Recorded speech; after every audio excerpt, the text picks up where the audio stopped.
It's the night shift. Welcome in, ladies and gentlemen. We got Jason Kaplan all the way from Italy, the Mario himself, alongside ZP, a man who is recently celebrating a Minnesota Vikings victory based on defensive plays only. ZP, will we have any upsets in Deadlock tonight?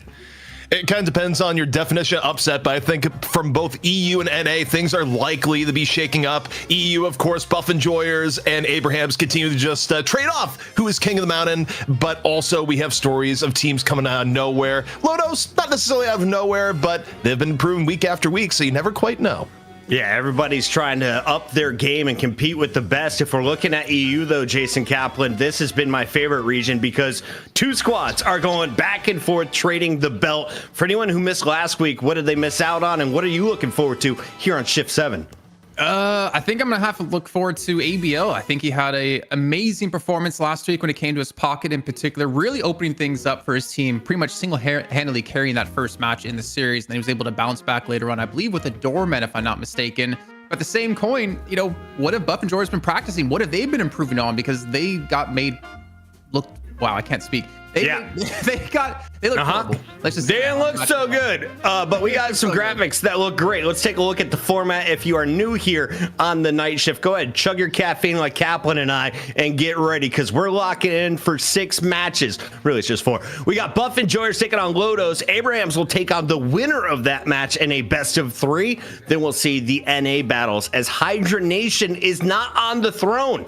They have to play through the challenger fight against Chain Gang after back-to-back losses. It's the Baroness Hotel and DMB on top of the NA heap. ZP, what's better, NA or EU tonight? I think both are going to be ridiculous. I think both have the opportunity to go to 3 in the money match if the favorite teams get on through. And look, I think this could be Hydra Nation reclaiming the throne because the Hydra Nation cycle is they lose, they go through some turmoil, they do a roster update, and after the roster update, they come back and win, and they have updated their roster. Lord and M and Hydra Nation have parted ways, and they've brought on Ranger from Steaky Golem. So Hydra Nation has done the roster change that maybe will be the signal for them to take the throne again. I mean, look, that's a cycle. Yeah, and I think the really interesting thing about that is I talked to Ido earlier on when he was streaming, and he said the biggest weakness they saw of Hydra Nation last week was their draft. He said pubs were harder than their match versus Hydra Nation. Yikes! That kind of shows the level of gameplay they're coming up against, and he thinks Ranger is the person to come into the team, maybe not as mechanically skilled as Lord and M, but what he brings to the draft is going to fix things for them, and you wouldn't be surprised to see Hydra Nation take the throne this week. I was just checking out all the viewers. Thank you for rolling in, everybody. We have people live over on twitch.tv/Deadlock Night Shift. We're also live on youtube.com/Deadlock Night Shift. Kick is live as well, but we want to give a shout out to the OGs. Before there were sub buttons and the abilities to become members on YouTube, we had Patreons. And Jason Kaplan, this weekend, we're hanging out with some of our favorites. For those who don't know, we have game night once a month. It's this weekend. It's this Sunday, and the Patreons can get involved. Tell them all about it. Yeah, if you're a Patreon subscriber in any form, whether it's $5 or above, I think it doesn't go below 5, not mistaken, you can enter to participate in this in these game nights where we're going to be playing with the talent, with the production. You can come in and play these 12-man stacks we're going to be doing. There's information over on Discord if you guys want to check it out and get your information in of like what heroes you'd like to play so we can accommodate most of the people. But also, before that show begins, the graveyard shift is going to be taking place. So you can tune in for the graveyard shift, then go straight into some matches on stream and have a good time with all the boys. It's a win-win. So you don't have to stay up late for the graveyard shift. If you're in EU, you can go to bed without any worries, wake up on Sunday, catch up on the graveyard shift, and then play with all the homies like ZP. And I heard Hoot was also a Patreon, so maybe he's going to hard carry you. For now, though, let's talk about the players we know will be on stream tonight. These are the EU competitors in the Challengers match. And ZP, go ahead and walk us through the Buff Enjoyers, a team that has taken home $3,000 and 3 titles here on the night shift. And not just that, I mean, overall in the history of Deadlock, this is the most storied team in EU Deadlock, whether it be as in their Buff Enjoyers second era that they're in now or their time as Virtus Pro. They have not changed up their roster a whole lot. Recently, they did, of course, Mikhail S. took a step back from the game, but they brought in Hoot, arguably one of the very best players in all of EU. And look, they got punched in the mouth last week, but that always makes the next week interesting because Buff Enjoyers will normally redo their draft. They'll redo their priorities and they'll come in with a different look at the game. Lightbringer, their coach, generally seems to have a good beat on what to change up after a bad week. So we get to see the Buff Enjoyers resurgent week here, and I'm just curious what they've cooked up. After taking a week off, the Buff Enjoyers will be taking on Lotos once again as we welcome them back to the night shift here in Shift 7. Pyro, Sai, Coffin, we've got Keka, Rayat, and Sonya Sniper. Who are we watching here, Jason Kaplan? Who's the pop-off player? Sai, right? Well, the thing is, I'm thinking about it, and I think none of them are. I think that's the weird thing about this roster for me. Maybe ZP has a different opinion on it, but I don't remember any individual on this team having just an all-out crazy all-star performance to carry their team through, like an ABL previously, like we've seen Obi Kim do in the past, like we've seen Zergy do. Listic, I mean, anyone on Buff Enjoyers has had a week where they were the star of the team. I can't think of anyone who has been the star on the Lotus squad, maybe partially due to the fact they haven't won a match yet in the Deadlock night shift, but for me, ZP, I'm not really seeing that star at the moment.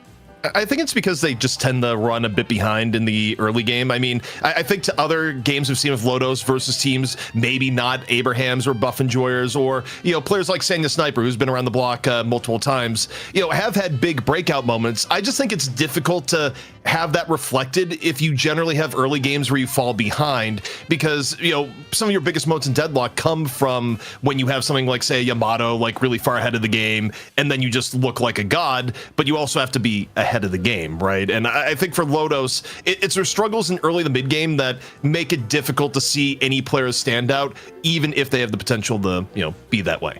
We're going to jump into this in just a moment. As always, we start things off with a 1v1 Mo and Krill fight. The winner of that gets to decide, do they want to ban first? Do they want to pick first? How is it all going to play out? And of course, we also have our pick priority list. I would love, Solomon, if we could actually do the Mo 1v1 into the priority list, into the draft, just to keep it fresh for those with tiny ADHD brains like myself. ZP, though, for those who have never seen a 1v1 on the night shift, how does it work and why is it so awesome? Yeah, you got two Mo's. It's melee parry only. It is bare-knuckled mole action down in the sewers. And that way, you get started with a little bit of back and forth and it's just more entertaining than a coin flip. Like, who wouldn't want to see two moles fight to the death over just flipping a coin to decide side choice? Night Shift 100 is going to be an all in-person live event, right? We are definitely dressing up as moles. We're going to battle ourselves. You guys get to bet on which talent you think will beat the rest of the talent. I've got money on Kaplan. He's surprisingly tall. He's like 6'7" over there in Italy. Lanky, yeah. But we got the game ready. Let's jump into this one. ZP, who is who? Oh, you got Hoot in the blue. Hoot and blue. And on the side, it's Pyro for Lotos. So Buff Enjoyer's blue, and not blue is Lotos. Oh, in the yellow. Hoot's dominating with the double parry combo, heavy stack. That's 4 in a row, Jason Kappa. We have not seen devastation in the Mo 1v1s like we just witnessed from Hoot. Who wins those? He doesn't lose 1v1s, and which is why I don't know why Buff Enjoyers don't just put him in every single time to have him get them that guaranteed first pick or second pick, depending on what they do want. Ridiculous stuff. Also, really quickly before we do go into the pick priority, I have to correct myself from before. I mentioned the graveyard shift was on Sunday. Actually, it's on Friday. I don't have the exact time in front of me, but it is on Friday. If you guys want to check in and watch that one, it's not on Sunday. So on Sunday, instead of watching the graveyard shift, whether you can watch the VOD or you can go warm up to prepare to kick our butts when it comes to the game night. Yeah, Friday, and we are going to have Lightbringer, the great coach who is bringing you so much from EU so far. ZP, real quick, why is Lightbringer one of your favorites to talk to? Just anytime you need an insight onto the game, what better than to talk to the coach of arguably the best overall EU team in Deadlock history. And Lightbringer is always good about giving some insight, and it always respects the casting it too. It's like, hey, we won't give your specific info out, but general meta stuff helps us keep informed so we can inform the viewers. So Lightbringer has always been a friend of not only competitive scene but also us here on Night Shift. The first person to warn us about Billy's overtaking the servers like they have over the last 2 weeks. The GOATs are going to be out. We have our pick priority list, and this is going to showcase not only who got banned first round, but also who got picked a ton. You look at Abrams, he was insta-locked. When it came to the bans, Kelvin's, Paradox, and it looked like a few pockets were selected alongside Great Talon, heavily targeted, Kaplan. Yeah, so Great Talon in the prior week had a lot of play, and then people all of a sudden remembered, oh yeah, Great Talon's really strong. He does a lot of damage and decided to ban him out consistently when it came to last week. We also saw Doorman go from 0 picks in Shift 5 over to 5 picks in Shift 5 in the hands of, I believe, ABL. And we also saw Hoot play it. I think we saw Saf play it. We saw Ido play it. We saw a lot of people picking it up. And then on top of that, Bebop, yet again, in back-to-back weeks, getting 5 games of play for another round shift. Them ganks seem to pay dividends. The GOAT also in action 6 of the 7 games that we saw last week. ZP, is anyone going to climb that list? Will Drifter make it to 2 games? Will Victor be seen twice? Will Vindicta's Blue Feet make an appearance tonight? Vindicta is off the grid. We're not going to see Vindicta at all today. I would be shocked if it was anything but that. Drifter and Victor, I don't think they're going to move up too much. We'll see. I think the one hero, though, that is going to move up is going to be Ivy. Where Ivy was, picked in most games yesterday, I think Ivy is going to be #1 across the board here today. People have adopted the Church of Gun Ivy. And yeah, I think no matter how many games get played, Ivy is going to be either picked or banned in all of them here today. Yeah, when we talked with the winners of EU last week, they said the best character right now, Gun Ivy, seems to be the build that everyone was fighting for. Expect a lot of bans to go that way. If not, priorities around the picks. Here we go, though. It's the first draft of the night. ZP, we saw Lotos lose, which means Buff Enjoyers is going first. What'd they decide to do here? I think in this case, they probably leave the Ivy open. If they really do value Ivy highly, like many teams do right now, I think they'll ban something other than Ivy that has high value. In this case, I still think probably a Paradox. If you want to angle for something like an Ivy, you probably don't want to give up the Paradox in turn. But in this case, they also say no GT. No GT. It's looking like week 6 against Kaplan. I'm kind of happy to actually see Buff Enjoyers not play Great Talon. Seeing Hoot play Great Talon hasn't had quite the success that we've seen some other individuals have, whether that's him individually or just the way the team plays around it. But I'm kind of happy to not see it. And Kelvin also, I think that's kind of interesting because we still see Kelvin as like a really high priority pick. We've seen teams use it as gun Kelvin, for instance, Jam side. But we've also seen just how impactful a single one of his ultimates in the right place can be for a team. But leaving Buff Enjoyers now with the first pick here, ZP, I'm thinking, I mean, Paradox is open, but can we talk about this though? Do Buff Enjoyers have a Lotos player? Because the Ivy is now their ideal character. They got it locked in. But was like the Kelvin even a threat? I feel like if this was Abrams, that's definitely a threat to pair with the Shiv. We see that all the time. But when was the last time Buff Enjoyers brought it out?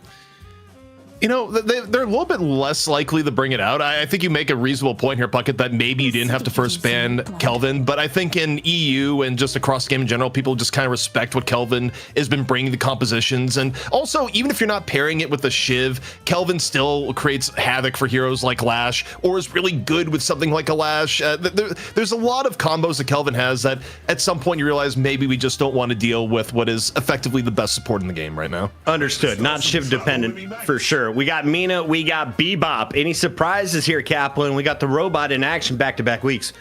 I think maybe the surprise to me is to see Abrams and Billy being left in this first round for both these picks open, because we've seen so much. Oh my God! First round. That's the word I'm looking for. Well, we've seen just like the priority. That's the word I was looking for. Towards those 2 heroes in particular, get that strong, beefy front line. And then you work off of that to do your other picks later on. But Bebop, Mina, I mean, that's really strong picks at the moment for any team out there, especially if you can hit those hooks early on. And of course, the Mina, Obi Kim's gonna be a little bit sad not to get to play the Vampire Queen. As I look at this, I actually think that it's a little bit interesting to prio Bebop this heavily because you give up Paradox in turn, and it does sort of show a little bit how much Mina is getting valued at the moment, because it's not just the fact that Mina is really good in lane. Mina is an objective bully. Mina gives you the ability to force things like mid-boss in the same way that Yamato used to be able to, just off the one read you've hit before when you could shout transform and make sure you got it. Mina means if you go up even one player, you can force down mid-boss or Walker, and that's probably why Mina had this level of priority. But giving up both Paradox and Abrams, that's tough. I feel like Buff Enjoyers have everything they want. You got a Gun Ivy, you got Abrams, you got Paradox. Your last 3 picks, how important are they? Because I feel like you're going to have options the deeper we go into this ZP. You only got 1 ban left if you're Lotos. Yeah, and they decided to get rid of Viscus, which is smart. I mean, I think it still could have been played by Dimov coming on in here. For Lotos... Can I jump on that actually? Yeah, Because hit it. exactly what I wanted to say. I don't like Paradox anymore being picked by Buff Enjoyers because D-Mob plays it, and then that means he can't play a Viscous. Like Shark, I'm not, no offense to him, his Viscous was nowhere near as strong as D-Mob was. So I don't really Less like them impactful. picking. Yeah, exactly. And I don't like seeing a Paradox being picked for Buff Enjoyers if D-Mob is the one to have to play it when he can be much more impactful on, like a Holiday or a Viscous in particular. But sorry, ZP, I cut you off there. No, totally fine. I mean, what I'm curious here is, as you get to the latter half of the draft, this is where if teams were working on interesting plays or things off the wall, you'd see it here. This is where, for example, okay, Doorman, exactly where I was about to Billy go. is that Doorman was getting Mina? picked in the latter half of the draft. And yeah, I mean, Drifter Lotos, Page. they're going Right. full 6 new heroes here as much as possible. Not so much Bebop, but 5 of the 6 is good enough for me here. Let's go Power Rangers with the new characters. Doorman, back-to-back weeks, finally seeing action at the pro level. Mina won some MVP awards, and we've seen Billy picked by everybody. Hoot's got his pocket. Buff Enjoyers, can you now pick from people who have never been seen on Night Shift and still win this game, Kaplan? It comes down to the early game. I'm looking at this. So one reason that Abrams was so good with the Doorman Bebop combo was Saffron Doorman and Tasson Bebop is that level 2 door that Doorman gets, because it gives you a 250 HP barrier, and you can get it every single time you put that door down and the first time you go through it. And they used it consistently to get aggressive and like look for the plays, look for the fights where you have such a huge health advantage. Okay. And this goes exactly to what ZP was saying literally early on when we were talking about the roster of Lotos. They seem to be like kind of a week behind trying to play catch up on the meta. And this kind of fits exactly into that story with the Doorman Bebop being picked here. Calico has been seen, 3 times in the last 2 weeks? Not a high priority pick here. What's the comp looking like in your eyes, ZP? I mean, I think when I look at the Lotos comp, the early game is terrifying. Doorman, arguably more of his power is still in the early game, especially if you go a spirit build on Doorman, you can bully your lane. Mina, maybe the biggest lane bully in the game, and you add in like the Billy, the Bebop, the Doorman. I mean, the Lotos early game is quite frankly terrifying. In fairness, not as much as the other picks, but no matter who Buff Enjoyers picks as their final pick, I actually do favor the Lotos early game a bit more over where Buff Enjoyers is at. But if it goes like deeper into the game where Buff Enjoyers is able to keep it even, Buff Enjoyers has a way better late game, especially with the Gun Ivy and now the Mirage. Mirage locked in. Infernus makes his first appearance after being a no-show the last 3 weeks. Welcome to the show, Fireboy. It's time to get the party started. We are now at max viewership. Solomon, if we can we bring up the brackets one more time to remind the folks this is a long show here on the Night Shift. We are clocking in for the opening hour of Buff Enjoyers versus Lotos here in our EU Challenger match. The winner plays Abrahams with their 3 titles on the line. And of course, later tonight, Hydra Nation with a new man in the lineup takes on Chain Gang with Mott and crew before Ido and the Baroness Hotel fight for their $1,000 prize. It's all going down here on the Night Shift round 7. Ding, ding. Match number 1 is ready to go. We got ZP. We got Jason Kaplan. We've got the draft fixed and finished for the first game. Kaplan, what are your takeaways? Who's got the win out of the gate when it comes just to the draft? I don't know. I really don't know. Lotus have such a strong early start to the game that if they start strong, I feel like Buff Enjoyers, like Ivy takes a while to get online to the point that you're that late game carry. You need like at least around 30,000 souls. If you can't get to that point, you're not really gonna have the opportunity to carry the game. I think a lot of it relies on Hoot to be really effective in the early to mid game. But if Lotos, like if they get early picks, if they get the ball rolling, I legitimately see them being able to take this best of 1. Big thank you to all of our supporters. We are now just 2 away from 700 subs on twitch.tv/Deadlock Night Shift. We are crushing it on the membership over on YouTube. Once again, live on YouTube and twitch.tv/Deadlock Night Shift. Your casters tonight for game number 1. It's Jason Kaplan with ZP. Zeep, take it away. Yeah, Jason, we're getting into it. And, to me, the biggest thing I'm looking at here is how effectively does Lotos use the Mina after the early game? Like, how often are you using Nox Nostra to get down objectives like walkers, to force mid-boss when you have a brief opportunity? Because I feel like Lotos here, Jason, they have to get momentum in the early game and just never let it go. I don't know if I like, though, the Bebop Mina together. I think we just saw something really unique and really special with the Doorman Bebop together, having the ability to hook through doors, being able to hook into like a luggage cart, a lot of control and a lot of damage that can be done. Obviously, Mina can do quite a bit as well, but the worrying sign for Lotos is that Mina's very squishy. Like very squishy. And to be fair, you're kind of running a relatively squishy lineup with Doorman and Furnace and Mina all together. I think it's going to be tough, but again, they have so much damage behind this, and they actually paired the Doorman over with Billy, so maybe we could see those, headbutts coming through the Rams in an unexpected location.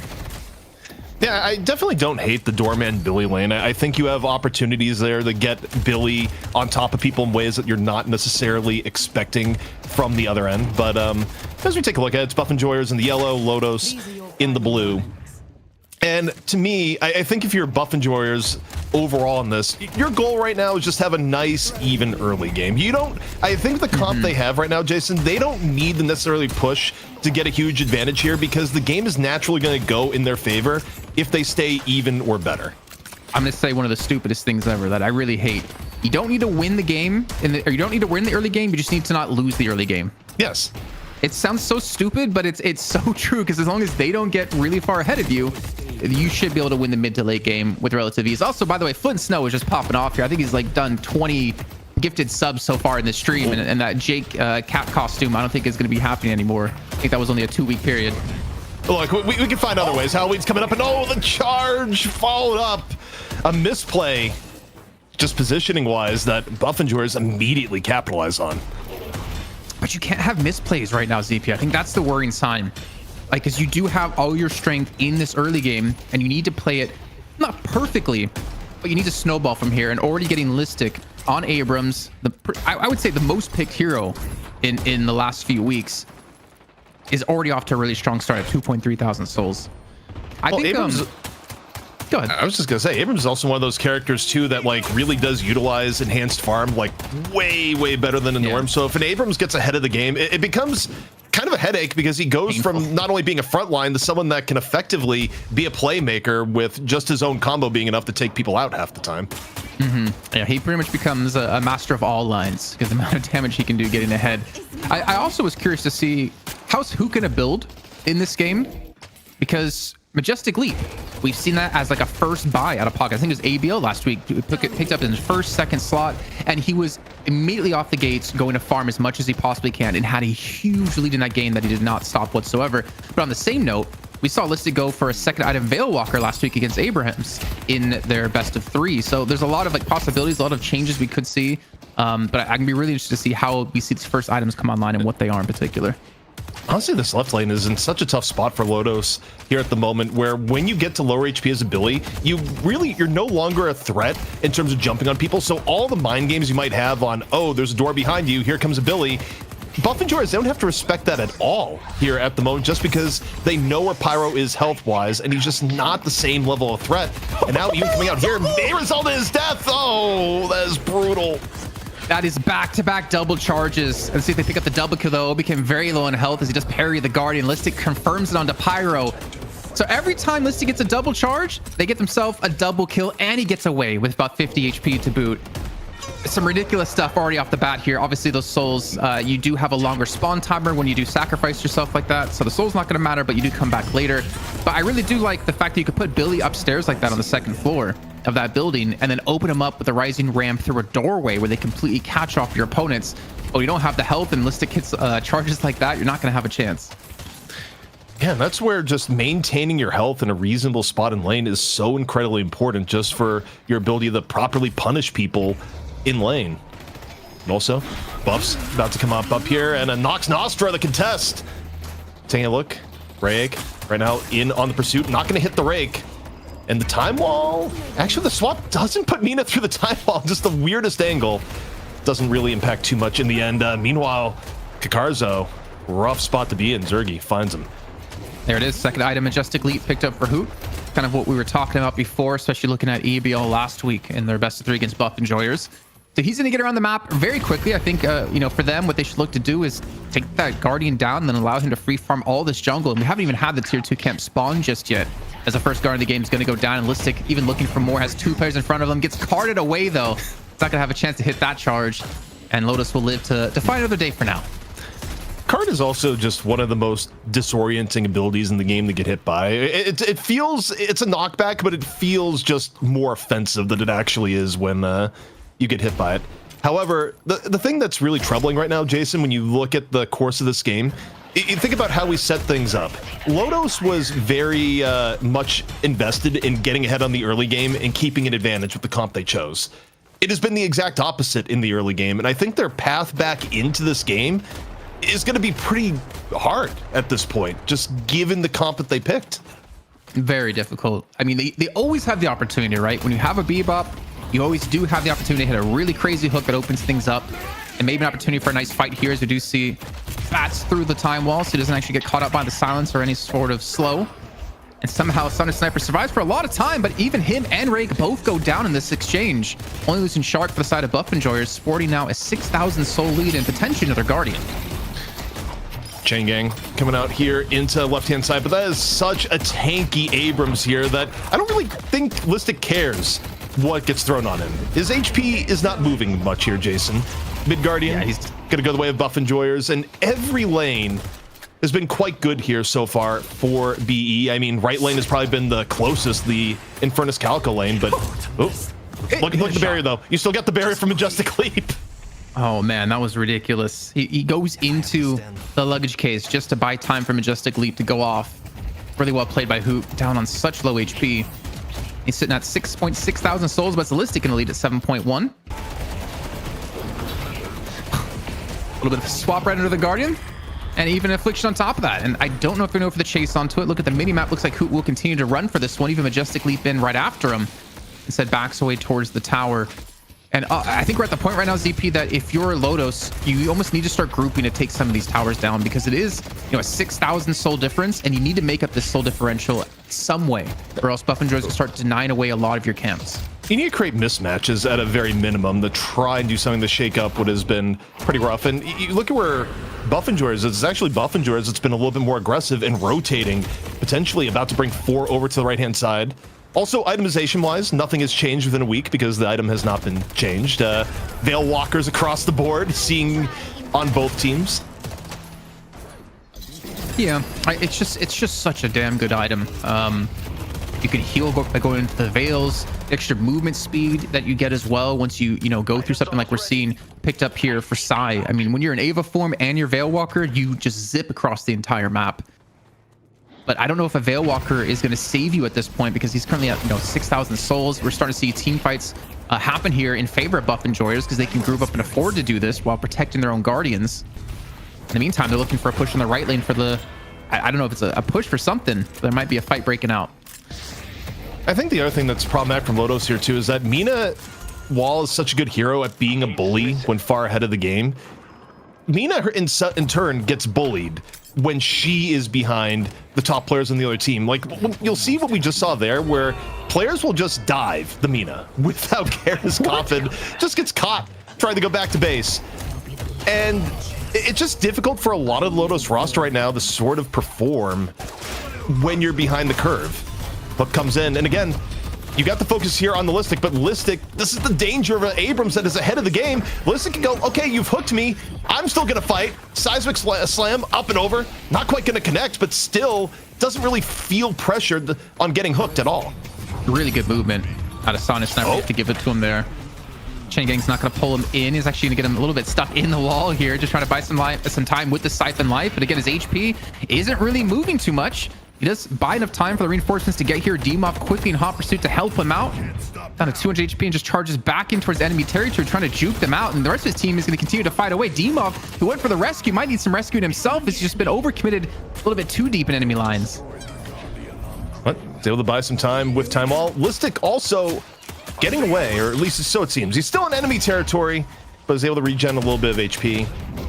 You'd think he'd be able to get, and instead goes for the Mina out of nowhere. Listic, who is in danger, becomes the danger himself. Where did he come from, bro? What the hell? Out of nowhere, he just shows up with a charge directly to the face of Rayek. Chat said this game's over, Listic MVP. Are they right already at 10 minutes and 30 seconds?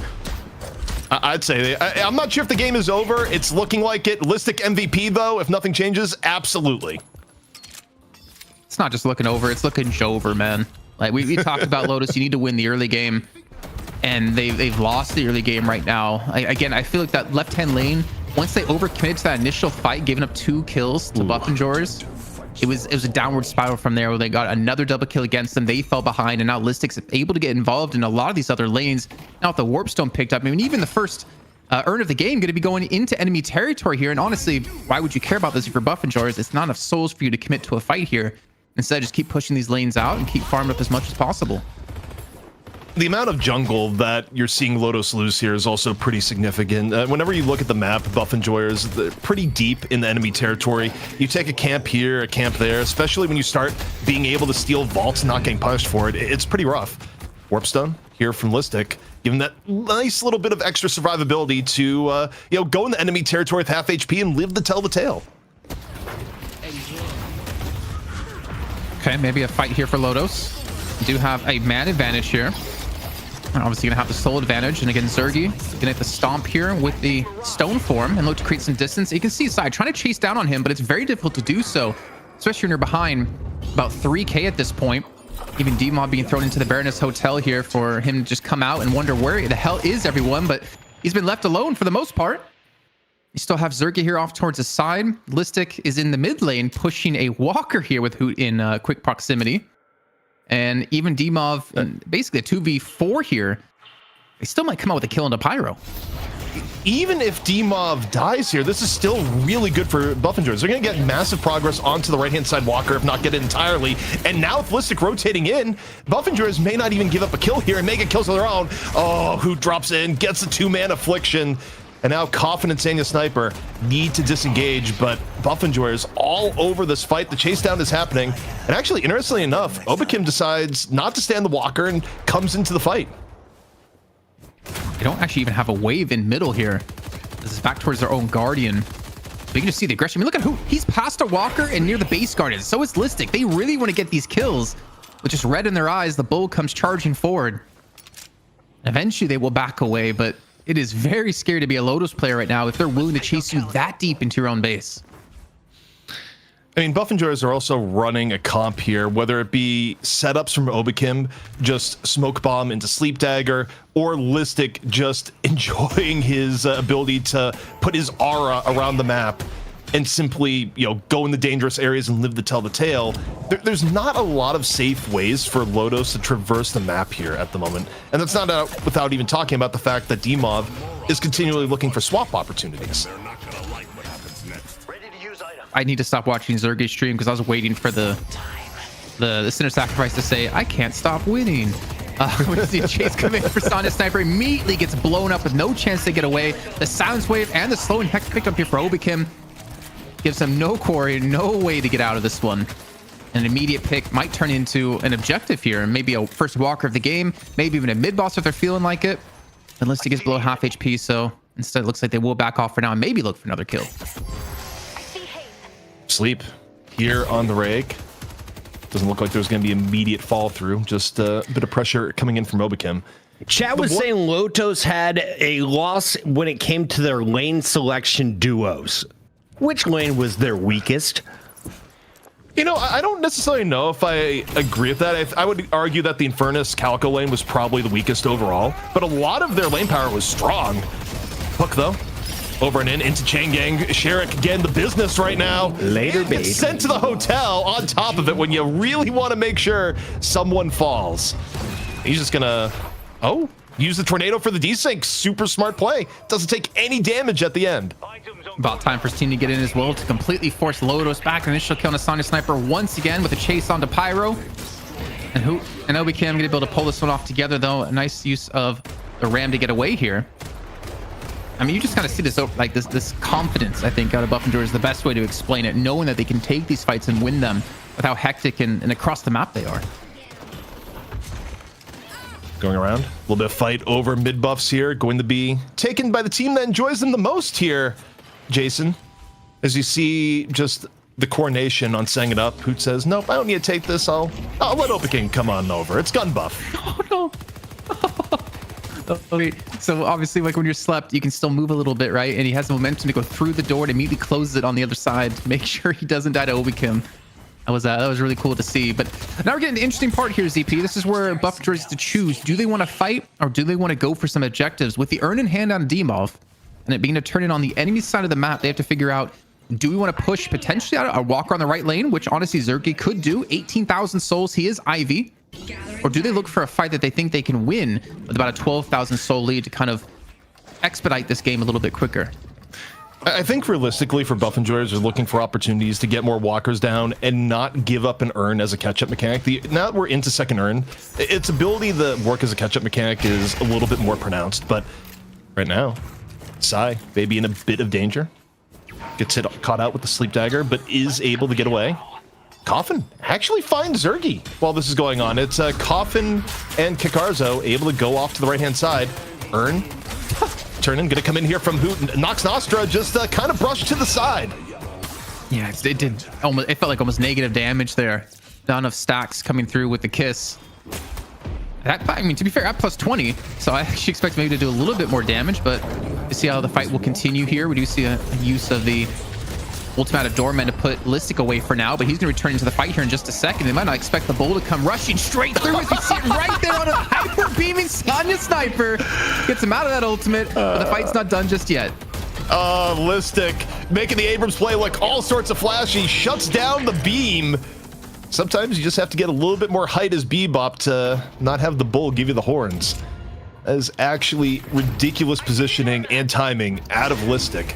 Lotos down 2, another hook coming on in, and Listic once more charges into Sanya. This time, it's fatal.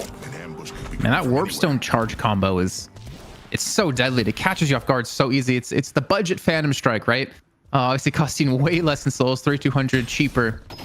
And to be fair, after all this, broke down and happened, they didn't get any objectives for buff enjoyers. The soul lead hasn't grown that much. I mean, it's still about, 16, 15,000 souls. So credit to Lotus here to kind of hold on. And again, any kill that Lotus gets, that comeback mechanic gives them a lot of souls, keep them in touch and to keep this lead not too far away. My problem for Lotos is that even as they've kept it close, the late game equation does not get better for them. In fact, it gets worse as time goes on here, particularly when you think about the looming threat of Zergy on the gun Ivy, where once Ivy gets to around 35k, the ability for Zergy to just go in and WM1 someone down is very, very heavy at that point. So, I mean, Lotos is kind of working at a timer now where it's good that it's not a blowout, but something big needs to go their way soon.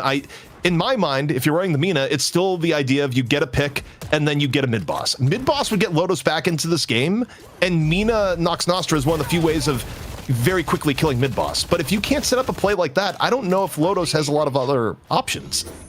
And the thing is, you point out with Zergy, like they just don't have an M1 carry late game. So the longer this game goes on, the more chance that Zergy's just going to become that strong to deal with. Gets sent once again into the Baroness Hotel. I'm looking for, Sonya, get out of here. You don't want to get, oh no, he might get charged midair again. I was going to say Listic was right under him, maybe looking for something. Going to join the fight here in just a second, and the fight is still kicking off. Affliction still being waited for on Hoop. In the meantime, there's still a push happening on the right-hand side as the first walker comes through, and Sonya, it's happened again, man. He's just living a nightmare that he can't wake up from. Oh man, the 2-for-1 mid-air rooftop charge special coming in from Listic, continuing to put on a show. This has actually been an Abrams masterclass, Jason. And not a better person to do it than, of course, Listic himself. One of the first, I think, one tricks of Abrams that I saw in Deadlock over a year ago, which is kind of crazy to think. It's been over a year since we've pretty much been doing these shows. I don't remember the exact date of our first one. I think it was like September 23rd or something, or 27th. So this actually might be like our 1 year mark. They're getting this mid-boss for free, right, guys? Sorry to interrupt, but on behalf of the chat, first of all, why didn't they finish this game sub 20? Everyone's disappointed in buff enjoyers. Second question is, what is Gubami? I looked it up. It looks to be a restaurant in Taichung. That's all I can find, chat. I don't know what it is, and I'm too afraid to ask. I Googled it. There was no not safe images that popped up, so I think we're safe for now. It's part of the Deadlock stream culture at this point, in regards to Listic and playing Abrams. And you want deeper information, you're going to have to dive deep into the annals here. I think I have a feeling of what There's thousands of Gubanemis in the chat. How do they all know, but we don't know and we work on the show? I think I know what it is, but I don't think I can say it on air. I'm dancing around it carefully, is what I'm doing right now. I'm going to be brand safe. Urn, again, being denied away from Lotos since it is a turn on their side of the map. but we do see the lead now extending to a 29,000 soul difference. With the rejuve in hand here for Buff and Joyers. Honestly, I think ZP, they could just force a fight here at this turn if they wanted. Because if you fight there, you get a mid walker, or you get base guardians and first stage patrons. So I feel like it's almost win-win here at this point. But the problem is they're not all grouped up for this. Obikim's looking for a walker push on the left-hand side. He has 3 members of Lotos around him. Yeah, I mean, for Buff and Joyers, your goal here, you don't necessarily need the urn for yourself. You just don't want Lotos to take the urn and get catch-up souls. Really, you just want to use this rejuve, get the last 2 walkers down, and surgically dismantle any last hope of Lotos getting back into the game. But if you can get the urn yourself off a pickoff, even better. Now you don't have to worry about babysitting it. You're up about 40k, and you still have over half the time left on rejuve to get the last 2 remaining walkers out of there. You know, CP, something we didn't touch on is how effective slowing hexes are against Lotos in this game. Picars have just found out. You can't flame dash. Rayg, you can't get away with your bats. Can't remember the name off the top of my head. Sanguine Retreat, I think it is. Sanguine Retreat, Sai, yeah. I believe it stops your Ava too. So there's just so much effectiveness that you gain from picking up slowing hexes, and they have at least 2 of them. I know that for a fact. I know Obikim and Dima both have one. You know, this is ridiculous how people keep ducking the checkout fees of the Baroness Hotel, where this has become more of a common strategy in recent times as people just realize, wait, all your ability, the desync, that goes for Sanguine Retreat, Pocket Briefcase, Mirage Tornado, even Dynamo if you're playing Dynamo. Yes, Dynamo does get played, just not in Night Shift. Yeah, exactly. But any ability you have that disjoints you, you can use the right timing to take 0 fees from the Baroness Hotel. You know, the one trick the hotel industry does not want you to know. I think it's against Airbnb TOS there to use those abilities, but they do it either way. First stage patron has been taken. Buff and Joyers looking to stick around here. Hoot's nowhere to be seen. He's pushing the right-hand lane, and it looks like Buff and Joyers might try to go for the finish here as a last chance fight out of Pyro with the chain gang on to 3. But it might cost him his life here as the patron is still being burned down. Zergy is still alive in the pit. There's no chance to save this patron. It will fall. And Buff and Joyers once again will advance through to look to reclaim their throne in EU as a take on Abraham's.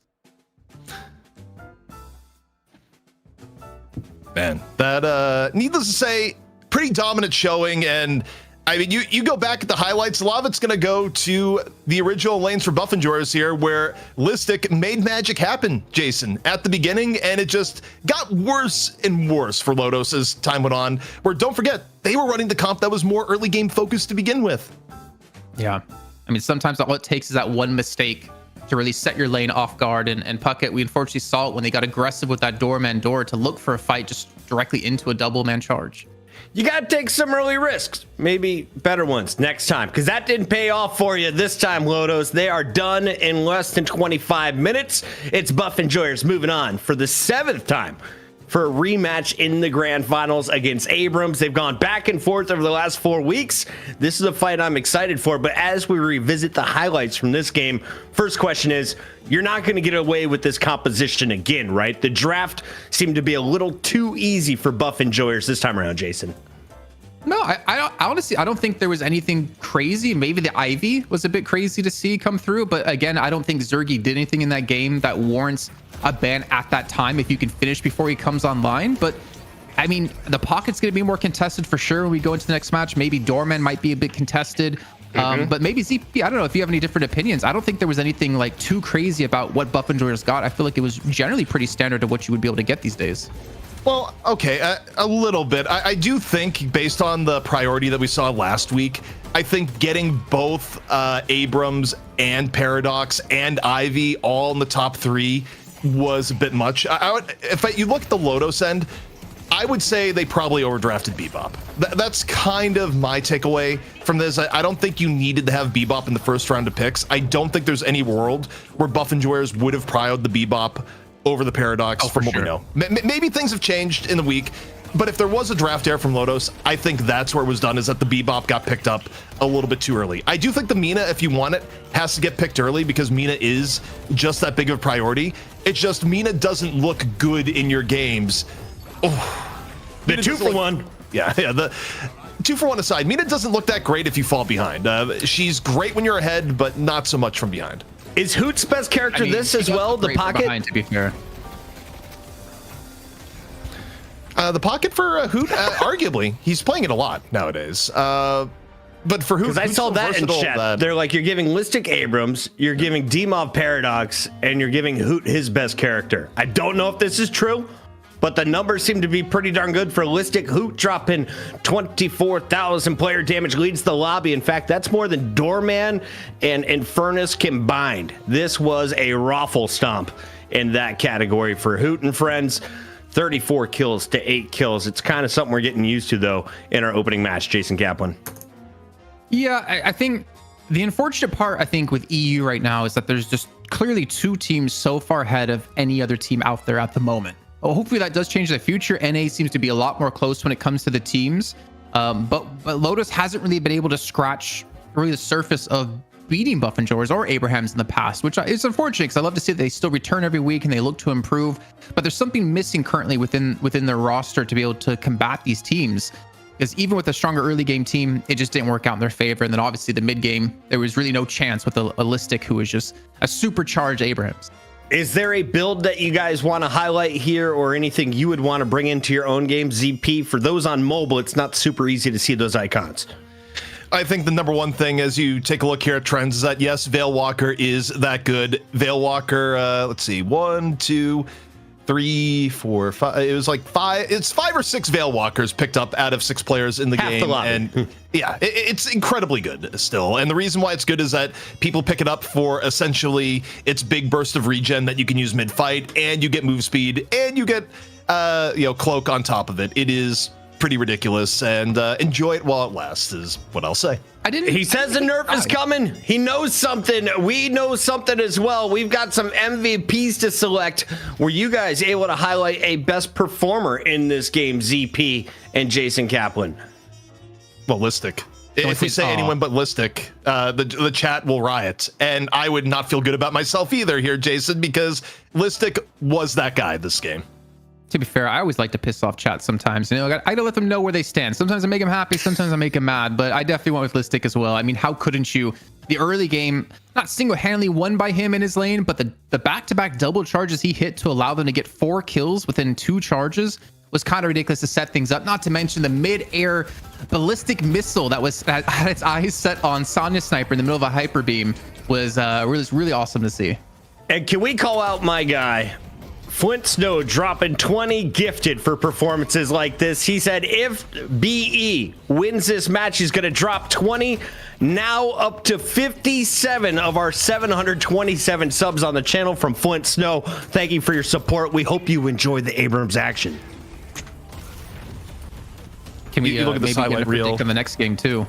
20 for a different team winning, or maybe another 20 for Buff and Jors winning. Ooh, do we have any Abrams I'm gonna super put him on fans that. out there?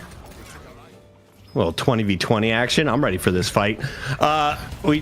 This is a very long highlight reel, guys. You just bullied him That's the why we entire had to game. give him player of the match, right? Because he had that many highlight reel worthy moments. And ZP, what you went into before with Mina, when you're behind, you're very squishy. It's very hard to play from behind. When you have a Listic who's fed, it's like double worse because he's going to be aiming directly at you to take you out of these fights. Yeah, and I mean, again, for Abrams, that is the threat of the character, is that, if he's just normal farm, still a very good frontliner and help set up kills. When Abrams gets ahead, Abrams is his own follow-up. Abrams becomes a force of nature. His upside is ridiculous, and all he really pays for that upside is that he does perform a little bit worse than, say, a Billy does if he gets really far behind. But luckily, you have Listic play the Abrams, so it's a lot less likely that you run into that scenario. Gentlemen, I'd love to chat about this challenger match all night, but I have a table read with Activision in 15 minutes. So we're going to try and hit a commercial break, tee up the next game. I'm going to multitask while you guys watch Deadlock, and then we're going to watch an EU final in about an hour from now. It's the night shift number 7. We'll be right back.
Coming at you live from our speakeasies in our basements, it's Puckett, Jason Kaplan, and ZP. In just a moment, though, I'm about to do some production wizardry.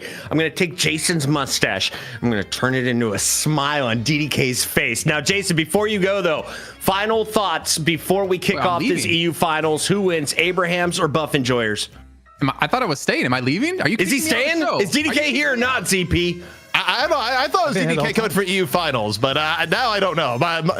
I have no idea. We've gone off the rails. All right, let's fire everybody but me and ZP. We have 1,337 viewers. That's 1337. Shout out to the OGs in the chat. We are up and rolling as we are kicking off this EU Finals. Let's introduce the teams. It doesn't matter who cast as long as we know our competitors, right, ZP? Because this is one that we are familiar with, the Abrahams taking on the Buff Enjoyers. And first, we should highlight the squad that has now won 3 titles of our 6 together. Saint, Saf, Jamside, ABL, and Tass, not just winning, doing it in style. Yeah, I mean, this is one of the most mechanically gifted teams in EU across the board, and also a team that has a very distinct style where it kind of doesn't matter what meta you're in. If you give them a Kelvin and you give them a Shiv, guess what? Saint's going to run the Kelvin, and they're together is going to run the Shiv, and it's probably going to be good times for Abrahams. They have a specific style. They love running it, and every now and then they'll get punched in the mouth by Buff Enjoyers, but back and forth it goes. And both these teams, even after winning a week, it seems like they will shift and adapt from week to week. And I think it's been multiple weeks in a row now where it has gone to 3 just about every time. So I'm expecting more of that here today. What I love is we're never seeing the same meta. These teams always mixing up their characters, always mixing up the playing field. Jason is still with us. DDK, though, has joined the party. Dan, how's your car look? Is it still broken? It's super broken, Puckett. I took it in to fix it, and they were like, "This is all the stuff that's wrong with it." And I was like, "Great, don't fix anything. I'm going to take that back from you because that's cheaper. That doesn't cost any money, does it?" Europeans driving in America have a broken car. Weird stuff. That's surprising. Let's talk about the players, though, Dan, because we just highlighted the Abrahams. On the other side of this matchup, we got the Buff Enjoyers that just took care of Lotos pretty convincingly. Tell me about this team. Oh, I thought we were going to have like a screen come in with the roster, and I was going to like, oh yeah, there you go. This one, yeah. There we go. So I'll tell you, I really want to see today. Obviously, I mean, at this point, we've got so much continuity between the competitions. If you guys are not already familiar with this team, what are you doing? We're here every Wednesday, don't you know? But all of these players are excellent. I think who obviously is such an amazing addition to this team, replacing the KLS, even though he had such a legendary, prolific stream and presence in the scene, who is a great replacement. Somewhat of the everyman type of carry, as opposed to ABL on the other side of things, being more of the very focused, kind of selfish type of carry for the team. Right. Zergy, we understand him to be obviously playing those roles, most notably like the Seven, the Wraith, the Farmer roles. I feel like that dynamic is shifting a little bit. Sharik, Dimov, Listic. I mean, we just saw obviously Listic dominating on Abrams, and I hope that we get to see more of that. But Dimov, for me, a lot of focus is going to be on whether we see that Viscous out of Dimov, or whether Dimov is even the one to play it. We had Sharik playing it last week, just showing that Buff Enjoyers are extraordinarily versatile, and that is one of the reasons they've been able to stay on top, Puckett. I haven't seen them win without Dimov on that Viscous, though. When they've been mixing it up, they seem to lose. They've also allowed the Kelvin and Shiv combo to come through in the most recent final. Here we go, though. It's the first draft, and we don't need a Mo 1v1 to get this one started. Z-Pizzle, what are you excited about here? These two teams, they know each other in the game, out of the game, and in the draft room. Yeah, and I'm curious to see what is going to be contested. I think for Buff Enjoyers, you probably want to get rid of the Kelvin here. I really don't think you want to live in a world where you give Abrahams the Kelvin. Yes, they've messed with it before, and yes, they've survived by virtue of someone like Obikim coming in and having spot-on play at the Mina.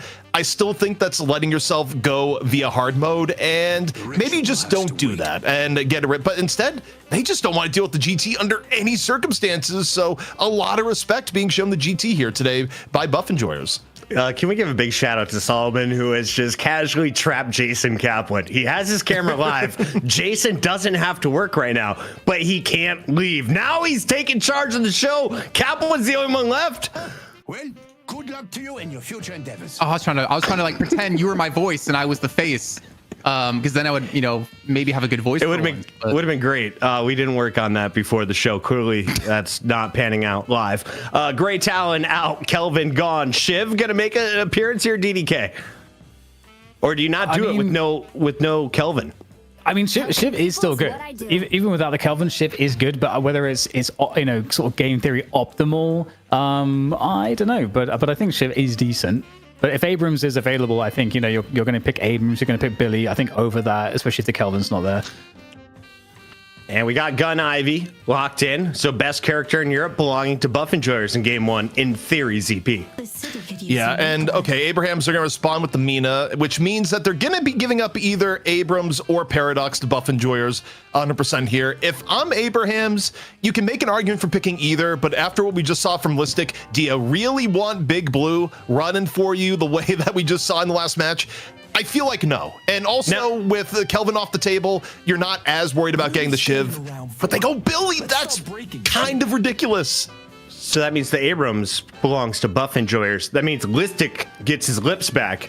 Are we going to see some more man sandwiches, some more man slams, DDK, in this next game? Yeah, I think so. I think honestly, I would expect it to get picked before we get to that second ban phase. So I think the answer will be with us, pretty quickly here. Bam! He's green. Why is he green though? He powered up. This is actually, he was green last game. We didn't realize production has adjusted. Listic's not messing around today. I don't know what to tell you. Is this like the Bruce Banner, but this is the Hulk version? So. No. Yeah. Pretty much what we're just witnessing here. Well then, all right, Listic is going to be his best self. What else do Buff Enjoyers bring out? Hoot gets his pocket. So they get the Ivy Abrams pocket trio, Mina, Billy. Old school versus new skill right now. What do the Abrams add to their comp, DDK? I mean, Abrams is obviously just like very good at initiating, being able to get in there, being able to close the distance, being a frontline brawler. So I mean, Abrams is I think in that role is very, very powerful right now, and especially when you've Listic, I feel like the Abrams is just it's like a tier above because Listic is so good with that hero. So it's pretty powerful, and I think when you have Billy on the other side, it is a nice counterbalance in terms of having something that's equally as tanky. Look at this. I feel like you ban Paradox if you're Abrahams here. I mean, Paradox would make perfect sense. I think Buff Enjoyers went pocket a little bit earlier because they're worried about the pick. And yeah, Paradox comes in. So Buff Enjoyers, now you have to start wondering, what do you play if you're DMOV? And this may be the game where you angle towards a Viscus. A Viscus would still be absolutely good here for Buff Enjoyers, so long as Abrahams doesn't take it away from them before they get the pick in. With 3 characters locked in on both sides, this is the portion of the show that I say, I'll see you later. It's DDK ZP on the mic. The EU final begins now. He disappears. Just like that, he's gone. Thank goodness. Oh my god, we can just breathe, we can relax. Let's enjoy all that space now that we have to work with. I'm not honestly, I'm not that relaxed. We got Green Abrams in play, and Abrahams. Okay, this makes a lot of sense. So realistically, Dan, in the mid stage here, they went out of their way to say, DMOV, we hate you, because they banned Paradox and then they pick Viscus. This is a full-on DMOV deny coming in from Abrahams. Maybe we could get a Geist in there. I think DMOV has a pretty nice Geist. I think Geist always has like really good utility. I feel like Geist is kind of an interesting one, ZP. I'm super curious in your take here because I don't think Geist is any worse than Geist was. Yet Geist used to get picked all the time with a high priority, but now we don't really see a Geist at nearly as much. I think it just comes down to other frontliners taking more of a priority. I think Abrams and Billy have kind of taken spots in the draft where Geist was otherwise being picked. I mean, Geist is still completely okay to bring in. And okay, Buff Enjoyers, they still decide to go for Shiv here. I mean, interesting. I don't know if they thought Abrahams was still going to pick it up. I think Together is most likely going to be playing Billy no matter what. So this feels like Buff Enjoyers picked the Shiv for themselves rather than the deny pick to me.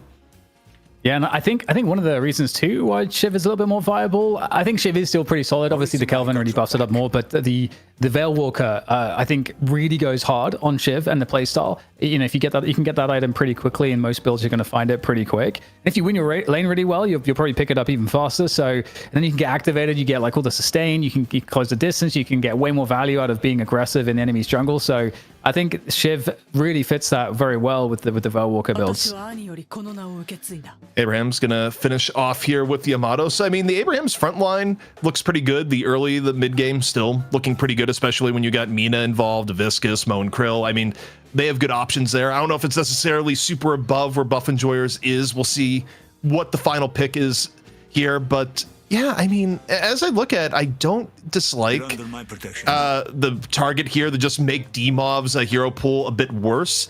Whether it pans out, we'll see. But going Mirage here, Buff Enjoyers, their playmaking potential is definitely a lot less than if they had gone Demov on one of his usual heroes nowadays. Yeah, and I think it's very interesting, just the fact that, as you say, Abrahams is really tanky in the entire roster, and Buff Enjoyers, they didn't have as much tankiness to even choose from based off of some of the opening choices there from Abrahams, who have kind of like a bit of everything. You got the carry and the damage output, and from both Mina and Yamato, that's kind of scary. And then the capacity for Billy, Viscus, and Mo and Krill and Bebop, to be honest, to be kind of in your face is pretty disgusting as well. So I'm really curious, because I feel like sometimes we get what I feel like are more balanced rosters in terms of these kind of archetypes or roles. But I felt like this is this definitely leans a little bit differently for either team. Abrahams just has way more pickoff potential when you're running both the Bebop and the Mo and Krill, and just kind of the early pressure you get of Yamato and Billy and Viscus by turn. Abrahams has way more ability to make plays in the beginning of the game than Buff Enjoyers does. I mean, the best case for Buff Enjoyers here is that Hayes has a very impactful mid game, and Listic wins lane super hard and gets to sort of play Abrams in the same aggressive role that he did last time. But that part is so soul income dependent that I don't know if Buff Enjoyers is going to hit that. You can't reliably hit that even if you are the best Abrams in the world. Like, some things have to go your way that even if you play perfectly won't necessarily be the case. So when I'm looking at this here, I think Abrahams has a lot of power to just sort of dictate the pace of the game in the early, the mid game, and ways to come back even if they, stub their toe a bit along the way. And I actually think Abrahams might outpace Buff Enjoyers. I feel like that's a potential problem, because when you're looking at, to be honest, like both Ivy and Haste, maybe Haste to a lesser extent, but Ivy certainly, you're looking to buy time if you're Buff Enjoyers to allow your Ivy to come online later on. The problem is that if Ivy isn't able to be taking part in a lot of the fights early on, I think Abrahams have a full roster where they can all be participating in fights and just objective pushes like pretty quickly. And so I think that runs the risk where we've seen this be before Zergy previously when he's playing a 7-2, where if his team is getting out pressured in the early game, then he has to start helping out, because if he doesn't, then the kind of the shift and the balance of things, it means that his team will just start losing objectives too quickly. But then by doing so, he then loses his farm efficiency. So you get into like this really weird spot on the win conditions. Well, also speaking of farm efficiency, I would condense this and say for Buff Enjoyers, one of the things that worries me is that you have a lot of farm-hungry heroes on the team that need quite a bit of farm, and not everyone is going to get it. Gun Ivy is going to be the #1 source of farm. Like, you will feed Zergy no matter what, but you still like it when your Abrams is a little bit ahead of the game. It's not 100% needed. You want your pocket to be a bit over-farmed, because otherwise it really changes the threat level of not only Affliction, but the ability of pocket to actually get out safely after engaging. Shiv, I mean, you don't really have to elaborate. Shiv needs farm, period. And so does Mirage. So the thing about the Buff Enjoyers comp is that if they're behind, they have so many mouths to fill here, and there just isn't enough souls on the map to get everyone ahead. Yeah, it's going to be very interesting, and we're about to kick things off here. Abrahams and Buff Enjoyers for map 1 of the money match here for the EU portion of the show. And what a familiar face-off we are getting here. And I don't know about you, ZP, but I am kind of leaning Abrahams for the opening map with this draft. I'm 100% leaning Abrahams here. I think Abrahams has something that is incredibly scary until the 15-minute point in the game, and Buff Enjoyers is just sitting here like telling me age-old prophecy of, yes, when we need them the most, Gun Ivy will appear, Zergy, at the turn of the tides, we'll bring the army to, save the game. But Buff Enjoyers are going to be hanging on for that redemption for a while, and the odds that Abrahams knocks them out before they get to that point, I think, is quite high. And already, I think, some of the lane matchups certainly looking quite nice, I think, in favor of Abrahams. At least looking at this mid lane, Viscus plus Bebop, I feel like is super oppressive. I think it's going to be very hard for a Shiv and a Haze, like Obikim and Demov, to really survive this. So I think it's about losing this lane well if you're buff enjoyers.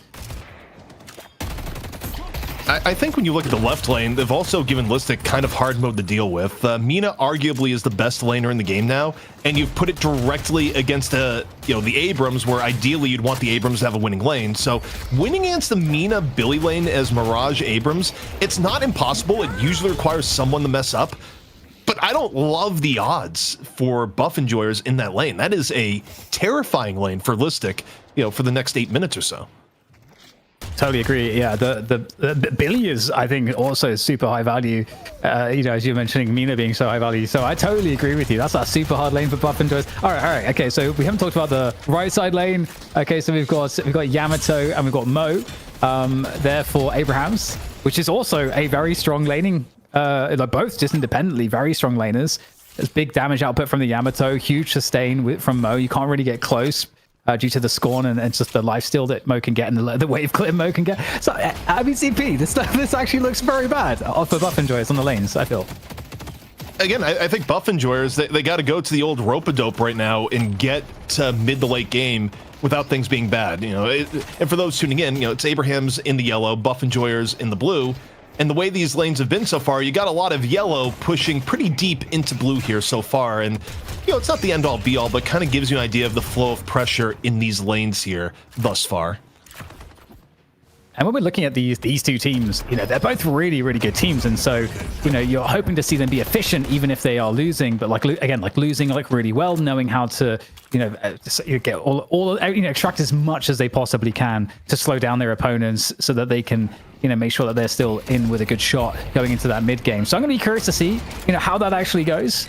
And, so far, we'll be keeping our eyes on the objective, the Guardians, the HP pools, essentially, of those Guardians. And so far, it's only, I'm trying to see right now on the minimap, Shiv's big quiff is kind of hiding the HP of that mid one. Okay, there we go. A lick of damage. I mean, 5-10% of damage on that mid Guardian. Right now, buff enjoyers just looking to get to the next stage of the game without suffering too much in turn. You see there, just a hook coming on in. Not immediate punish, but as you look to the left and the right, look at the health pools that we're seeing right now. I mean, buff enjoyers, no one's really falling too far behind health-wise, even as they've been getting shoved into the Guardians. So, if you're buff enjoyers, especially, let's say, like Listic's Abrams lane, right? You're just hoping for a key mistake where someone's a little bit out of position, you get the charge, and you go from there. In this case, you're using the charge to retreat, but, that is your threat in an Abrams lane. Yeah, and it's interesting too, just seeing that, for example, in the mid lane for buff enjoyers, where they're having a hard time, Demorph's first item on the Shiv is reactive barrier, just to make sure, okay, if you get hooked, that's your protection, that's your I will survive getting hooked item. So it's a very defensive purchase there. Because that's not necessarily what you want to do, but you just know by default you're going to be losing the lane, so you have to at least ensure that you can stay on the lane for as long as possible, so you don't lose any souls per minute. Reactive barriers kind of been coming back into vogue a little bit more at high elo and into comp play, where people kind of realize the ability that even if you're getting less sustain or less overall power over time, the ability to give you more burst sustain in a fight, especially if you're caught off guard, is pretty invaluable. So you'll see it get picked more, even last game, right? Listic picked up reactive, which also makes sense for some of the situations you're going to see Abrams get pulled into. But just macro coming out here from Abrahams, hyper beam at the beginning, trying to take down the mid Guardian, but may have overestimated positioning here. 30 HP, gets a little bit of heal, but not enough. Punished by Obikim. Ooh, might be a follow-up though. The Gubal comes out, but it doesn't quite connect. That's a really nice move though, like the uppercut before the haste can kind of get beyond the void, or the shroud. And there's a flying strike coming on through that gets disconnected by the satchel from Hoots. So yeah, and actually, speaking of the reactive, Together actually on the Billy actually picked it up quite early too. So a cool little development. Nice catch there onto Shriek. Speaking of catches, charge from Listic, but it's more of a defense trying to live by a bit of time, and instead Billy a little bit too tanky. Now going to get all sorts of heavy damage into the Guardian. So the left Guardian is in trouble for buff enjoyers. The mid Guardian is also very likely to fall soon with a little bit of extra pressure. And The lane situation, Dan, it's basically kind of what we thought from looking at the draft. We knew this was going to be a difficult early game for Buff Enjoyers, but 5K down at 6 minutes, that's tough. That's nearly worst case scenario so far. Yeah, it really is. The problem is now is that it gives the opportunity for Abrahams to start just invading the jungle.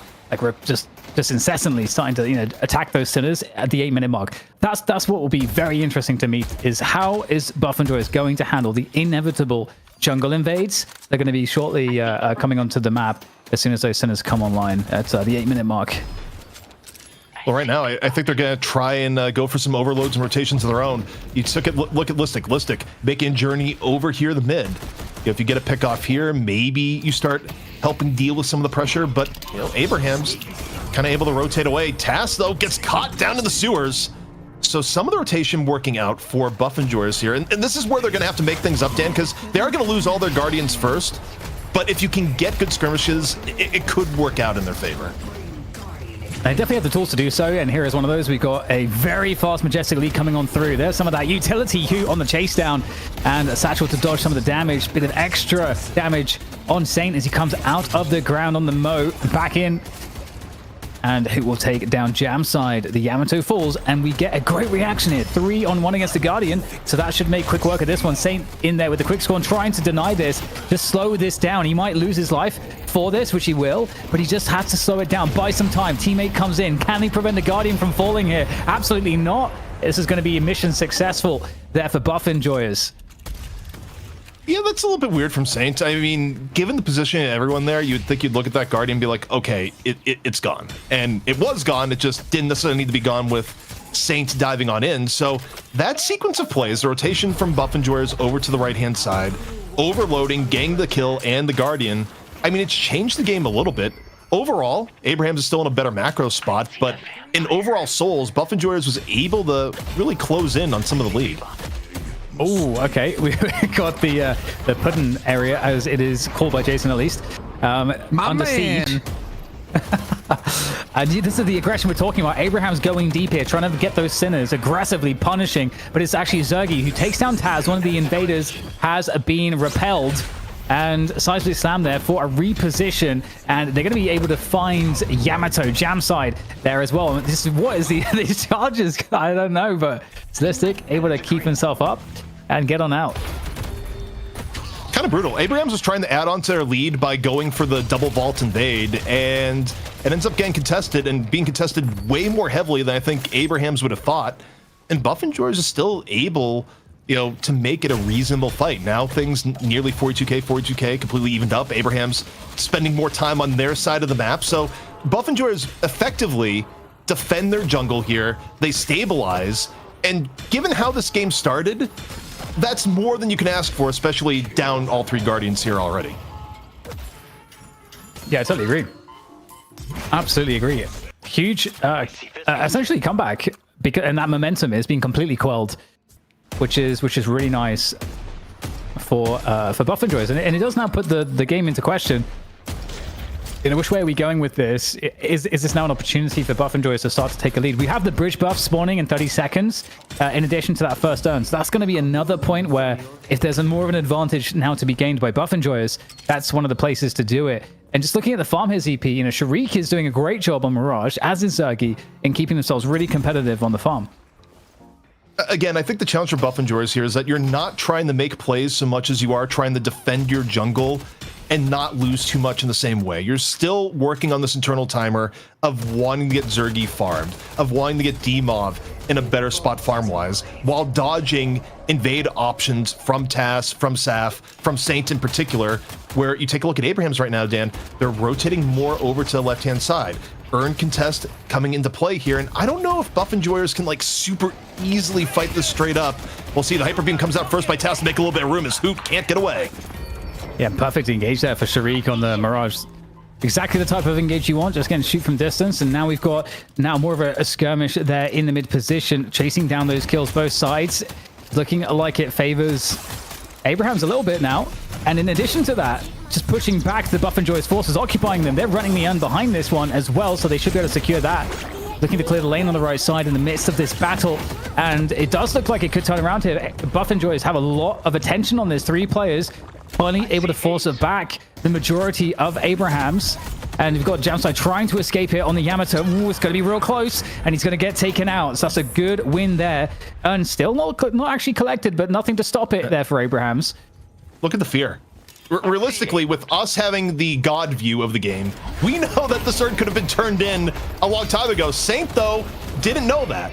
So Buff Enjoyers, they end up fooling Abrahams a little bit into thinking they have someone nearby that can test, and they're able to overload in mid lane and create a fight that's a little bit more to their advantage. So even though they give up Earn, they're still not significantly far behind in souls. So I think that's one of those interesting things where when Abrahams goes back to look at the VOD, they go like, oh yeah, we actually could have turned that in. But you don't have perfect information in Deadlock. It's one of the key challenges of the game. And I think one of the factors there too is that typically if you are going to try to make a play for the Urn, one way or the other, deposit or collection, then you're going to be pushing the lane for the relevant side. And so because the lane was really pushed from Buff Enjoyers, I think Saint was just like, okay, they pushed this lane, so there could be somebody here. However, obviously, like you say, we knew that that was not the case. Not this time, at least. And looking at the map right now, ZP, we've got a lot of players that are now sort of more towards Buff Enjoyers' side of the jungle. So Abrahams seems to have a slight edge on the overall map control. Bullet Dance coming out from Obakim, more of a get away from me Bullet Dance, and I'm trying to get a kill actively. Lands a Sleep Dagger on the exit, just to make it a little bit more safe. And again, when you look at the rotations here, it's Buff Enjoyers, maintain control of your jungle, don't give up picks at the same time. They're not really trying to go for invades or anything like that, and it's just getting out of this danger zone of early to mid game and get to the point that Zergy can, be a bigger force effectively. He's doing a great job too. He's actually still managing to maintain like very efficient farm, despite how troublesome this early to mid game has been. And we've got some good spotting there from up high from together. We don't have that human ward spot anymore, but I guess that'll do.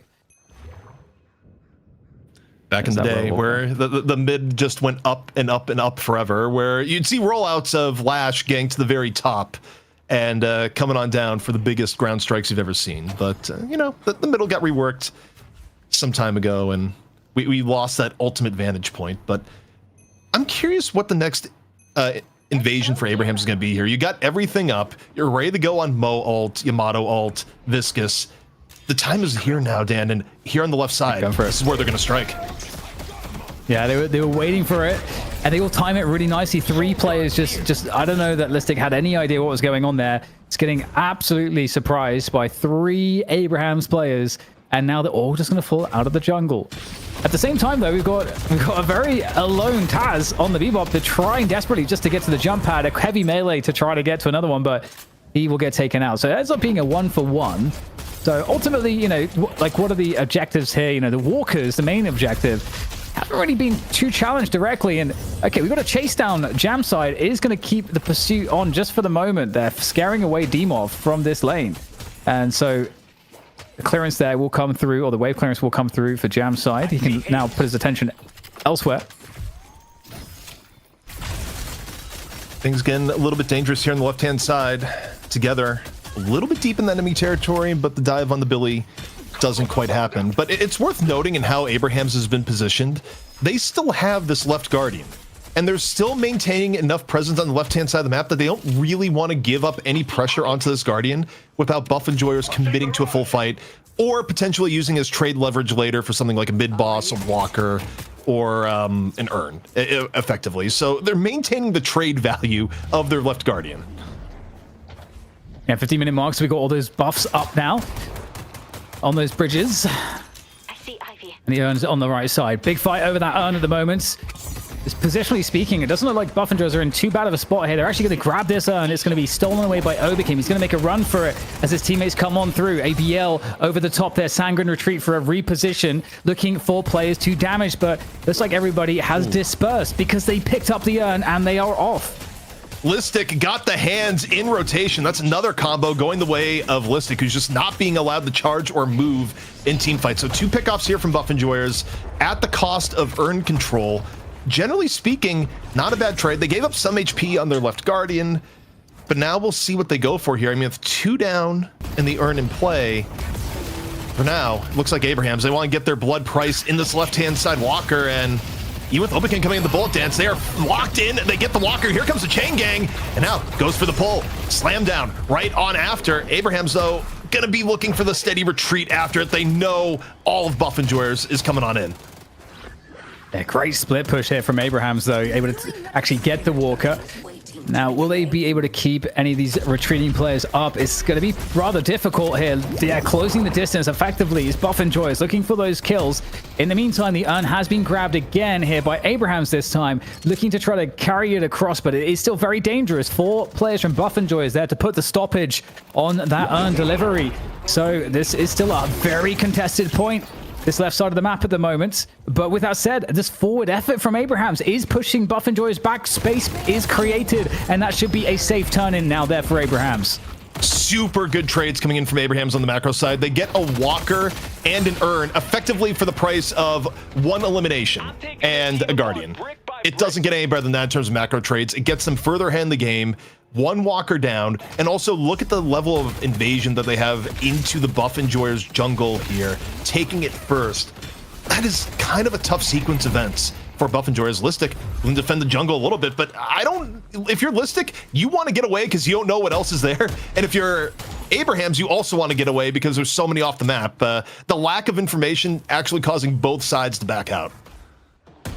Yeah, this is starting to get a little bit scary because even though it's just a 10k difference between these two teams, it really feels like still Abrahams are dictating the map control game, the macros you're talking about. Like, just largely speaking, you can see that they're often in their opponent's jungle. We haven't really seen the reverse, and once again we're seeing that story reign on true. You got 2 players there on the left side.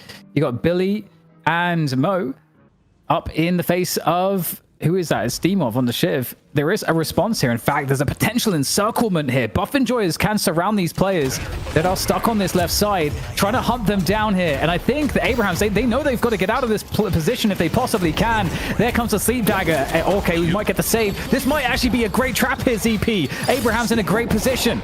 Yeah, Abrahams, Saf, able to save together right when he's about to go down. Even if he goes down now, he's taking up a lot of attention and time. More room here for Abrahams to punish on the outskirts. Demov is going to go down. Zergy, though, finishes off Saf. Up over here on the airdrop. Look at the chase down here on the Tass. Tass maybe a little bit caught out in the 2-on-1. However, while this is going on the right side of the map, Jam side is just taking the right Walker the task here, Dan. If you're Abrahams, you may be okay with giving up some kills if you are giving this much farm to your motto on the right-hand side.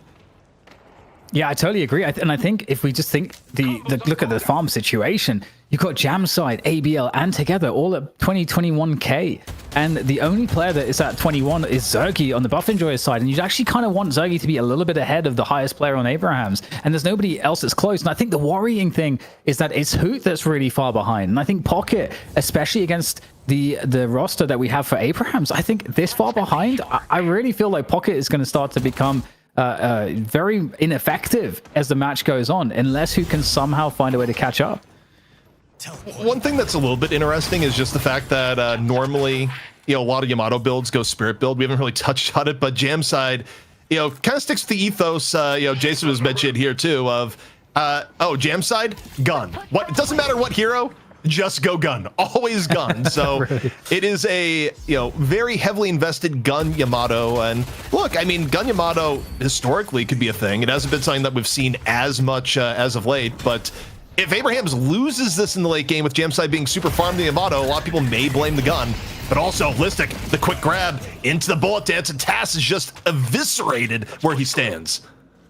That's a great find, and it's these little moves that are going to be very helpful.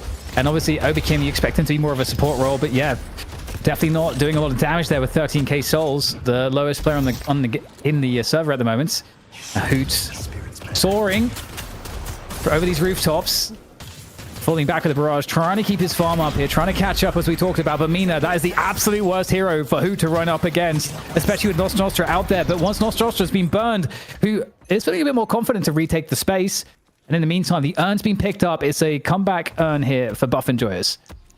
Yeah, Nostra is more so to get damage onto the Walker, but I don't think enough bats from ABL actually hit their mark. The Walker HP did not go down a ton. And you look where Abraham's is on the map, they're not going to be able to contest this at all. So this is a pretty nice comeback mechanic earned for Buff Enjoyers. They're still pretty behind on map macro here overall and how aggressively Abrahams has been able to play into their jungle.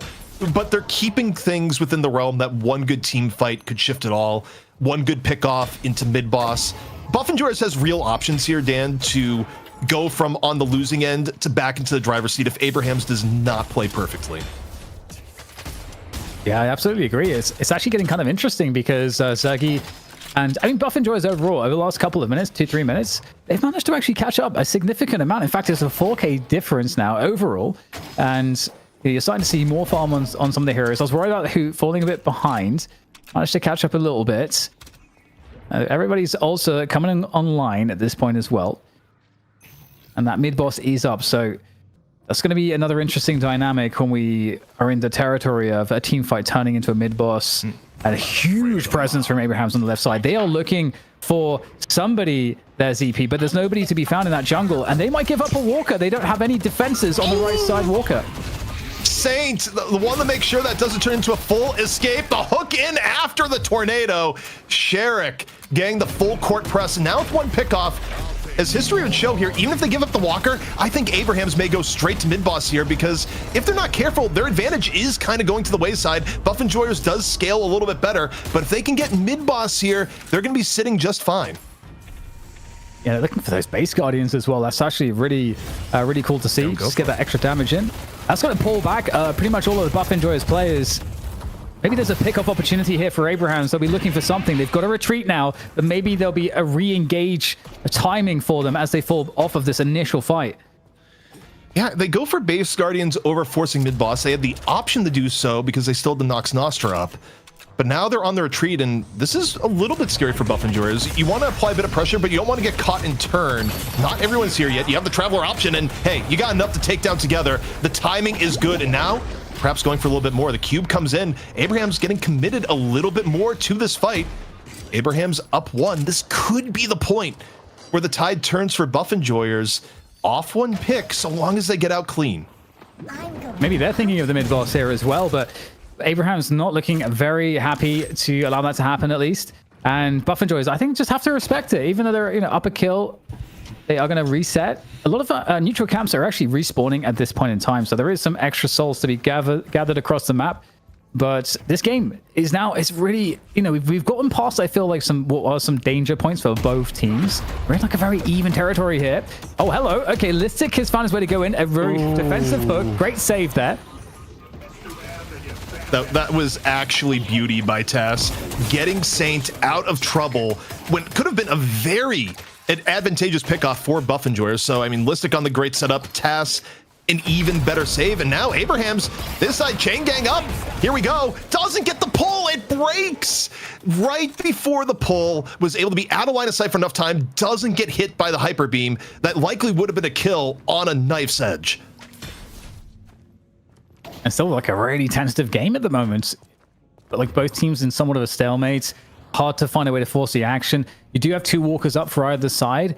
We could be in for a longer, like a reasonably lengthy match here, ZP, given that we're at the 25-minute mark already, and neither team has really found it safe enough to really go all in. Here's a potential opportunity. Might force out a potential ult there. Is Jamside available with an ult? Yes, he does, but he doesn't have to use it. But does get scared away from the Sinners.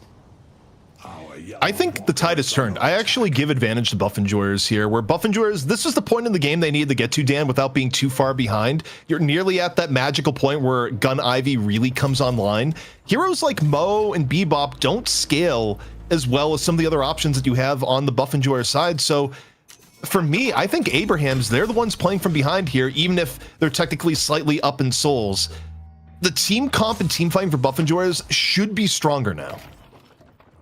I think what's really interesting too is just I think what ABL is able to find on Mina, because we don't often get to see Mina look this strong in a game, but I hold that thought because a big fight over the urn on the right side here for both sides, and we're going all the way in on Jam's side with the Shadow Form. It's locking down Obikin. There's the support haze out of the picture as they now try to find their way onto this Hyper Beam to lay down the damage. I don't know, it's not looking all very good right now for Abraham's, having to fall off, and in fact everybody's going down. So exactly what you were saying, ZP, that power spike difference now for buff enjoyers is really coming to fruition. Gemside is so incredibly low, got the raw end of an affliction, now just wants to get back to base without getting caught. But you know, a 2-for-1 in favor of buff enjoyers, and they think that's enough advantage to go directly into mid. Now is Abraham's going to be able to come in here and do a good contest while half their players were weakened and wounded? I think they do have the, I don't know, it's too quick. I'm not sure you're going to be able to get in there in time. Mina would have loved to Nox Nostra, but the Rejuvenator is coming on down. No one is here just yet and is fully taken by buff enjoyers, who now firmly have control of the game. They're going to pick up the urn, and this could be interesting.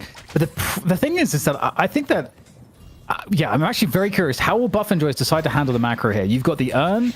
You could just give up the urn and then try to just take down both walkers. Or you could, or maybe there's a world where you can basically stop the urn and still get both walkers. Obviously, the ball is in buff enjoyers' court as to how they decide to respond here on the map. And they are moving towards that left lane where the urn deposit spot is.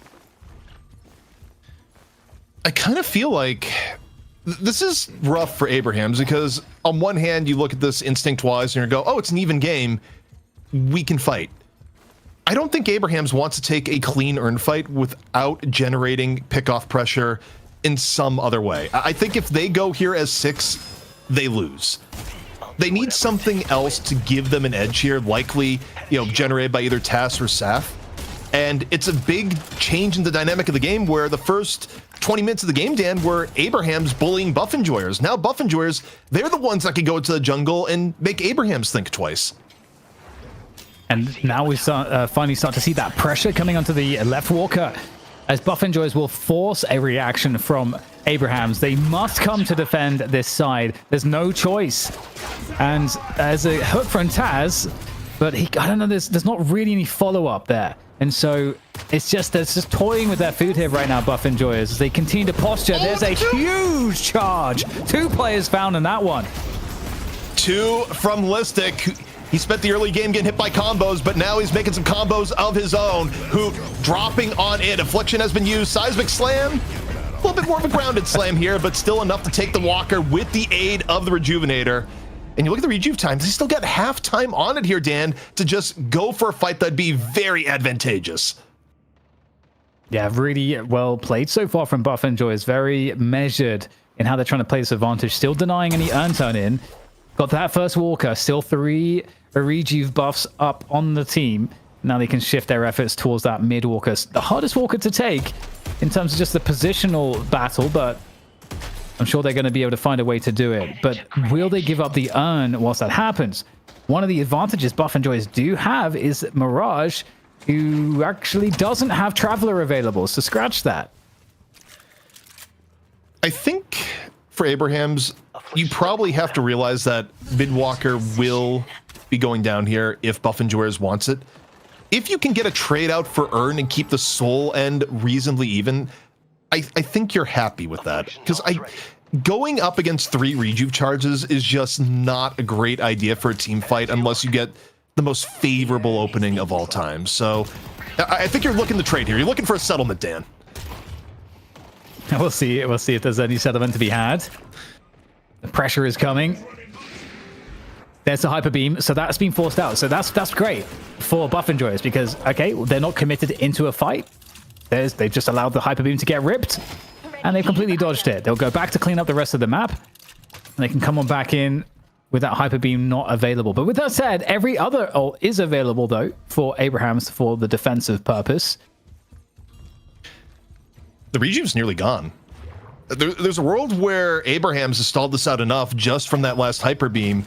Buff enjoyers had pressure on the left-hand side, needed to push out the left lane, but in the progress of doing that, the Rejuvenator, it's just about done. I don't think buff enjoyers has time now to set up another fight. If that's truly the case here, which it looks like it's going to be, amazing work for from Abraham's, or potentially you could argue maybe buff enjoyers too conservative. I think you are a little bit conservative. When you have 3 charges, you want to find a way to take a fight. They just didn't like any of the fights they got, and respected the hyper beam. Earned though. new urn, going to be picked up by Listic that spawned off on the left-hand side.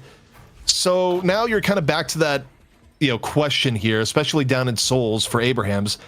How hard do you want to contest this urn?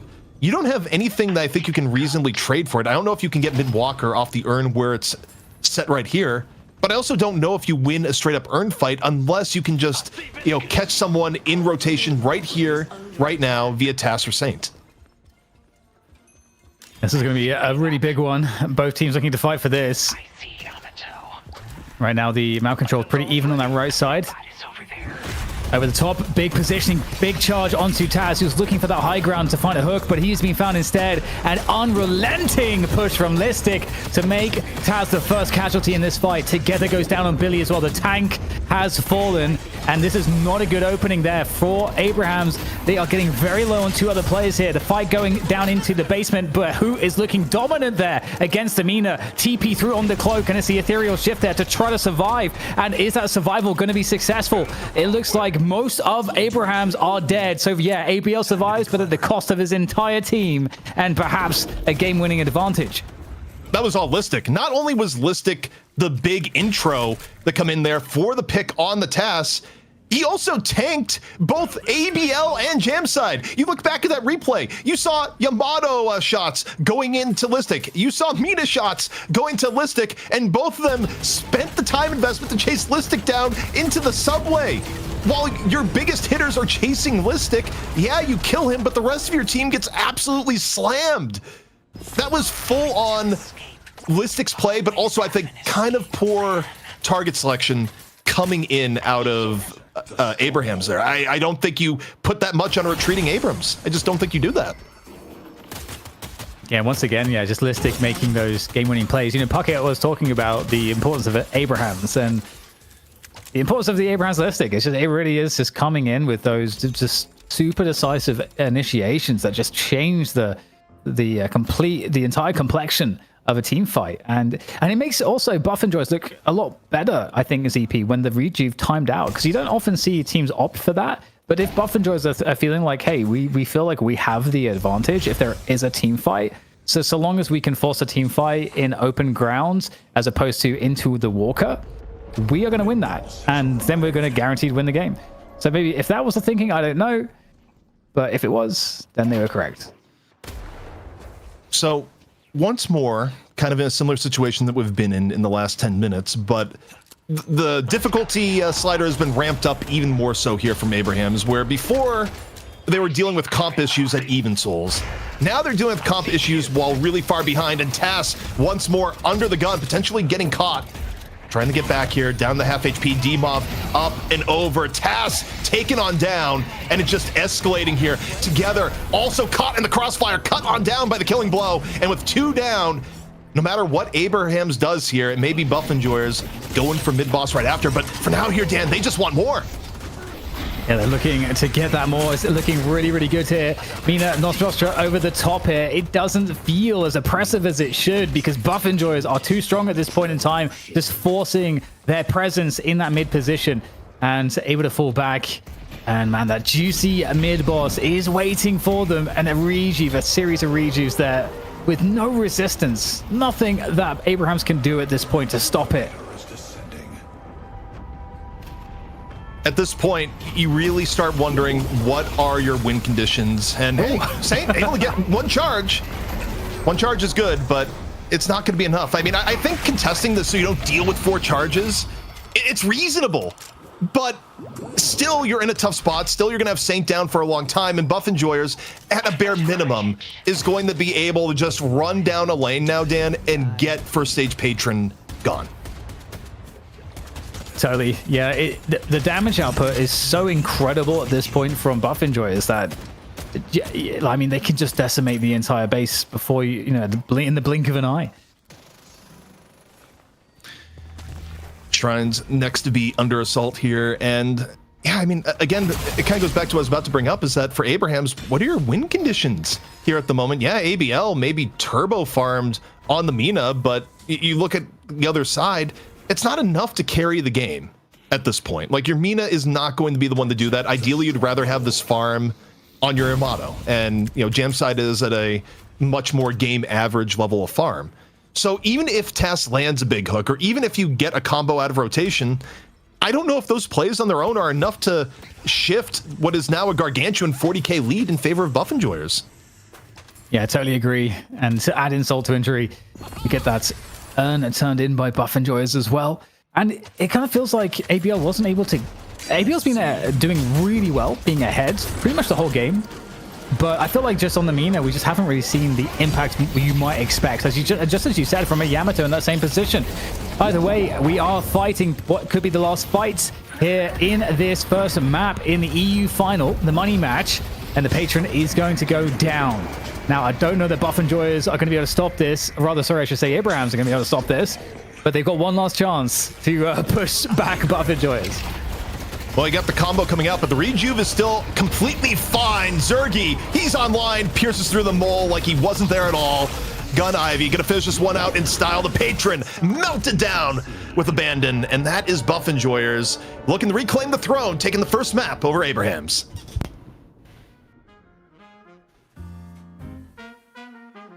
Buff Enjoyers getting the job done. Impressive stuff here, gentlemen, as we revisit the highlights and break down all of the goodness in our 30-plus minute game. What was that, 36-17? Something crazy like that? Buff Enjoyers edge out the Abrahams and ABL, and I was a little bit worried. Was the Mina gonna be strong enough to hard carry at the end? It wasn't enough. ZP, what did you witness? I mean, I think what we witnessed here was kind of the storyline we said in the draft, was that Abrahams was going to come out really, really strong. They had a team comp that was set to the early to mid game, and the challenge for Buff Enjoyers was, can you survive to the end? They did. They survived to the end. They were able to just maintain control of their jungle, not do anything ridiculous, and keep the game going, and they never quite let Abraham strike a decisive blow. We had over 4,000 concurrents live here on Night Shift. Thank you all for tuning in. This is our 7th episode, and you are witnessing two of the most featured teams to ever grace Deadlock competition, Abraham's Buff Enjoyers. They've gone to 4 game 3s. Will we get another one tonight, DDK? How we feeling? I mean, it's so possible with these two teams because they both have obviously so much talent, and they've both proven to be able to win against each other. And what we normally see is the story of an ever-evolving draft. So it's not about that one map, but it's about the adaptations we see in response to losing each map. So for Abrahams, for me, I'm just wondering, okay, well, what is the response in the draft? Because that is where they can hopefully for themselves take control of the game. Is Ivy getting banned out? How important was she? Because we talked about it last week. In theory, she's the strongest character in the game right now, according to the EU Pro, ZP. She's a win condition, and it's basically, it put a timer on Abrahams to win the game before things got super late. I think Abrahams was willing to take that risk. I think their draft was very well calculated on, we can beat these guys early to mid with this draft. So the interesting thing for me is when you go back and reflect on the game, do you need to change anything for Abrahams? You got what you want in the draft, and you were executing reasonably well. You just weren't able to land that final punch on the Buff Enjoyers. Does that necessitate change? I think at a bare minimum, you probably make sure that Listic doesn't get Abrams. He's just too hot on that character. But overall, I mean, I think this was an execution issue for Abrams rather than a draft issue, frankly. DDK, if you're looking at the builds, anything stand out to you? Anything that you want to copy into your own game? Well, I think just very, very quickly, I think ABL, I was curious at what the damage output was going to be because ABL kept up in the farm, but I don't think had the impact from a damage POV that I think you wanted to see from the carry, like from one of the 2 damage carries on the team. And so that might be also a switch up that we'll see. But in terms of the builds, I think for me, actually, I'm always inspired by Pocket, where you get the Majestic Leap as early as Hoot did, like 2nd item. Usually for me, it's like maybe like a 5th or 6th item, but I want to be more like Hoot. I want to be bold. I want to get it like 2nd. Big shout out to Metro. Thank you for the raid. We are growing every week here at Deadlock Night Shift, and I have a feeling we are going to see the Abrahams grow to at least 25 kills next game, ZP. No way. You outslam 30-16 back-to-back games. Do you think Abrahams have what it takes to bounce back? And if so, what do you think it'll be? I mean, look, this is the EU rivalry where it seems we always go to 3 no matter what. So, look, if you're looking at the trends, absolutely, I think Abrahams bounces back here. I think also the way that they were dominating the early and mid game, if you give them that opportunity, 10 times overall, they're probably going to win at least 5 of those times. So, to me, I think this is more of a masterclass of buff enjoyers just playing rope-a-dope, staying alive to the end of the game, but if you run the situation again, does it work out that way? Maybe not. I think Abrahams is more than able to turn this back around and bring us to a map 3. Big shout out to our production crew. If we haven't, Solomon, hit them with the graphic of the bracket, because we got a lot of new faces coming over from Metro Stream, and some saying, oh, I came here to goon and watch Deadlock, and the matches are over. No, dude, you're in match number 2. It's a best of 3. You could have 2 more games between the Abrahams and the buff enjoyers, and that's just half of it. NA following EU. It's the night shift. It's coming back game 2 after this.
It's the night shift. Gun Ivy's pretty good, and ZP is all kinds of excited. ZP, you were dressed up as a WWE wrestler last night in your bedroom. Who was it? Honestly, I went back to the old days. It was Stone Cold Steve Austin doing Cold. stunners off the bed and then breaking my tailbone in the process. So, you know, a little bit good, a little bit bad. It's just where you're at. Yeah, DDK has been known as a face or a baby face, a wrestling term. You're a good guy, DDK. Who is the heel of the Deadlock community? A heel. Who's the bad guy? Who is the bad guy? Is there one right now between the Abrahams and like- Buff Enjoyers, or does the whole Deadlock community love these teams? I feel like DZ people have a better read on this, but sometimes I get this. Historically, I've got the sense that with Leffers being the heel because of how much he tilts and just rages and stuff. But that's my outside perspective. So I don't know, ZP. Am I right? Am I wrong? Look, we're in EU land right now, and while Leffa has gotten a lot of hate when the NA side, and look, we had comments to be like, I'm just here to hate watch Leffa. So you're not wrong on that. EU-wise, I think a lot of people like watching ABL and seeing when things go bad for ABL. That would be my case. I think Abrahams gets a little bit more of the heel heat relative to Buff Enjoyers, but between the two, both these teams combine and give us some good games. So Leffa, known as the most hated pro player streamer in the game so far, is what I picked up on, and he plays into it. That's why we love him. You're going to see him later. Right now, though, you're going to see these 12 players go back to back in game number 2. A different draft order, though, right? We're going to see some switch ups here. So, DDK, what did you learn if you're Abrahams from draft number 1? What do you do differently this time around? Yeah, I think ZP already called it out. You can't let Listic have that Abrams. The Abrams. No green Abrams. Allow him to have it. I think that would be a mistake. I think everything else, I actually don't think the Ivy is as much of a factor. I feel like that's so much of a known quantity. I think you can fight against that. But Listic's Abrams, man, is too good. The Talon is going to be the first character banned. So Great Talon, once in every single game back in shift number 5, removed throughout most of 6, and here in 7 has not been able to be played. Buff Enjoyers, what do you answer with ZP? I think you take out Kelvin. I think you still probably don't want Abrahams to play Kelvin, and yeah, that's exactly what they go with. Also, it's kind of interesting with GT. If you're going the first ban a character, it means you don't think it's good enough to first pick it, because otherwise you would first pick it if it's not banned, but it also means you don't want to see the other team pick it as part of a combo with their first 2 picks. So, GT's in the spot where maybe not the most valued hero, but definitely not something you want to go up against. Abrahams, though, they decide they get the gun Ivy this time around. So Zergy gonna have to play something else this game. You gonna leave it in the game? We're gonna take it this time. Also, do you both see Tango DL's message in the chat? DDK, I would like you to try and say pneumo ultra microscopic silica volcano cynosis first. I'm trying to find it. I can't find it. Tango DL. Tango D. Oh, all right, we're just gonna scroll to Oh, there it is. I found it. All right.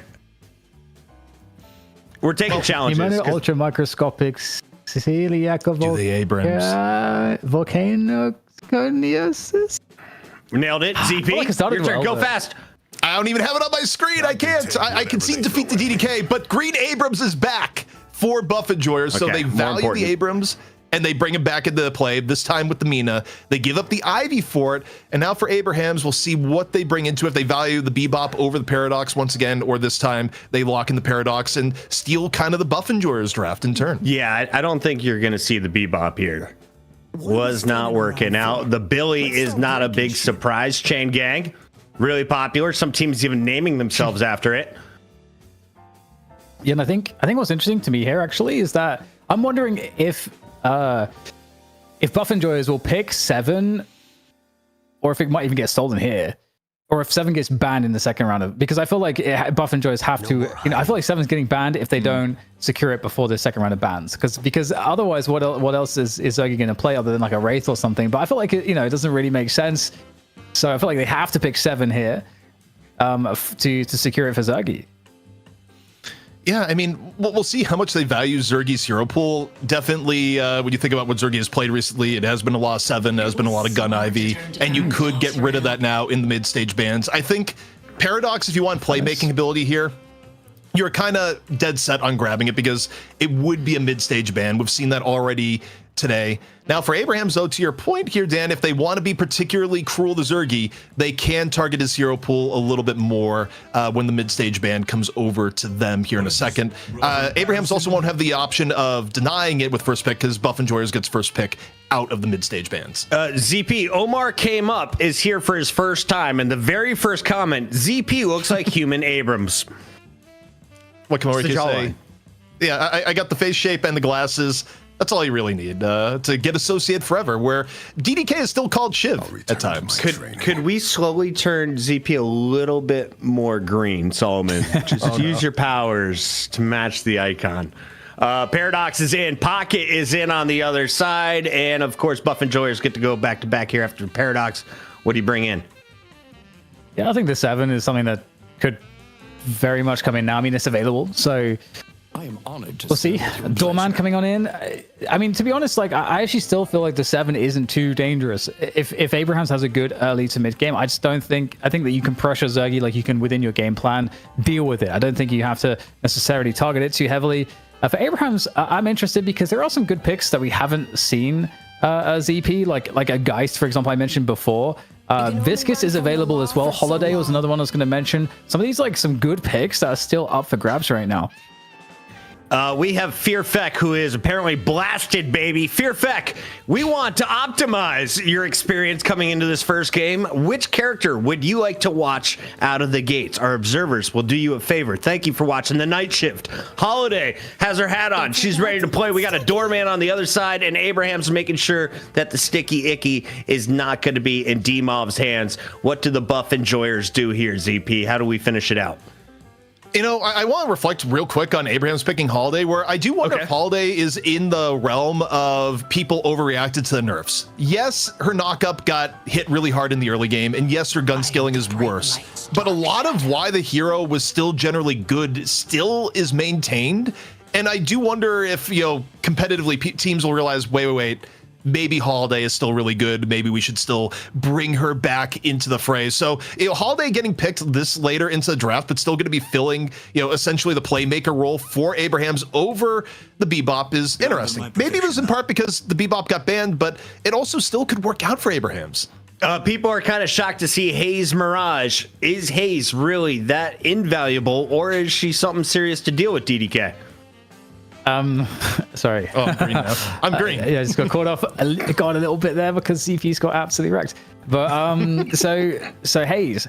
You're about to watch I my mean, greatest trick. we're seeing the support Haze. I don't know. I don't know. I obviously like to see. I would have preferred to see Oberkim on the Holiday, you know, instead, for example, or like something that's a bit more classically on the support end of the spectrum, because the Haze can be a little bit troublesome. I think it's okay. I don't know what my thoughts are on it, to be honest. I haven't been super a big fan of the support Haze. I've been told that you should be Sinclair as we all do our dress ups. They want to see DDK shirtless with a magic wand pointing his thing at people. We're getting into game number 2, ladies and gentlemen. It's Abrahams versus Buff Enjoyers Green ZP. Who had the stronger draft?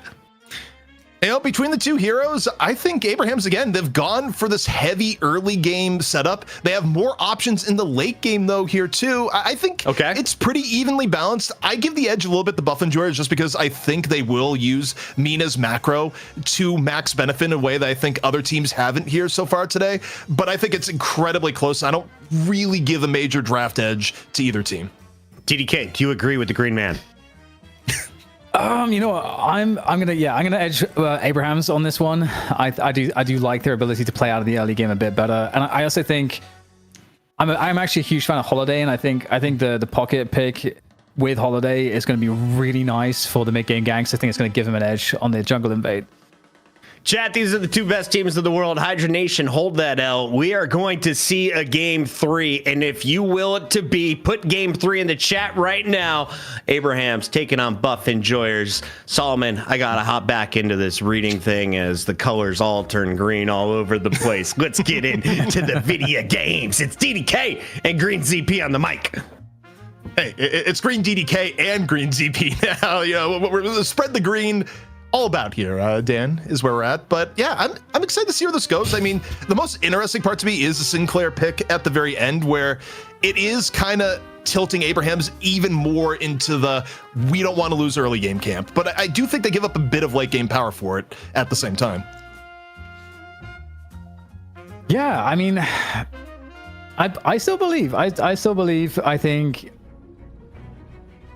I feel like I don't know. I think Holiday. I think you honestly pointed out the Holiday, or put the flag on the Holiday in a way that I think really resonated with me. I actually think that could be a big difference maker here. I do agree that teams, I think, have overreacted to some of the nerfs, and I think the utility is still there in both the jump pad, initiation, and the lasso, and the setup that's possible at the pro level is still really strong.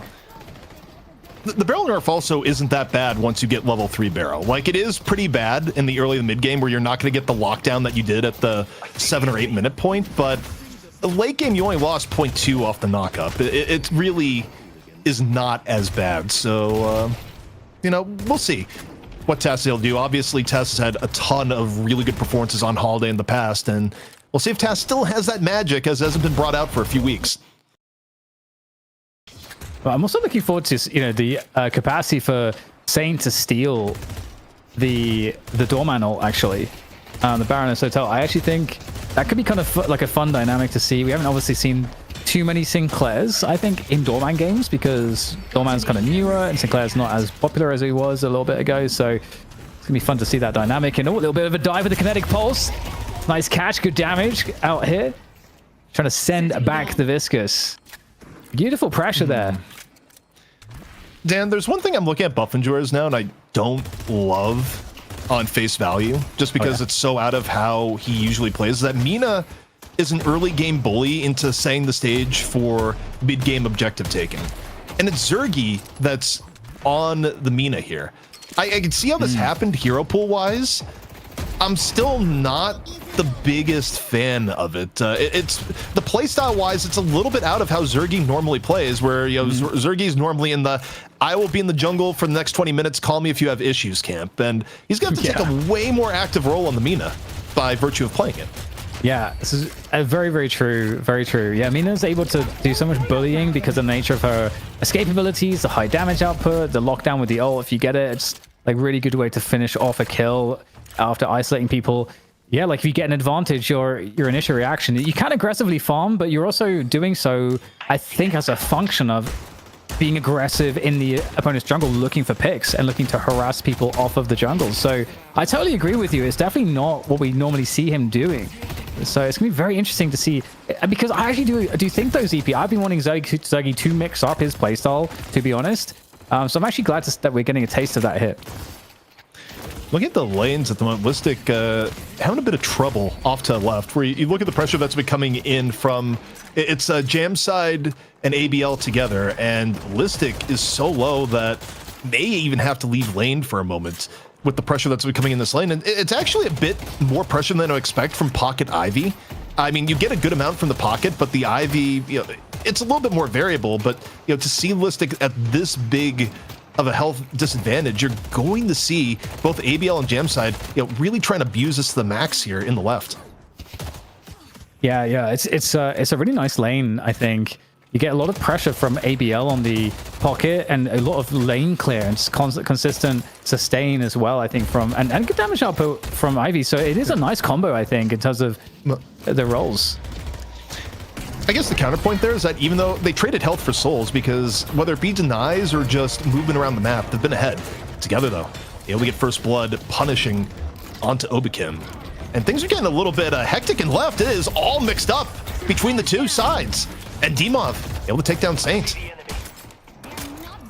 This mid lane's really fun too, but we're back on the left lane for the moment. All potential kill here coming on through. Yeah, there we go. Jamsite goes down to the Mina.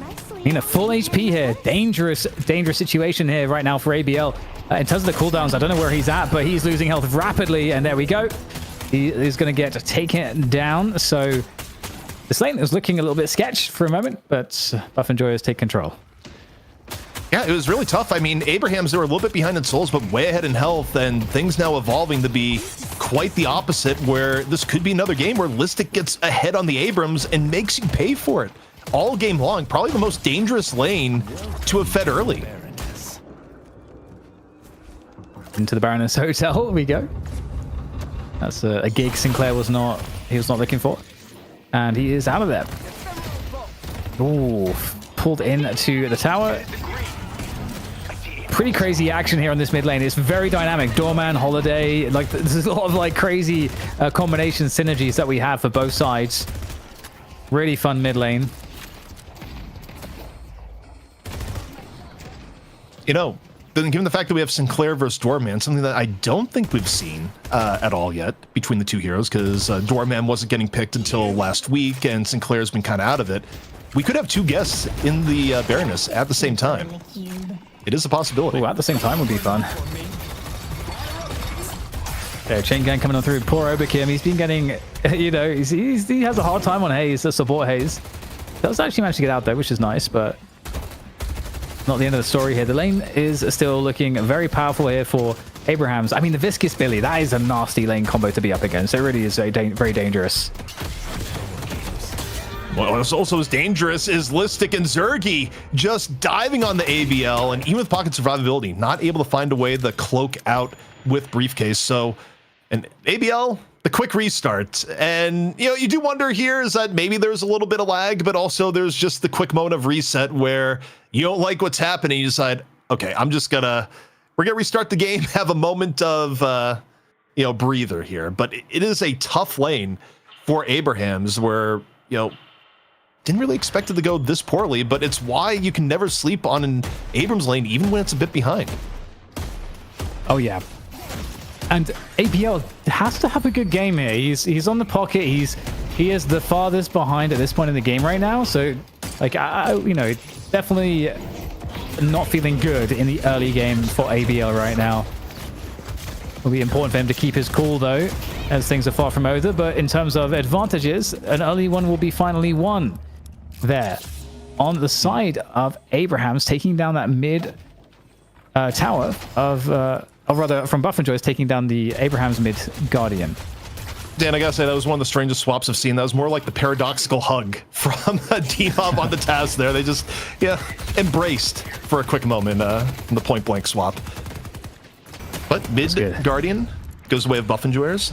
And we'll see how Buffinjoyers starts rotating around the map to take advantage. And even in terms of rotations, even though they don't have mid Guardian, it's not going to stop Taz from taking a bite on the right-hand side here. Spirit Lasso is up and ready to go. We'll see if Taz hits pay dirt here on the right.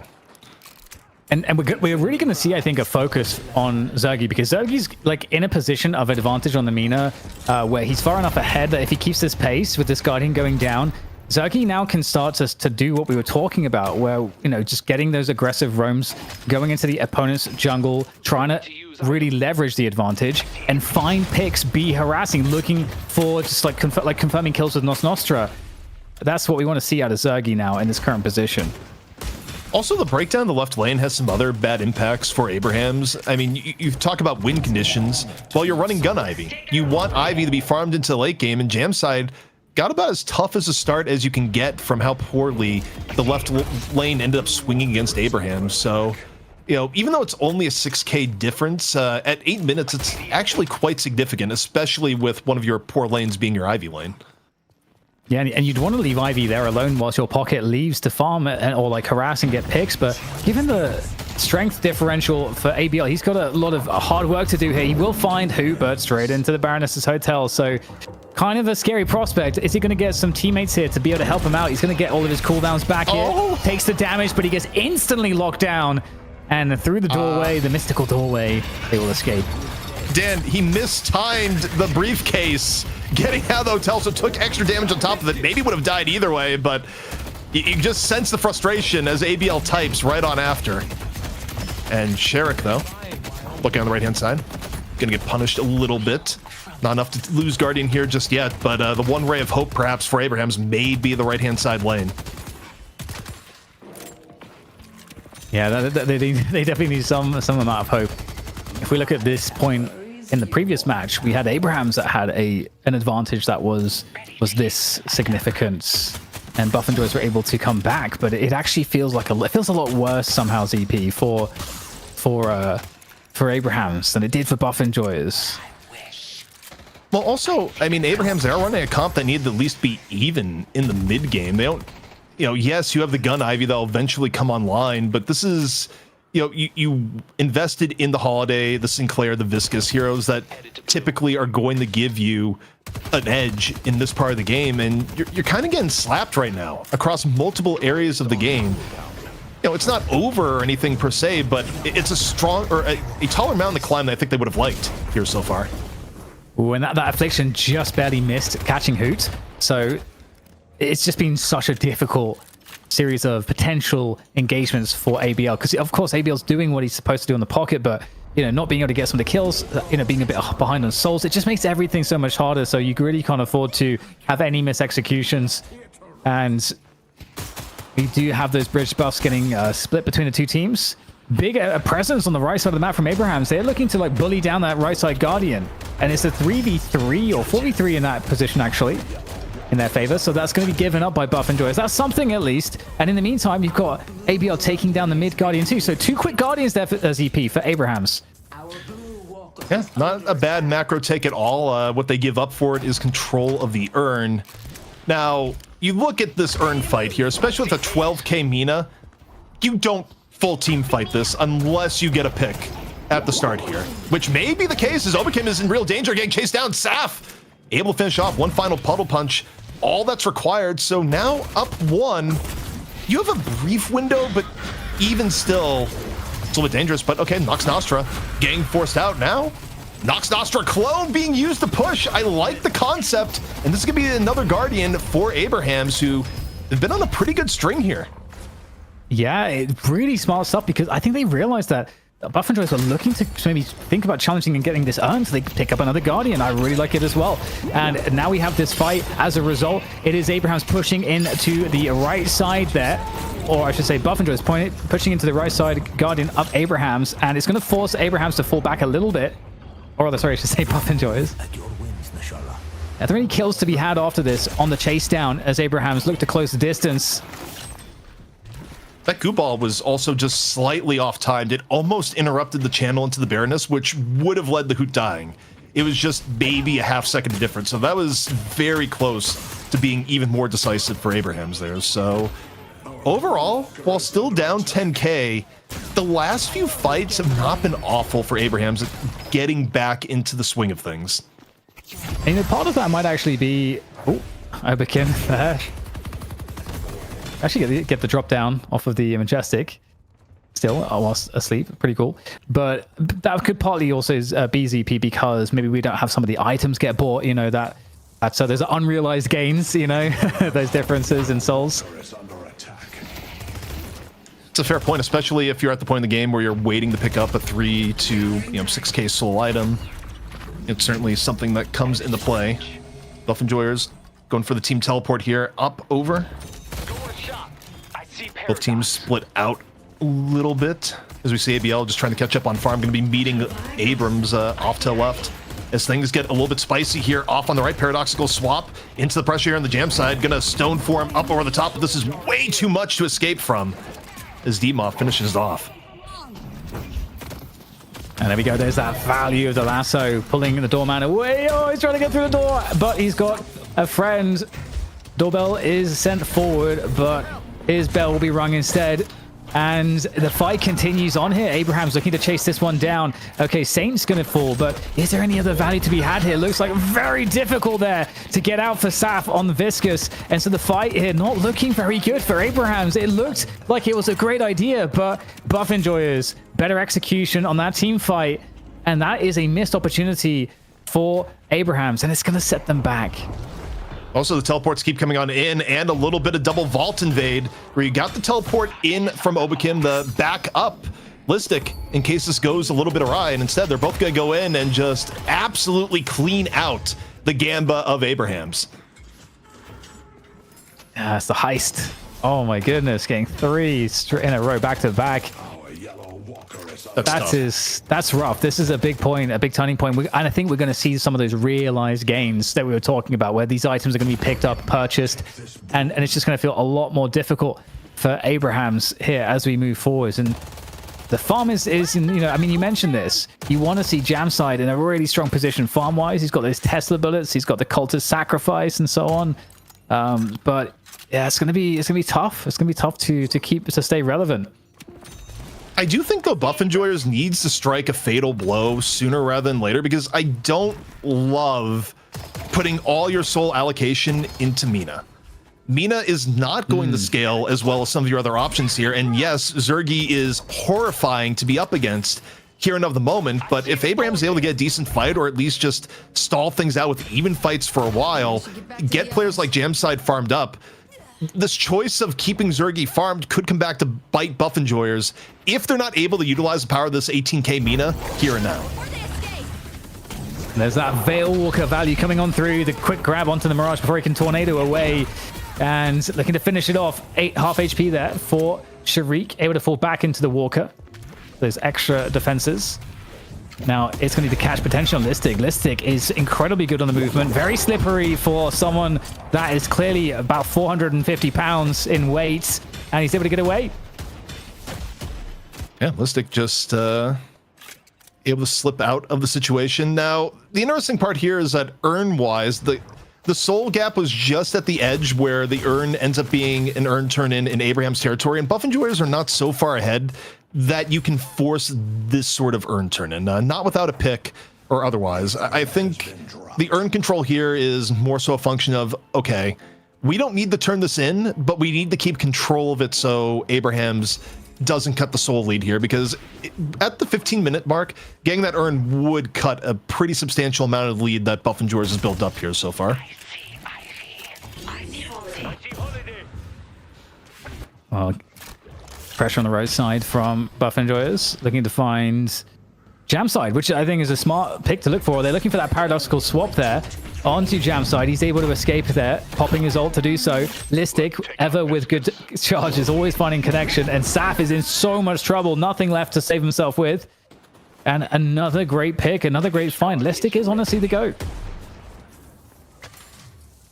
You got Saint doing a little bit of exploratory mission to see if the urn is grabbable, and you just see the instant teleport out via Spectral Assistant, just Saint covering a quarter of the map in one bound. Just one of the things you can do on Sinclair. You'd be a little bit more greedy, just knowing that you have one of the best escapes in the game. But you look here to the left-hand side, Buff Enjoyer is just looking to add on to their edge, get a little bit of walker damage, but for now, they're going to be forced back, but once more, getting control of the urn in their hands. Yeah, good rotates coming on through. Always fun to watch the pros traverse the map. And the urn has been collected. It's a comeback urn for Abrahams. So that's where Buff Enjoyers have to deposit it in enemy territory, deep in enemy territory. And you get the respect from Abrahams repositioning to try to defend this location. And right now, all the lanes are pretty pushed for Abrahams, so they can actually afford to wait a little bit without worrying about split pushing, waves crashing into their walkers, and that urn is going to get dropped. Also, one thing that I think really helps Holiday tier list wise right now that I didn't really think about, but she always loved running Veil Walker, even when a lot of people wouldn't run it. It wasn't, seen as that strong of an item. Now that Veil Walker's gotten a lot of buffs and people realize how good it is, it also naturally is one of the best Holiday items where you take a look at Tess here. Tess, maybe in the market to go for Mirage, go for Doorman if possible. And it's something that Buff Enjoyers really has to respect as the initiation threat of the Spirit Lasso, where, to me, it makes me wonder, okay, have people been sleeping a little bit on Holiday? Once more, up, over, Lasso doesn't connect! Could have been huge, but instead, the sad barrel just gets thrown out as Tess runs away. I hope your time at the Baroness. There we go. Well, into the Baroness Hotel, and taste your own medicine. It's everyone's gone. Employee perks, why don't you charge the help the checkout fee at the end? It really doesn't seem fair. Where's the employee discount coming on in for Hoot? Yeah, man, times are tough. Got to get rid of those.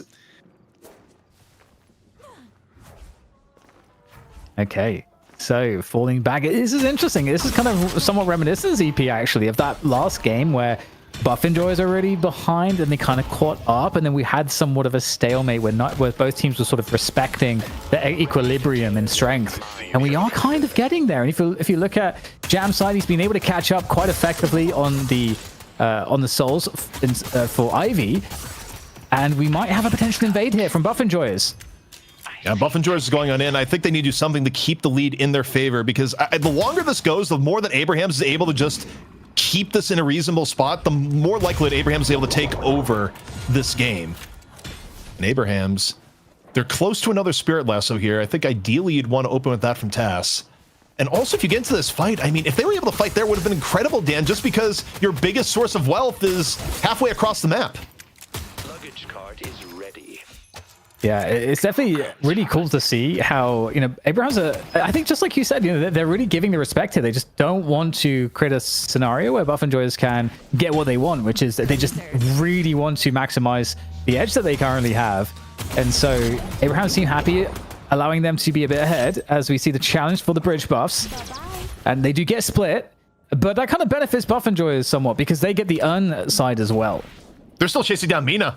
Tass still wants this. You look at the minimap. Tass is in hot pursuit. I don't know if they're going to be able to catch Mina here, but does have the Spirit Lasso if he's able to get line of sight for a moment. Doesn't quite happen, but also you look at how easy it was to force Mina out of the fight. This is where I kind of wonder about the overall Buff Enjoyer strategy. I don't love the idea of telling Zergy to get swole on Mina the way that Zergy would on something like an Ivy. I think this really could come back to bite Buff Enjoyers if Abraham is able to get even one more even fight. There's the time thief. Yeah, I totally agree. Definitely, you know, for me, the case on Mina is still out for the reasons you're suggesting. And now both teams looking to try to find positioning for a potential earn fight. It really is on Buff Enjoyers whether they decide to go for this particular fight. You think on the soul differential that it should be a fight that they want to take here. But Abraham's looking very confident to go for this one. It's just... with the collector then once again, there's the deposit. And you know what? Abraham's, they've given it up. They have completely given this one up. Again, I don't hate it. I don't think Abrahams are the ones under pressure here as much as his Buff Enjoyers to make something happen. ABL dives over and in, drops the affliction, hits 2. Zergy's just able to delete Saf though as this fight goes on. So Buff Enjoyers able to coordinate focus fire a little bit better. And ooh, the damage in on the Tass. Actually kind of surprised Tass gets away here. And Tass chilling. He be chilling. Yeah, it's interesting too because from that perspective, you know, we have seen Taz looking for a lot, but also getting denied. So yeah, looks like Buff Enjoyers doing a great job being in control here, looking to convert with that mid boss. And is there anything to do about this one? You've got somewhat of a challenge here, but it might turn into more kills here. Stoneform to try to escape from this one. There comes the barrage, but the Nos Nostra in response is a great way to try to scare away the pocket, but a very, very squishy Mina is in trouble there. The E-shift comes on through to keep her up for the time being. It doesn't seem like there's the follow-up here. The mid-boss is going to get taken out. The rejuice will fall from the sky. And is there a one last-ditch attempt here? Barrage is being sent on through. The big challenge coming on here from the Abraham side. But Buff Enjoyer securing 3 of the rejuve buffs there. And it is a huge fight. Are any rejuves going to be eliminated here? A few players are low for Buff Enjoyers as Abrahams try to get rid of this rejuve advantage. But it doesn't look like they've been successful. They've been routed here, ZP. Something or someone interrupted together there because you heard the chain gang go off. I was expecting to see together just burst out of the ceiling or out on one of the ramps, pull stuff in and make that more contestable there for Abrahams, but it just does not happen. Buff Enjoyers are able to get up to a 30k lead, and for their team comp, this is exactly where they need to be. Abrahams now trying to get pickoffs is going to be far more difficult. Especially, you take a look at some of the people are going to have to do it. You know, an 18k holiday being exposed oftentimes could just get bursted down, lasso or no.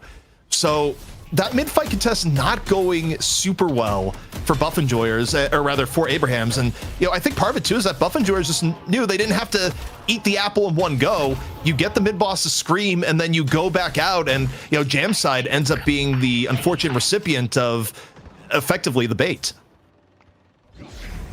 And there's another challenge that's going to come on through here. Likely from Buff Enjoyers, they want to make use of these rejuves, looking to pressure into mid, trying to find any jungle fights that they can on the way as well. No players are isolated though, so they're going to fan back out Buff Enjoyers. And we saw this happen, that they actually allowed the rejuves to time out in the previous match, but they've got a much bigger advantage here, ZP. 30k plus souls in the difference. It should, I feel like, give them a lot of confidence, but they'll fall back onto some of the farm, push some of the lanes, just extract more advantage before going in for that mid walker. Headed to green. Well, also every vault that you get does really stack up. I mean, it's the one thing that is immune to comeback mechanics in the game is invading your opponent's territory and stacking up the golden statue buffs, because even when they get back into the game, you still maintain that. Doorman ult here, Saf getting a gooey visit off into the Baroness. Still able to roll on out, meet the checkout time without a problem, but gets the luggage cart on top of it and the swap. Viscous getting the business from all ends here. And yet, with Viscous mobility, is there going to be a way out right now? Another puddle punch, another way. Task gets caught trying to be interference, and Saf still doesn't get away. 3 down for Abrahams as Buff Enjoyers look to put this one in endgame. Yeah, and it's a desperate attempt to get out of there, and it's not going to work out. Listic on the case, and that is kind of feeling like that might be a wrap here. This base is looking very much at risk at this point. I mean, the damage output though, Ivy can hold it down. Ivy can hold it down. Jamside's going to delay things slightly, but there is an overwhelming amount of power coming his way, and I don't think there's anything that they can do here. These shrines are going away. The patron is likely also going to go down, but I don't know that there's time here to make a push for that final stage patron. Abraham's just running out of any viable options to rotate this one back into their favor. The soul lead has just become way too much, and even scaling options that'd be nice for them. It's kind of hard to take it as a real threat here when the overall stat difference between the two teams is just far too severe. Nice parry there, by the way, on the afflicted Demov as he's already like trying to escape the base. That was pretty sick. Oh man, they're in the shot, man. Oh. Again, you go to win conditions here and wonder, okay, what does Abrahams do to get back into this game? You can't really go for any jungle freely here, because any open skirmish, you're effectively guaranteed to lose, even if there wasn't one rejuve charge still left. Right now, you just overload and hope for a pickoff. Let's see if that's going to be the case. Instead, you just lose together as, guess what? Listic, not super easy to fight in this situation. Far ahead of things. Another 2 go down for Abrahams. And Dan, this is the end coming on up. This is the end. Certainly, I don't know that there's really much that can happen at this point. Saf trying to escape. It's a noble attempt, but the damage output is too ridiculous, and we're actually going to finally see Amina win a game, it seems like. Sergi looking pretty devious at this point. And that was actually something that we talked about, just being unsure of the change in place off for Zergi on a hero like this. So fun to see that it's gone well for him, as the base is going to be under assault. Okay, everyone's disconnected already, ZP. Everyone's The GG's disconnected. Abrahams decided, this is not going to be the case. So Buff Enjoyers, they've reclaimed the throne. The slugfest in EU, where one team beats the other. We've changed places once again. Buff Enjoyers, they'll be taking the $1,000, the winner of the money match, and going up 4-3 overall in the lifetime here on Night Shift over Abrahams. Another chapter in the saga coming to an end. And yeah, I mean, what more can you say? Buff Enjoyers, they got hit hard last week. They make adjustments to their play, come in with a new game plan, and catch Abrahams off guard. But this time around, Dan, it's a clean 2-0. No 3-map series here.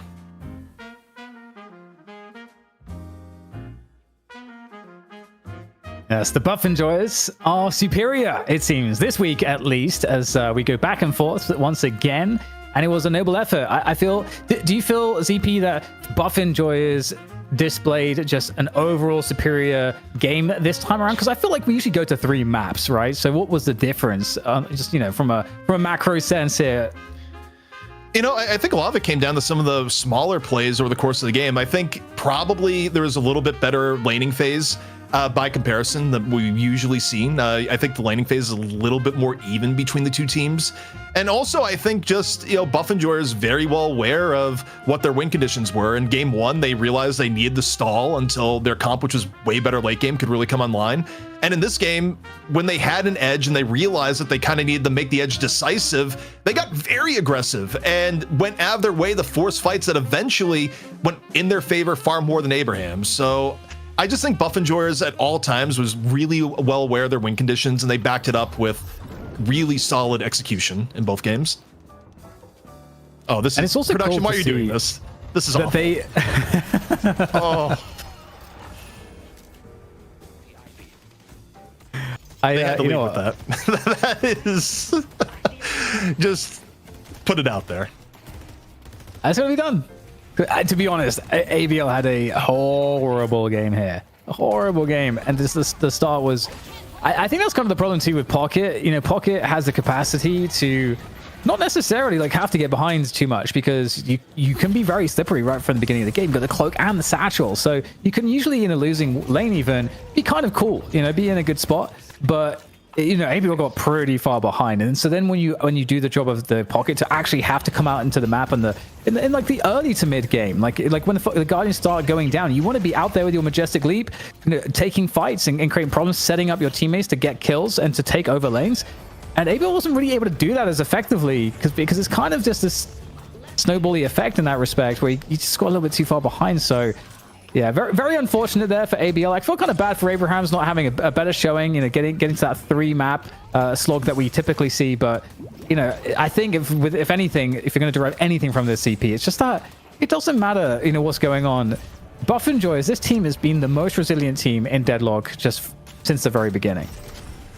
You can't argue with their stats over the course of Deadlock history. And realistically, I mean, when other teams have been taken off the throne, you get roster changes, you get big shifts. And I think the number one thing you gotta say for Buff and Joyers is that they are just the most stable team in Deadlock, where they can lose a final, they'll come back, they're not going to do a roster swap normally, and they'll just come at it with a different approach and make it work. A part of which is that they have a really versatile hero pool, even though it's also punctuated with really good comfort picks like Listic on the Abrams. And man, oh man, Zergy got ahead on the Mina, and then honestly, again, just stayed ahead. Oh yeah, yeah. Never looked back. It was a great performance. Anything standing out just overall on this look of the stats here for you? I mean, it feels like you know what we saw in the game. Nothing I think jumps out at me except maybe Together having a really hard time getting into the game on Billy. I think would be one of the biggest standouts for me. Interesting enough too, I think another reason why this probably went a little bit more poor for Abrahams is you think about what Abrahams used to, you know, take down Buff and Joyers last week, and where they've had a lot of their success. It's been being able to play heroes like Grey Talon. They have ABL on the Grey Talon. Well, that was banned out. Also, things like Kelvin Shiv as a combo, they weren't allowed at all. So Buff and Joyers definitely came into today saying, we know what you like playing, Abrahams, and we're going to take away some of your favorite toys before we get into the match here today. And, you know, now for Abrahams, it's going to be their prep for next week to go, what else can we make our own? Their last time they took the throne, it came off of making Grey Talon a really big impact once again. And they'll have to kind of go into their toolbox and realize, what else can we find that Buff and Joyers might not be expecting? Well, we're going into our MVP here, and I think, you know, it's deserved. It is the Listic, Mr. Listic, the Abrams of the world, CP. I feel like if you're gonna think about Abrams, it is Listic's name that comes into your head that you would associate with this hero. And I think we did see transcendent performances across every game today, including the first map of the day as well. Listic was a force. From the best of one into the first match of the best of three, and even still in this very last match that just got played, Listic being part of the winning lane that put ABL and put Jamside in such a tough spot and still let Listic be in the position to make plays was huge. I mean, Listic's lane play today was absolutely sublime and just kept that level of gameplay up throughout the entire game, including making big game-winning plays, whether it be Phantom Strikes in the charges or just drawing enough aggro that even if he died, the rest of his team feasted in some of these fights. It was certainly a feast situation, and I think when we go back into the history of this hero, I think when I first heard you use that term feast or famine, it was always on Abraham, or rather on the hero Abrams, that you would commonly talk about that concept with, and it definitely makes sense. And just to see just how relevant Abrams is as like a classic Deadlock hero is kind of similar to Pocket. For me, it's really cool that we have certain players that really embody those heroes that are still so relevant even into the rosters now. We have so many cool additions to the overall hero roster in Deadlock. So yeah, a lot of fun here, and I think we've got an interview coming up here, CP, which I'm pretty excited for. Yeah, it's going to be Lightbringer getting in here. So it's kind of a quick preview where we're also going to be having Lightbringer in on the Graveyard Shift, which will be on Friday this week rather than at the very end of the show. That, of course, is our patron benefit. You can check it out. Also, Twitch subs and YouTube subscribers get in on it too. Just a way of putting out a little bit of extra content for the community, engaging. And some of the Graveyard Shifts we've done so far have been really cool because it's not just a straight up interview. It's more casual, talking about the scene, other things going into it, not just the games of the day. The last Graveyard Shift we did with Ido got into some really cool stuff if you haven't checked it out, but just a cool thing we put on every week. This week though will be on Friday as opposed to immediately following the NA side of the broadcast. All right, well, with that said, let's bring in Lightbringer for the taste of what we'll get more of later in the Graveyard Shift. Lightbringer, congratulations. Thanks for joining us for this interview. ZP tells me that you are his, you're the main educational source for him of understanding what's going on at the pro level at Deadlock. So thank you for that, first of all. But after this win, how's that? Because that seemed like it went pretty smoothly for you guys.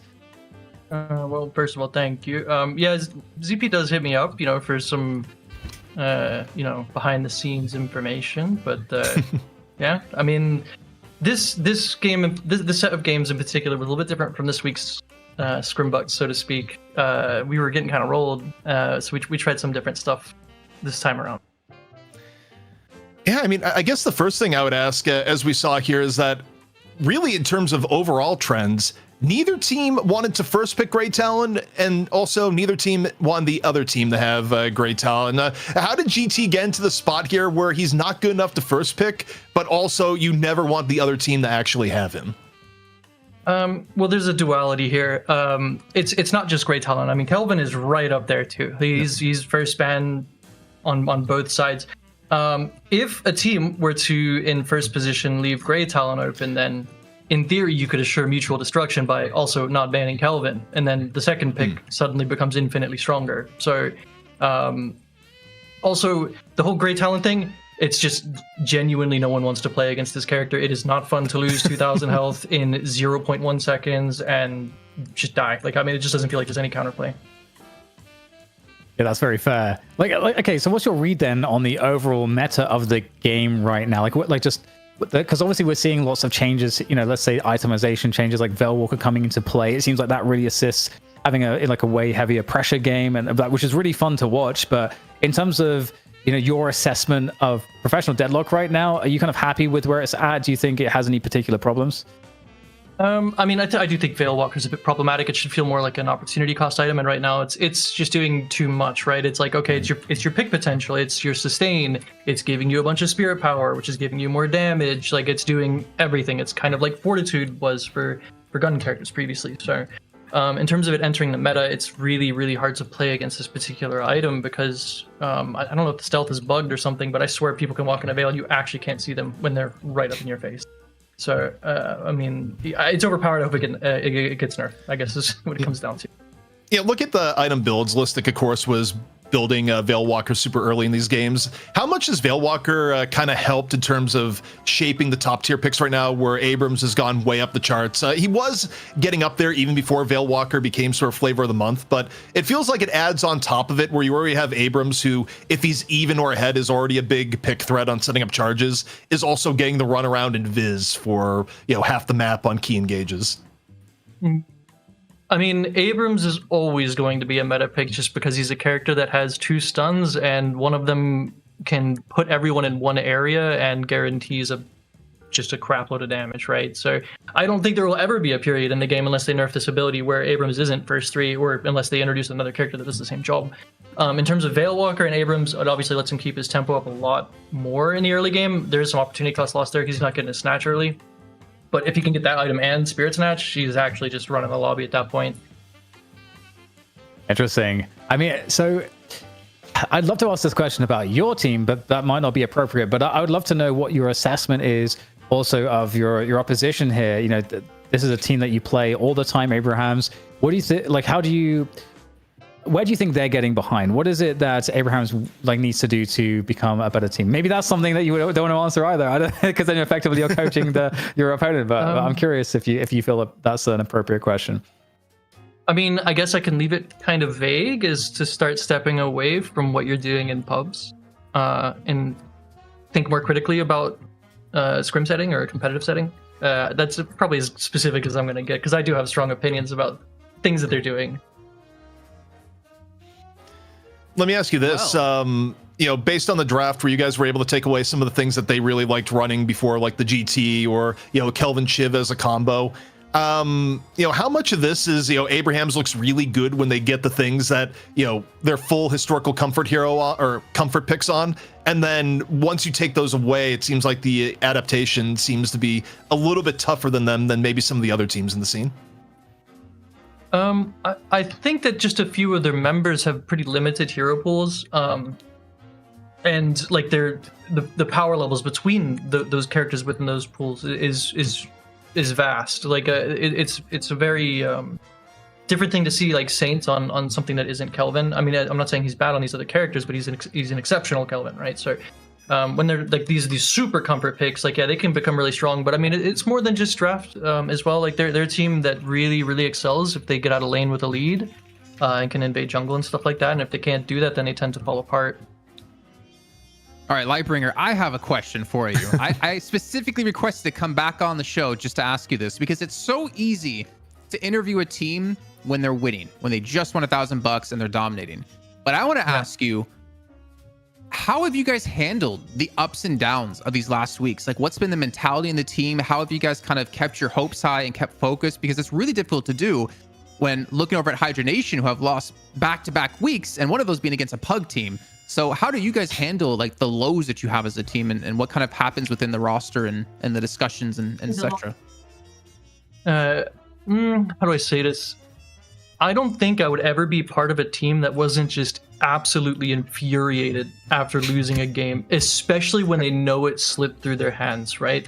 And some people, I've been on teams before, I have fun teams. I mean, if people know who I was back in like Overwatch days and stuff like that, I was like kind of a troll, and I played on a troll team, and it was just for fun, right? And like we lose, haha, like yeah, you beat a bunch of idiots on stupid characters. But like when you're on a more serious team, it's like, man, we lost. Like we were in VOD review. You're sitting there looking like, what can we do better? Can we change here? Can we have like some secret weapons or something like that? So, yeah, I don't know. It's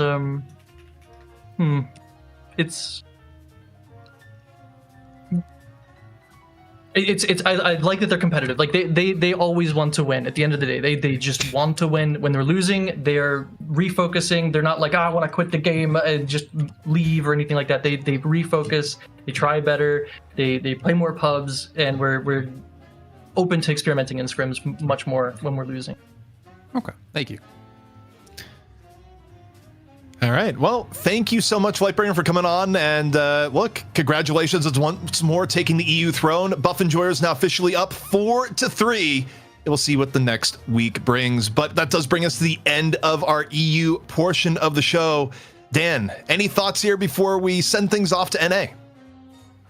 That was a hell of a series, and things are going to get really spicy in NA. I'm super stoked for it. If you feel like the Deadlock's come to a close, or the best of the show has come to an end, you're wrong, because we've got the NA region coming up, so don't go anywhere. We've got some sick matchups. Look at that, the Baroness Hotel. Who the hell are they? If you missed last week, you probably missed one of the best weeks, if not the best week of NA in the Night Shift Deadlock universe. Hydra Nation will be up against Chain Gang, but that rematch against the Baroness Hotel with Ido is going to be a lot of fun.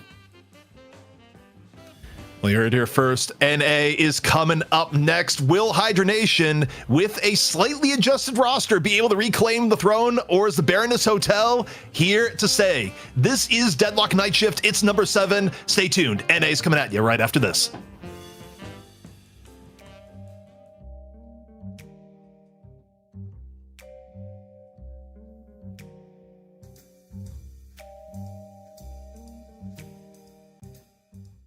Welcome back to another meta report number 2, as we take a look at what went down between the Deadlock Night Shift number 5 and number 6 and what all has changed. And to kick things off, let's take a look here at our hero priority to see which heroes had more priority or less going into week 6. Grey Talon went from being picked 6 times to being banned 5 times and picked once. I think people have kind of forgotten that the old man can still put out ridiculous damage, as you can see here. Doorman also went from not being played in Shift 5 to being pick banned 5 times in Shift 6. One reason for that was his strength in lane and the barrier that you get of about 200 HP when his door hits level 2, as you see here. And the robot golem Bebop continued to be popular as he was picked 5 times, the same as the previous week. Now last week we talked about Silence Wave gaining popularity, being used to counter heroes such as Pocket and Kelvin. This week though, we didn't see too much of it. Instead, it was all about one item in particular, the Veil Walker. The invis you gain from this item makes your ganks even more powerful, but also allows you to act as a human ward, gaining important information where enemies are without being spotted. To kick off this conversation, let's take a look what Poshipop had to say about the item. I mean, what was happening with Veil Walker is specifically in NA, there was this one player named Wander. Are you guys familiar with Wander or no? Yeah. Yeah, in his Tempo Ivy build, actually way before everyone started using Veil Walker, he actually put Veil Walker as a substitute for Fortitude before anyone else did. And everyone was like, what is this guy doing? The new Fortitude. So I think the reason people are, and now everyone's doing it, right? So I think the reason people are building Veil Walker now is it's very similar stat to the Fortitude. You can actually use it while you're in combat and out of combat, so you have that flexibility. Some people say that it might heal even more, which it does, like in the context of heroes like Mina, low max health. It takes a long time for Fortitude to heal you while Veil Walker's flat. It also gives Spirit Power too. So like you could say it's better statted for some heroes if you want to sacrifice like some HP for Veil Walker. The item, being able to use it in combat especially. I mean, I saw some fights in the NA. I think it was like someone was running away from someone in one of the last matches and they like Veil Walked and like gained a little bit of HP to live. So like it can make it or break it for fights. Fortitude can't do that. With all the changes to Fortitude, we have a viable option to use instead of that in Veil Walker. Especially in team fights, if you can play around the Veils correctly, you can gain a lot of extra HP in those fights that can crucially turn things around for you. We even have this item being picked up second to give you that extra sustain in lane. Not to mention some extra kill potential for your ganks. Now, when we look at the regions against each other, we had 18 Veil Walkers used in the series between Buff and Joyers and Abrahams. Whereas over in North America, it was used once between Hydra Nation and the Baroness Hotel. The last time we've seen a single item being used this heavily was back when we had Helinova being picked up by pretty much everyone when it came to that laning phase, and even more importantly in those team fights. But what do you think about the item? Do you think it needs to be nerfed? Do you think it's still going to be as prevalent in the meta in the coming weeks? Let me know your thoughts in the comments.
EU might have clocked out, but it's time for NA to clock in. This is Deadlock Night Shift number 7. ZP here with DDK and Uber Shouts rejoin the broadcast. It's been a hot minute, Mitch, but glad to have you back.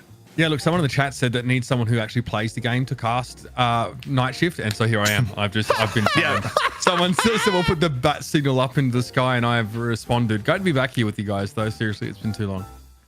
And Dan, we now get to go into NA, where we got another redemption story coming on in, where Hydra Nation looking to reclaim the throne after getting knocked out by Baroness Hotel, a team full of incredibly mechanically skilled players, but still a pickup team nonetheless, or at least they were last week.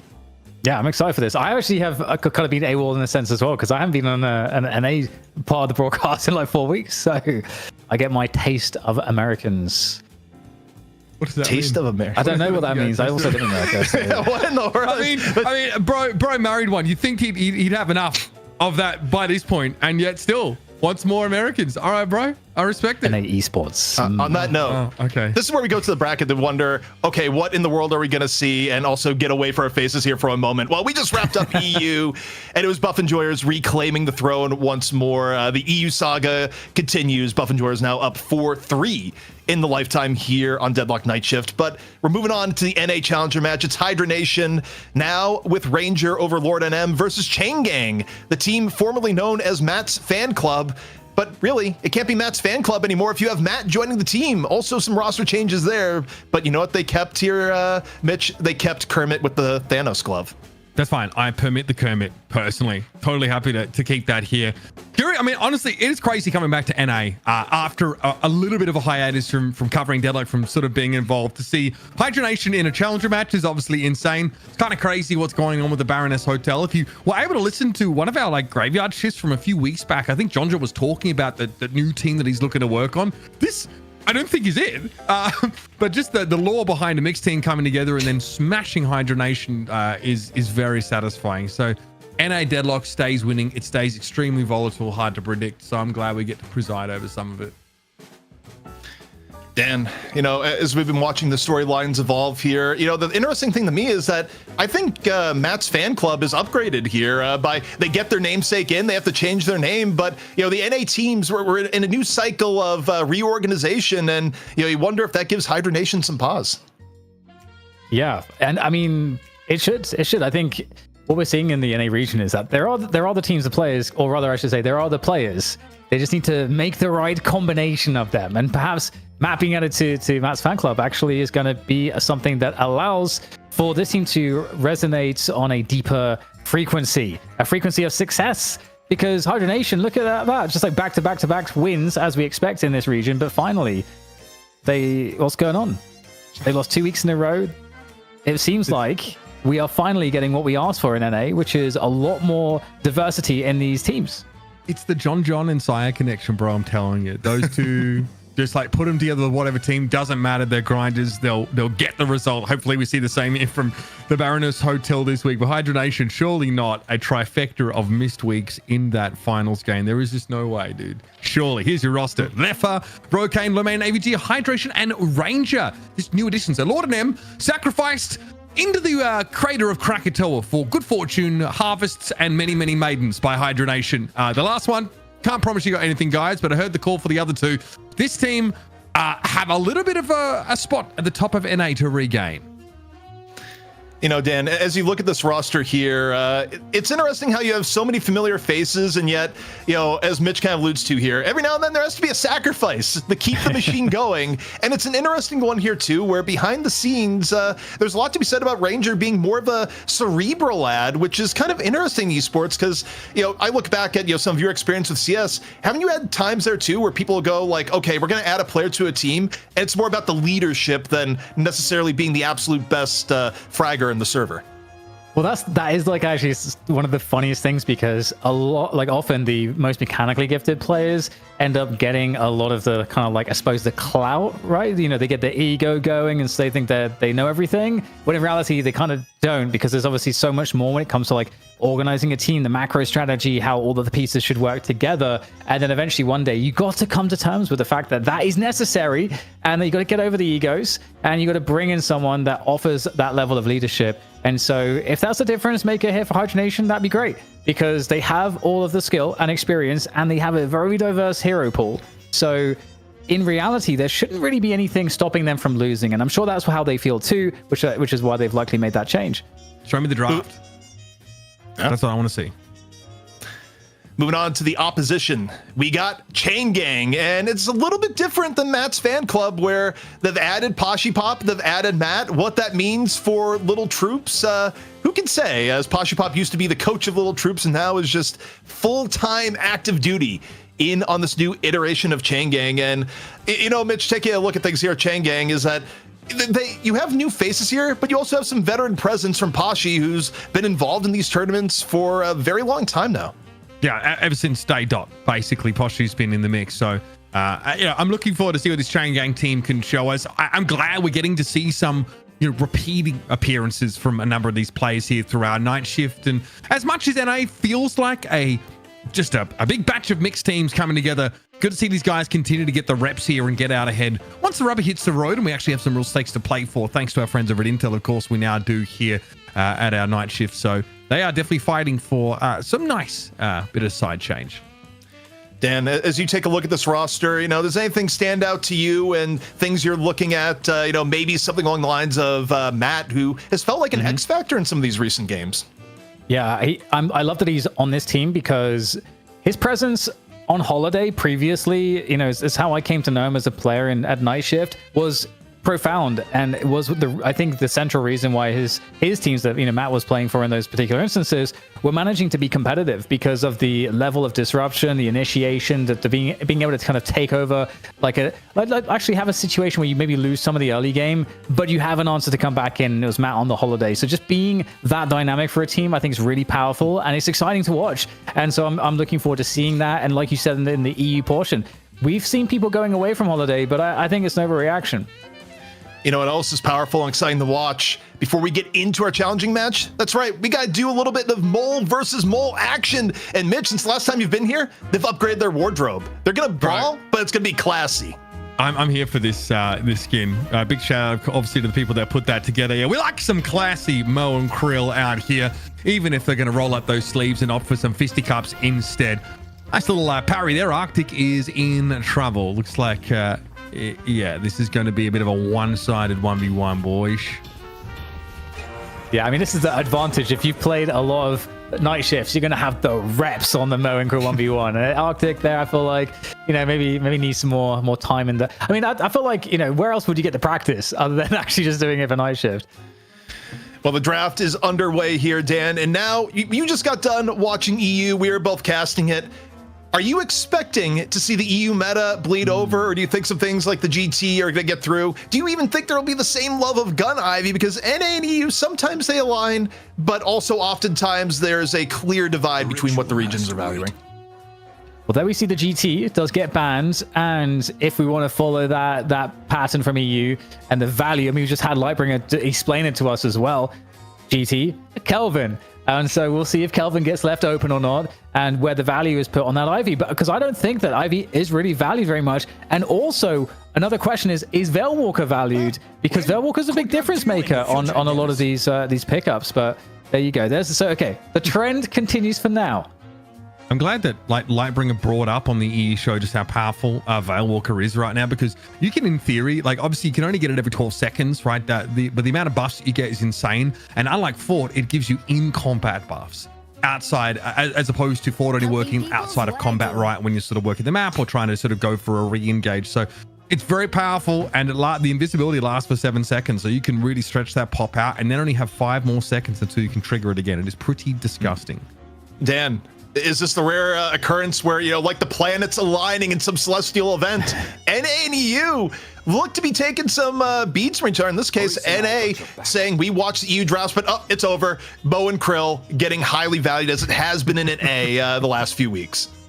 And I think EU still values it too, but I think you're seeing Abrams maybe take a spot over it, potentially sometimes Billy as well, although Billy doesn't seem to be performing quite as well in EU recently, at least of this week. But Abrams has been pretty hot. But sometimes I wonder, ZP, how much is that because Listic is so sick on it? But with the Pocket coming out, which has been more highly valued in the EU as well. Yep. GT band as well. So Pocket is free. You can snap that up here. Yeah, I mean, you've been noticing with Pocket just getting picked early and early in draft just by pure virtue of what you're bringing the team fights. But yeah, getting the GT out, who oftentimes can be one of the harbingers of doom for a Pocket, certainly helps. But Hydra Nation deciding, I want a little bit of that early game pressure here. And, you know, Mitch, the one trend we've seen a lot is just people using Mina and Nox Nostra to just be a bulldozer and knock down your mid-boss, knock down your walkers, and, you know, just use as a macro edge. Yeah, obviously it's really powerful and, you know, much more effective even against NPCs.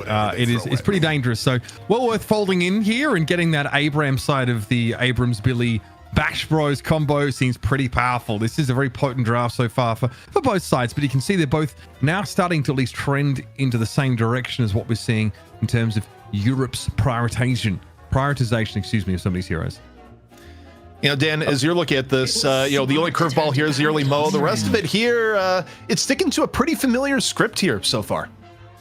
Yeah, I'm curious what's going to happen on the initiators here now, because, you know, okay, the question for me is, I would love to see, you know, Holiday get picked up for Matt, but if they've taken Paradox, that kind of fits the same role. And so at the same time, though, we see teams sometimes get a Paradox and a Lash, you know, and I'm curious if Lash will come into play in NA. I think Lash is generally more popular, and there we go. So Holiday does get banned out, so they deny the kind of mirroring of Paradox in terms of the archetypes. I don't even have Mo and Krill here available either, so that's interesting. Also, like, I'm curious if we see Doorman in this rotation, obviously skilling into that number 2 ability, getting that barrier, being able to just like fight really effectively with that insane numerical edge that you can get, and obviously being able to use that, you know, that ultimate to lock people out of the game for a bit. Pretty potent. It's the Mirage getting taken away. Yeah, and I kind of look at this here, Dan, and it makes me wonder, okay, was this just an anti-Pashi ban? Because Mirage hasn't been banned for quite a while, generally speaking. You know, still valued, still picked here and there, but we're off the glory days of you need the first pick or first ban Mirage no matter what. But last week, Pashi looked really good on the Mirage, and Pashi's playing for Chain Gang, so this feels a little bit more like the NA style of we just want to take away what you're good at.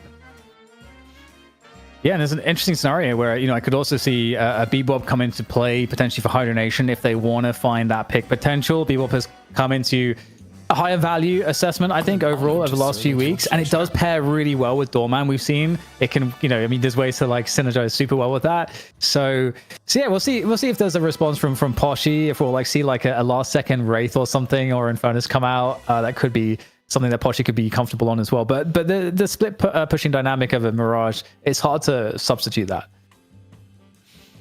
Now, Mitch, as you're looking at this here, you know, it seems for Hydra Nation, you know, some things change, some things stay the same. Where even meta-wise, it's like you look at Hydra Nation, you go, oh, they've picked Abrams, they've picked Yamato. You know, these are picks. You think about what they've been most notable on over time. You still feel pretty good if you go to Leffa and you go, like, hey, Leffa, pick up the Yamato. Yeah. Just play Yamato. Hopefully we don't get any like jam side gun Yamato nonsense. That was pretty ridiculous. Although jam side will just be all gun carry on anything. So don't read into it too much. But obviously this is a very powerful collection of heroes for Hydra Nation. In terms though, we mentioned it in the first rotation, in terms of having like hard initiation potential, you're a bit more limited on that. But Hydra Nation can obviously just take fights, try and punish bad positioning, and also force engagements by trying to contest objectives and the like. So not an issue. They can really bully into that enemy side jungle as well, clean up a bunch of this stuff, and the Shiv and Geist will round things out for Chain Gang. Dan, you finally got in what you've been kind of, you know, hoping for all night long. I was like, why have people not been going for the Geist? The Geist is still pretty good. Finally, it's happened. Chain Gang, they decide to go for the Geist, and I do wonder if this is, again, maybe a Pashi Pop pick. Yeah, and I think Geist is also kind of nice because I think it also protects your Shiv a bit, because I think Geist could have fit well for Hydra Nation also still with what they had. And I think the health swap that Geist has can really just destroy a Shiv's momentum in the fight. And so they won't have to worry about that as much. So yeah, I actually really like what Chain Gang have here overall. And seeing Calico come in, Calico is one that we, again, she got some buffs. She's a bit better, but we haven't seen the value in Europe at all for Calico. No, but I wonder if it's supposed to be like Obakim's support Haze in a similar way. Like you're carrying the cold front into the fights. You are obviously able to get in there a lot of the time and get out pretty easily. Have a lot of those AoE actives that you can sort of apply, while also being in lane, like being pretty annoying in lane. And that's kind of the reason why they nerfed the Calico in the first place, because you can just dive in and get too much value and a lot of map control. Being able to obviously make use of Ava to cover a lot of ground very quickly. You know, Dan, as we take a look at this here, this is where, you know, one of the big value judgments is like, you know, which team has it in the beginning, which team has it in the end. You're taking a look at this right now, and, you know, which team do you feel like here is okay with this going the late game versus the team that is under more pressure to take this one away early? It's kind of interesting because I feel like the late game scaling is definitely with Hydra Nation for sure, but I also like their early game a bit more as well, potentially. I don't think Shengang have a bad early game, but I kind of feel like Hydra Nation have come away just a little bit better on both ends of the spectrum. Yeah, I mean, I'm interested to see how the Calico is supposed to play here, but we've got a team that fights unbelievably well. Also, like, these lanes look kind of gross. I think there's like at least one very strong lane here for Changan that they can try and abuse, but you've got a lot of push potential here across the Hydra Nation look. And I don't know how the Calico is supposed to sort of fit into this, but Doorman fights really effectively in lane. We know what Yamato can do, and she gets ahead. You still have that Abrams, which is just such a go-to here. Changang feel like they're a bit more exploratory here, and this is what I wonder if Hydra Nation is they obviously have added a player recently, and the whisper is that like maybe to help a little bit more in the draft, but like coaches can do that too. So I want to see exactly what the true value is out of this sixth player, this new addition to Hydra Nation, and why they've sort of made changes in order to facilitate for it.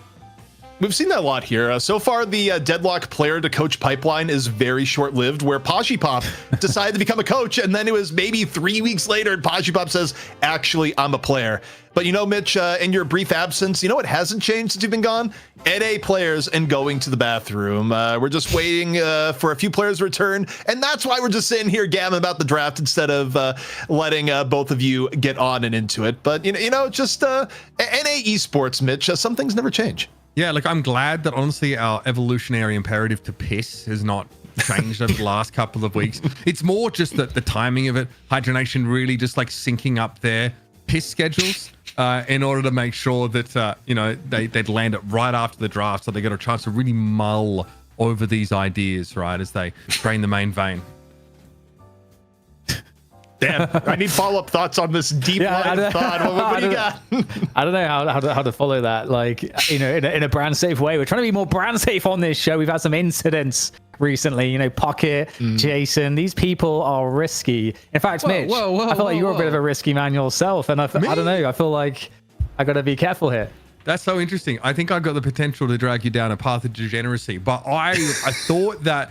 Honestly, like nature calling was probably within the realm of like, you know, we all do it type vibes. You know what I mean? Maybe it's like that slightly harsh use of the word piss instead of pee. But look, you know, I'll try and trim those rough edges down. Tinkle, yeah, little trot off for a little periwinkle. You know what I mean? We can cutify the idea of urinating, just as Lady Geist got cutified by you know, her asset changes. So that's fine. More yassified, honestly. Less cutified. I'm still here for it though. Yassified. I don't know that word. Dan, I won't put you. Just go yassified, bro. Dan, I won't put you on the spot to continue this line of thought, but you know, in the wide world of Deadlock, you get the opportunity for an open you know, topic here, whatever it may be. What's on your mind as we sit here and fill the time while waiting for the teams to be ready? I don't know. Just glad that Mitch is back, man. I missed him. I wish I could give him a hug. It's been too long, hasn't it? We got to get these Deadlock lanes going. We need to spin them up yesterday, Mr. Newell. But yeah, good to be back, dude. Seriously, it's been a pretty wild couple of weeks. I'm still resetting from EU time. Do you know what I mean? Still trying to get back on the horse, but it's great to see that, you know, the more things change, the more they stay the same. I think is the turn of phrase that ZP was searching for there in terms of what EU time are you were you on? Where have you been? Paris. I was on Central European time. I was in Paris, yeah, for Valorant Champions. So how did they treat you there? Did they treat you well, Mitch? You know, I don't love France. I'm just going to put it out there. Oh, God. It's a little challenging. I also think that, like, you know, the hotel we were staying at, unfortunately, was just basically a step above a hostel. So that didn't, really add to the experience, I'd say. But, I would go back as long as I wasn't staying in the Novotel and every Coqueron. That would be great. The south of France is really nice. I found like everyone's very friendly there, but in the, Paris itself, they're very sick of us, I think. Did I? Mitch, I just feel like I didn't find it was a problem. I did not. Well, my partner can speak French, so that probably helped. She just kind of paved the way. I think if I could, without her, I would have been in trouble. I think, yeah. Mitch, I just think that's an esports tradition, though, because I remember the one Overwatch event we did in Paris. I think you were casting an event, maybe not, it was a World Cup, and we got put into a closet. No, that was the most. That was the most expensive hotel Blizzard put us in. It was like, we did not have a lot of room. And so my take from there is that hotels in France are incredibly expensive. I didn't go. That's do right. you know why I didn't go to that event? Because I managed to get business class flights worked into my contract that year. So they simply didn't fly me anywhere. I got owned, bro. The one owned. over. But guess what? We don't have to go into history anymore. The match is good to go. Hydra Nation looking to reclaim the throne, but they got to get through Chain Gang first. On the mic, it's going to be Uber and DDK. Oh, yes, Dan. Let's do it. So, yassification of Lady Geist aside, we do have a game afoot. This is a best of one between Hydra Nation and Chain Gang. Previously, Mart's fan club for the chance to take on the Baroness Hotel for that $1,000, thanks to our friends over at Intel. It's great to be back. We've got great logos for both these teams, so we can start talking about these lane assignments. We've got Doorman here up in this mid lane. You can see Chain Gang obviously have to Latch and Paradox to fight them. Yeah, these lanes are going to be really fun. Really fun. I was hoping that we would get the Dorman Yamato connection because just like it's just the power slashes are just devastating enough. But if you can't even be safe from any angles, I feel like it should be really cool to see like very good players, that understand how to synergize at this level, like showing us that particular dynamic. I'm super excited for that mid lane. Yeah, okay. We're obviously looking at the right side here. So this is where the Calico and the Ivy are set up. It makes sense. The Calico's going to be on a side lane, so she can rotate in, make use of that extra mobility that Ava offers. Back here, of course, towards mid is Yamato alongside that Doorman. So you are going to notice, of course, that consistent poke coming out of the Shiv and that Paradox. So keep an eye on that. But already we've got some push coming in as some sand is thrown. Division wants to put some pressure down on this Guardian. Low main going to pull up a little bit short there on the slashes. Finally, we see Hydra Nation try and stave them off. This wave pressure, though, definitely favoring Chain Gang. Yeah, I actually like this Chain Gang combo a lot. I think, typically Mo might struggle a little bit, I think, with Ivy, but I think we're having the Geist backup.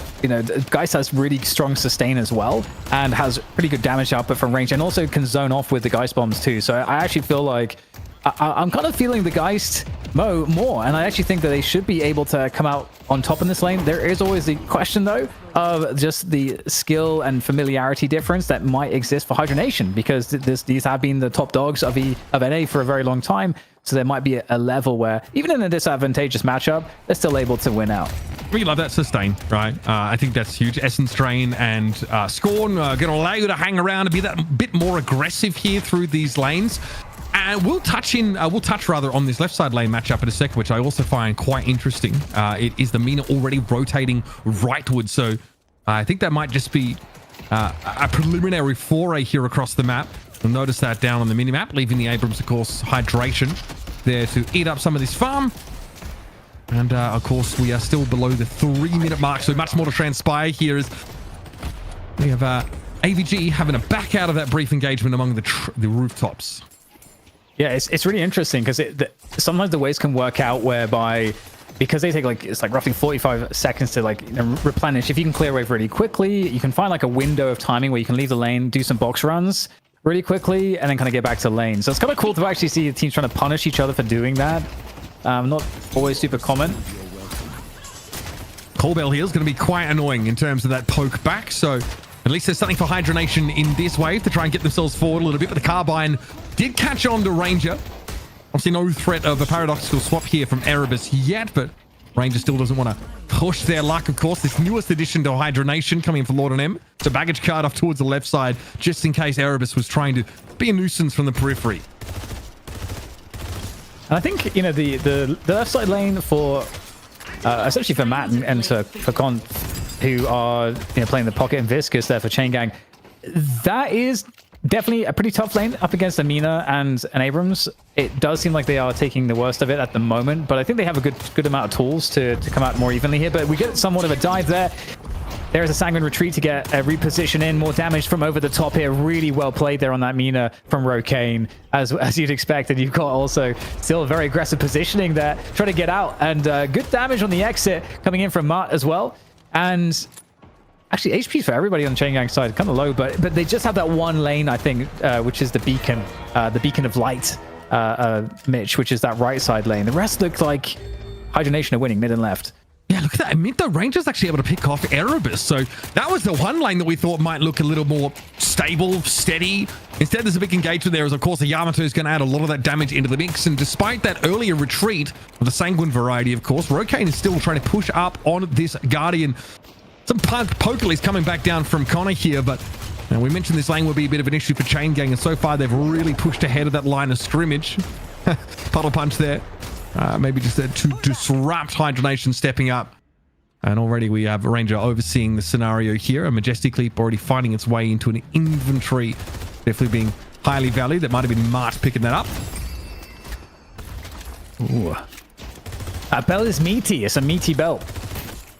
80 damage. Yeah, bro, that hits different. Obviously, you could detonate that one in Avanti. Could bomb thrown down. Left for attempting to zone a little bit. Obviously, this is the individual we're going to be looking for later on in the game. As Capacitor now has made its way into the builds for these gun Ivies, and they definitely have that ability to take the game over. It also builds out of Tesla boards, which is pretty reasonable for them to take. See Hydration there with a shoulder charge. Matt able to at least get back behind his safe zone. Yeah, really good laning so far on the left here. And Rokane, he's able to take down a Viscous. Connor's going to go down. That's very unfortunate. Yeah, so it does kind of look like, yeah, 2 lanes really effective here so far for Hydra Nation early on. And good work being done on the right side Guardian from Chain Gang. Just looking at the HP, about 50% there on Hydra Nation's right side Guardian. So good work there from Chain Gang. You've got to have something going for you. You can't lose every lane. I mean, you can, but hopefully you can't. And so far, so good in that respect. And here's a quick move.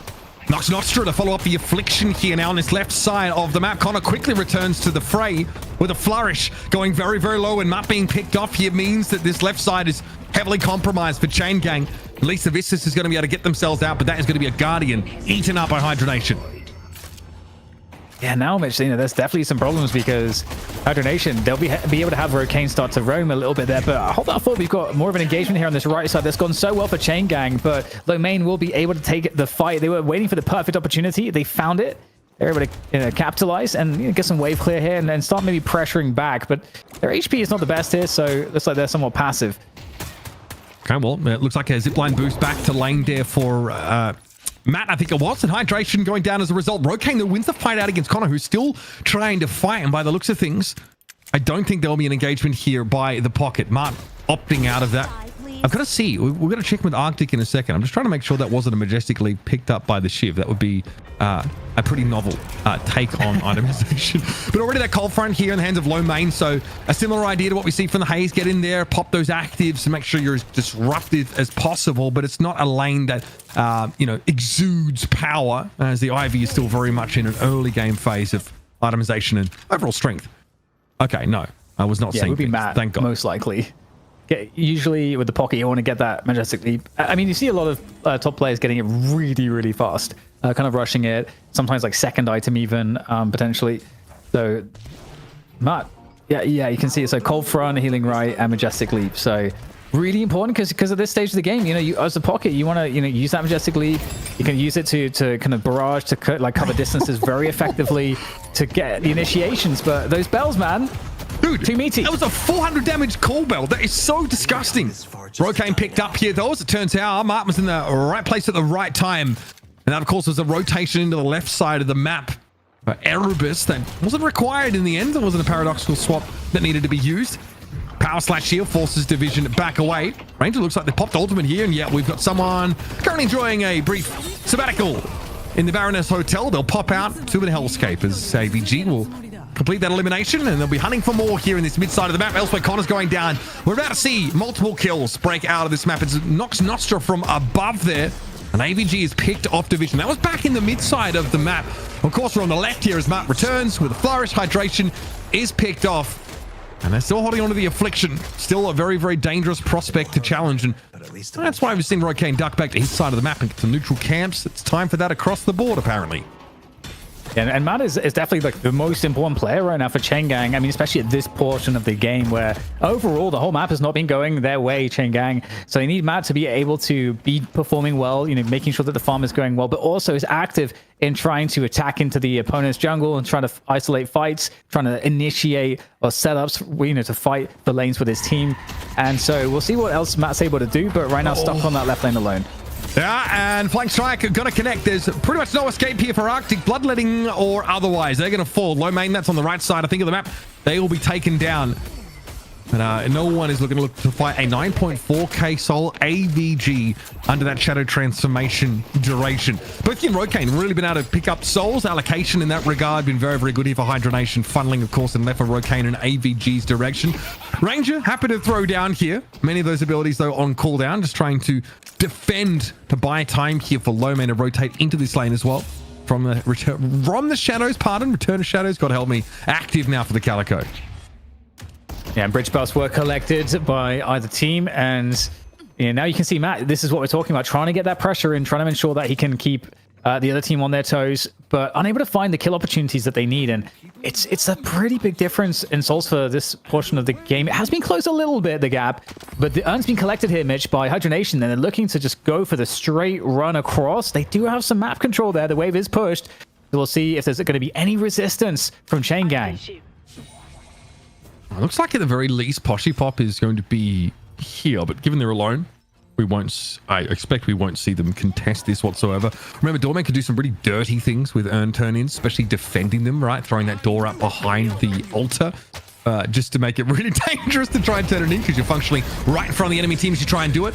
Guardian, though, picked up finally.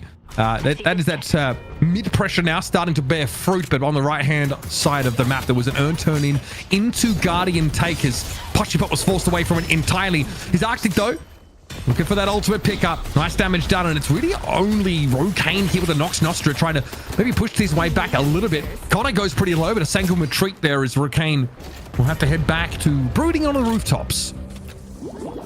Yeah, and it works out, you know, trading that Urn, like giving it up to be able to take down an extra Guardian is super high value because of just the map control that unlocks for your team. But still, you know, 10k difference or so, and, you know, the 10k difference until it's realized, you know, isn't always a problem. So it can be a bit misleading when you see it because, you know, is that 10k difference? Is that turned into items just yet?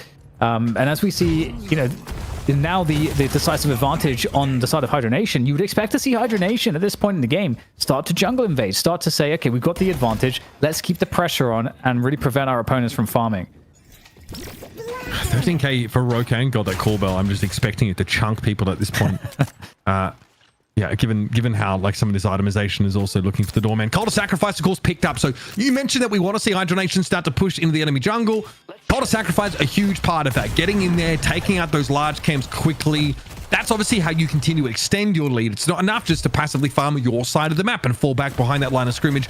You need to continue to take risks, take map control, and take away those neutral camps as well, of course, as those sinners.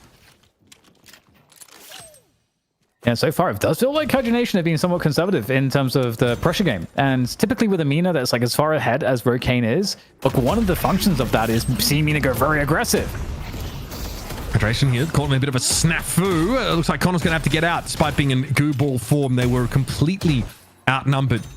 We'll see them move away, and you can see how many of these Call to Sacrifice are being picked up. It is quite a wild. Spirit cooldown there as well for the Mina. That's going to be pretty crucial.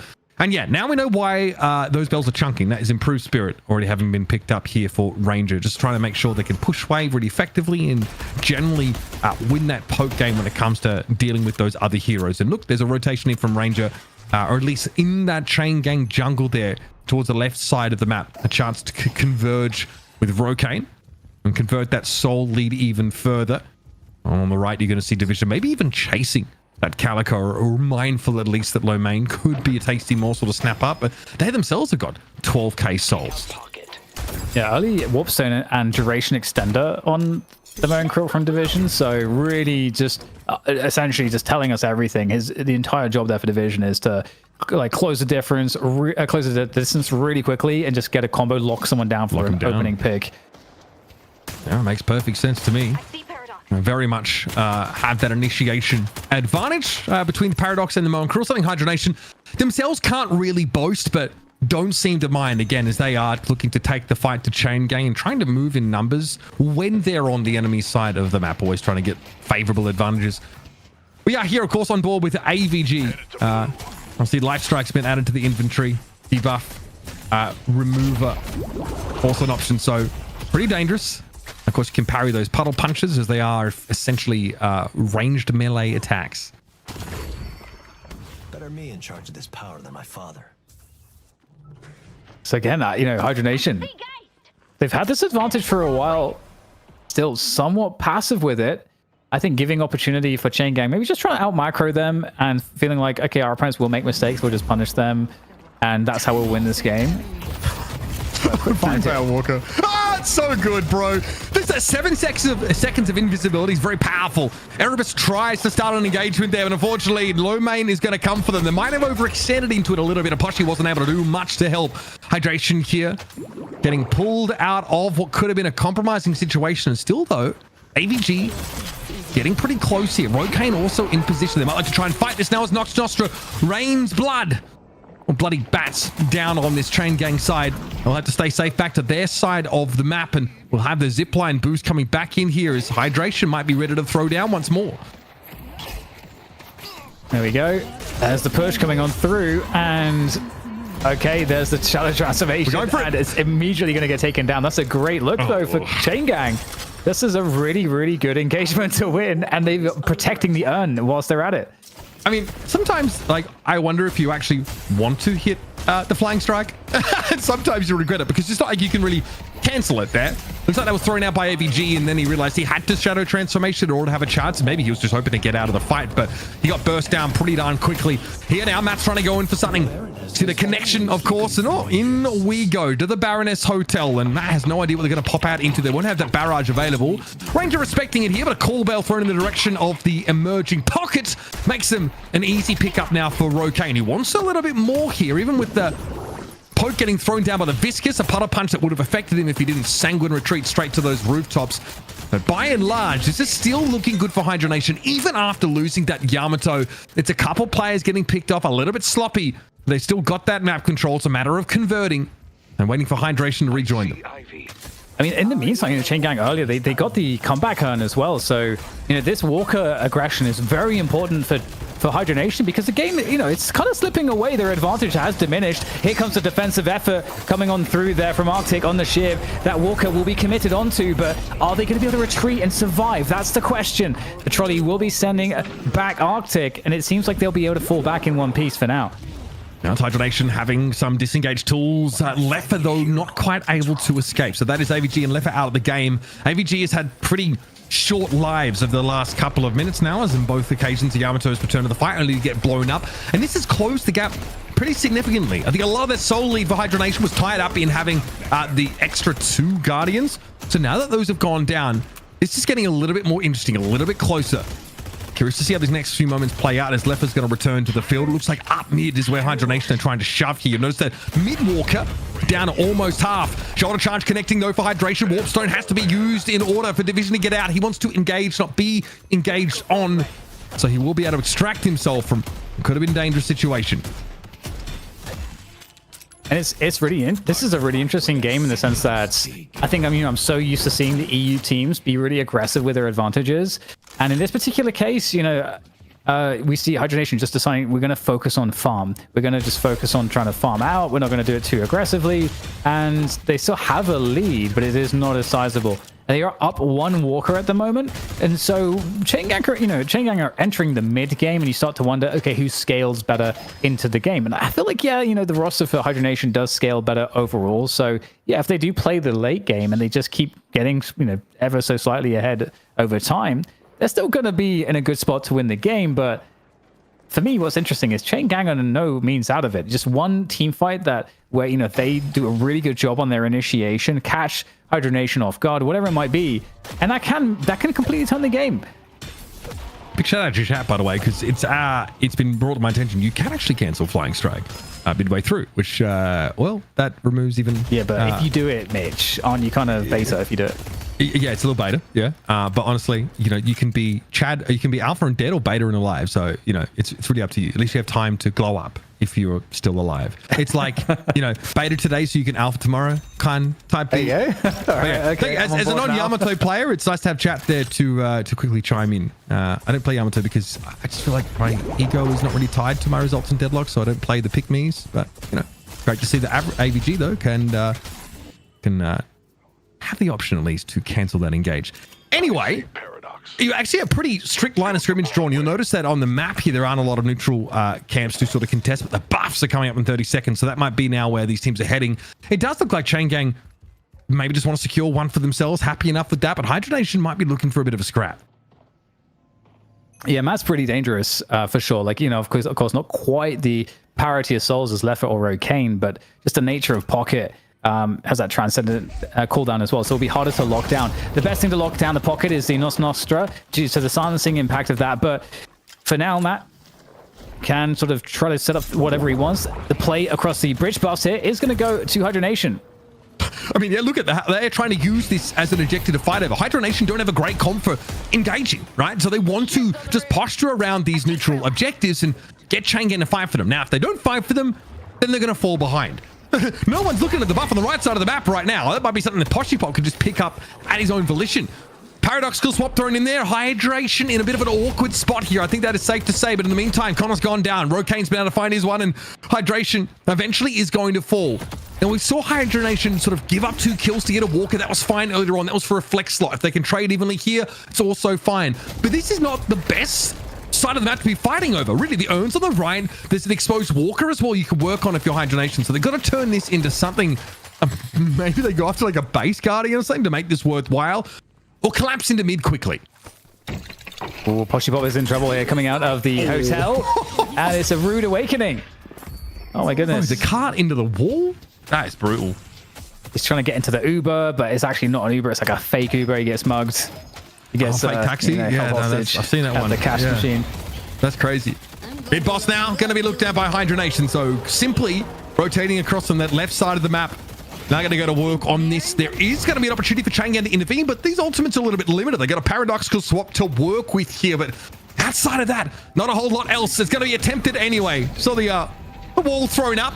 Ranger at least going to be able to, fall down, but create an opportunity for Hydra Nation to take all of those rejuve buffs away. Chain Gang just couldn't quite get here in time, and now they'll feed themselves to the beast. Hydra Nation continuing to get stronger after a very one-sided fight. I mean, Dan, you can see how much Chain Gang valued trying to contest that objective, but that's what Hydra Nation want. That's what they were doing around the buffs. They've been wanting the fight to come to them.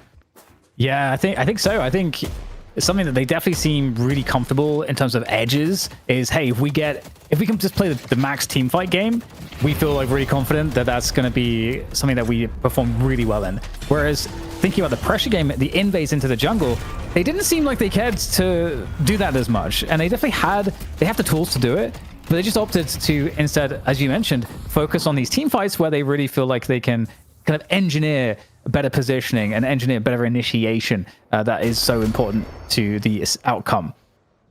And we talked about this earlier, at least I touched on it, but that capacitor starting to get picked up by a lot of these IVs here, being able to remove all non-ultimate buffs and have a 5-second slow that does decay, but it's an extensive period of time.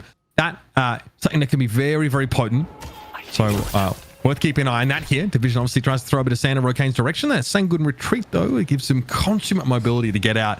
And a quick gloss over the soul totals here, and you'll notice that Rokane is 34k. So about 9k ahead of the closest person on the Chain Gang side of thing. Hydra Nation have really opened back up that advantage. And we're 23 minutes into the game. There's still 2 rejuve buffs on Hydra Nation to work with for the next 2 minutes and 20 seconds. They got that map control. We're going to start to see those souls potentially snowball out of control.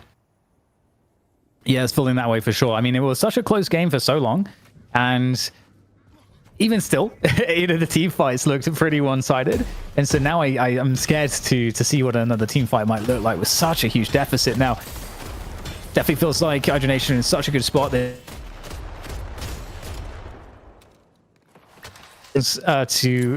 I mean, for Hydra Nation to be even scared, I think, in these team fights. And it's hard to imagine that that's going to come on through. And you've always got stuff like Shadow Form that's going to allow you to endure that. So you always have a very scary presence in the fight, even if the rest of your teammates are getting pushed back a bit. So, I mean, it's hard to find the win conditions. Yeah, that is fair. Obviously, Shadow Transformation, but also Divinus Kevlar now picked up. So that is going to be pretty important just to make sure those, debuffs are going to be shrugged off pretty comfortably here. And obviously the barrier is very impactful. So curious to see how that sort of works its way into the build. But again, Hydra Nation, they got regi buffs, right? So let's see them make some use of them. And so they will. They're going to actually start to take some of these objectives and push in. Might get a knock of these shrines and even some good patron damage here. Rejuve's up for 1 whole minute. What can Hydra Nation do in that window? They're going to be forced to fight for it, of course, but notice the silence wave being picked up here. That gets a little bit awkward there for Arctic, who was maybe hoping to fight or find a way in as the unburrow, as that shrine on the right side is being looked at very closely. And out we're going to get now. So Leffer just wants a commanding view of the situation here. Drops the bomb on them, though. And Erebus will fall. Yeah, those mechanics, those Leffer mechanics that everyone has known him for so long. Definitely pretty scary prospect on a fully tooled out Ivy. And they are just decimating the base at this point. And it's hard because now they're kind of staggered in with these deaths. It's hard for them to put, a full fighting force together all at once here against their opponents. But look at that little escape door, little escape hatch. Yeah, pretty handy. Also, buffs are up and Urn has spawned. So this is a great time, obviously, to make your way through, especially with the waves pushed as favorably for Hydra Nation, with the exception, of course, of that right side, which does mean we might get a bit of an engagement here around this Urn because Rejuve has expired. So Chain Gang now have that window where there's no buff just affecting globally the entirety of Hydra Nation, and also there's no hydration alive to try and get an Urn take. You can bet your bottom dollar Hydra Nation are going to group up for this left side to defend the turn-in location. Yeah, they are. I also like that the Hydra Nation are trying to play things by the book and play it safe. I feel like they could have, actually tried to force the issue in the base there, but this should be the last fight. The comeback Urn. Both teams are going to go for this one. Yeah, I don't know, mate. It's going to be tough here for Chain Gang. They are a long way behind. Lomain trying to get in there pretty quickly now. Combo being used. Return of Shadow here in the middle of the fight for Lomain. And Matt's down first. Not ideal for your pocket to be picked off so comfortably. And PCL Chain Gang are falling apart. Hydration was the pickup here, but you notice they are the least fed part of Hydra Nation. And that's the GG's already getting called out here. We know the game is done with Patron already knocked down into the pit. Chain Gang had no choice but to go for an Urn, try and find a way to get back in the game. But Hydra Nation actually closing out a game pretty smoothly off that mid-boss take. Yeah, just so comfortable. Just I mean, the smoothest game ever. After that, I mean, we had that lead that they had early on, and then things looked a little bit sketchy, but they closed it with just some solid standard play, and Hydra Nation are going to find themselves in the money match for a rematch against Baroness Hotel. Yeah, look, we're aware, obviously, that Affliction bug is a thing. We do need to look past that, though, and see that Hydra Nation have a chance to try and reclaim some of that glory and also those bragging rights that they had for themselves for so long. Solid game, I think, with, 2 lanes that worked very heavily in their favor, and obviously the weaker lane with the real scaling potential in the Ivy being there and good patience. I think it was Leffer, whoever it was on the Ivy, just biding their time, getting that heavy buy later on. Capacitor works its way into the build, and they look very, very strong. So 26-minute game. Hydra Nation have been, in the past, accused of not being able to convert on those advantages, but this time they look very confident, and Ranger looks like they're right at home. I was going to ask, how did we rate Ranger in their performance now with Hydra Nation? We know every time they lose, they pick up a new player. Well, they had back-to-back losses before they made the move, Dan, but they did bring Ranger in for the day. Yeah, I mean, they looked really comfortable. And to be honest, actually, some of the what felt like passive play might have been because they are trying to be integrate the shot calling player who's going to be trying to just control the team. They're getting used to a new structure. They don't know how to limit test it just yet, and they want everyone to sort of do the basics well first. So that's one interpretation I could have, because again, like I've mentioned a few times, I felt like they could have had a little bit more fun pocket with this Mina. But Rokane was getting a really good start, just dominating this early lane, as we see in the highlights here. Yeah, let's take a look at some of the best moments. And I gotta say, Uber, your voice plus Deadlock highlights, it's just a marriage that everyone comes in hopes that you guys eventually get divorced and then get remarried in your 50s. I'm loving what we're seeing and hearing from you, my guy. How did you feel coming back for an NA cast? Yeah, good. All I need to do now, Puckett, is to know what the frick I'm talking about, and we're going to be set. We're getting basically there. I'll be the perfect caster, at that point. But great to have Dan, of course, alongside me. I think, was able to give a lot of context to what was going on behind these moments. Challenging game to cast, bro, but it's good to be back, and it's back with the freest region, of course, in the world. A little bit of NA action I was a big fan of.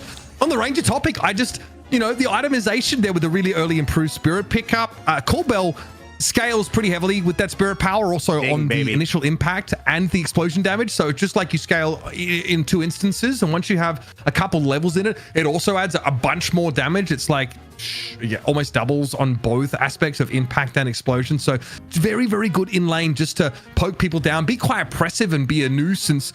We also saw some of those baggage cards make nice connections. Poshy Pop was on the wrong side of at least one of those here. So great job from Ranger. It's a complex hero to play. They absolutely did their job. DDK, for those on a mobile cell phone, what are some of the big builds that you saw and anything that you learned from our NA teams? I think, to be honest, I feel like a lot of these builds are pretty standard stuff at this point. And if you guys are curious about some of these builds, all you have to do is just go into the Deadlock tracker or to follow us in our Discord, where we drop some of the builds there as well. And you can just look up the pros that are playing, and you can see them practicing these builds in the public matches as well. So you get extra context for how you might actually execute the builds in a setting that isn't the pro setting as well, because a lot of it can translate, because these are all pretty effective.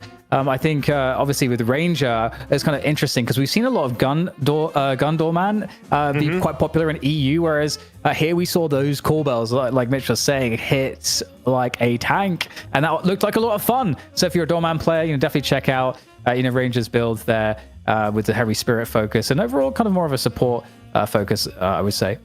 Yeah, we've only had 2 months with the new characters. It seems like they are still evolving the gameplay, at least for now in North America. Hydra Nation walks away with the dub in big part to 2 players above 40k souls. One of them goes by the name of Rokane, and he established dominance early. Let's take a look.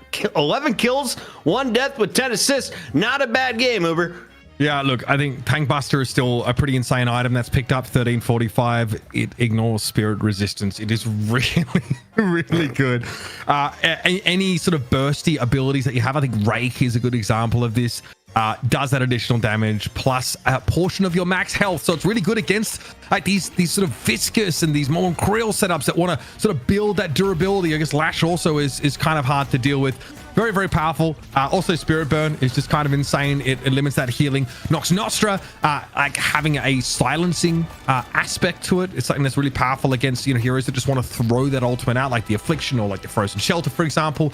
Really, really effective. I think Mina's great. You do need, I think, to get out of the early game, in a positive form. So, I think being able to pair with an Abrams and just have a pretty oppressive lane assignment really helped get Rokane off the ground.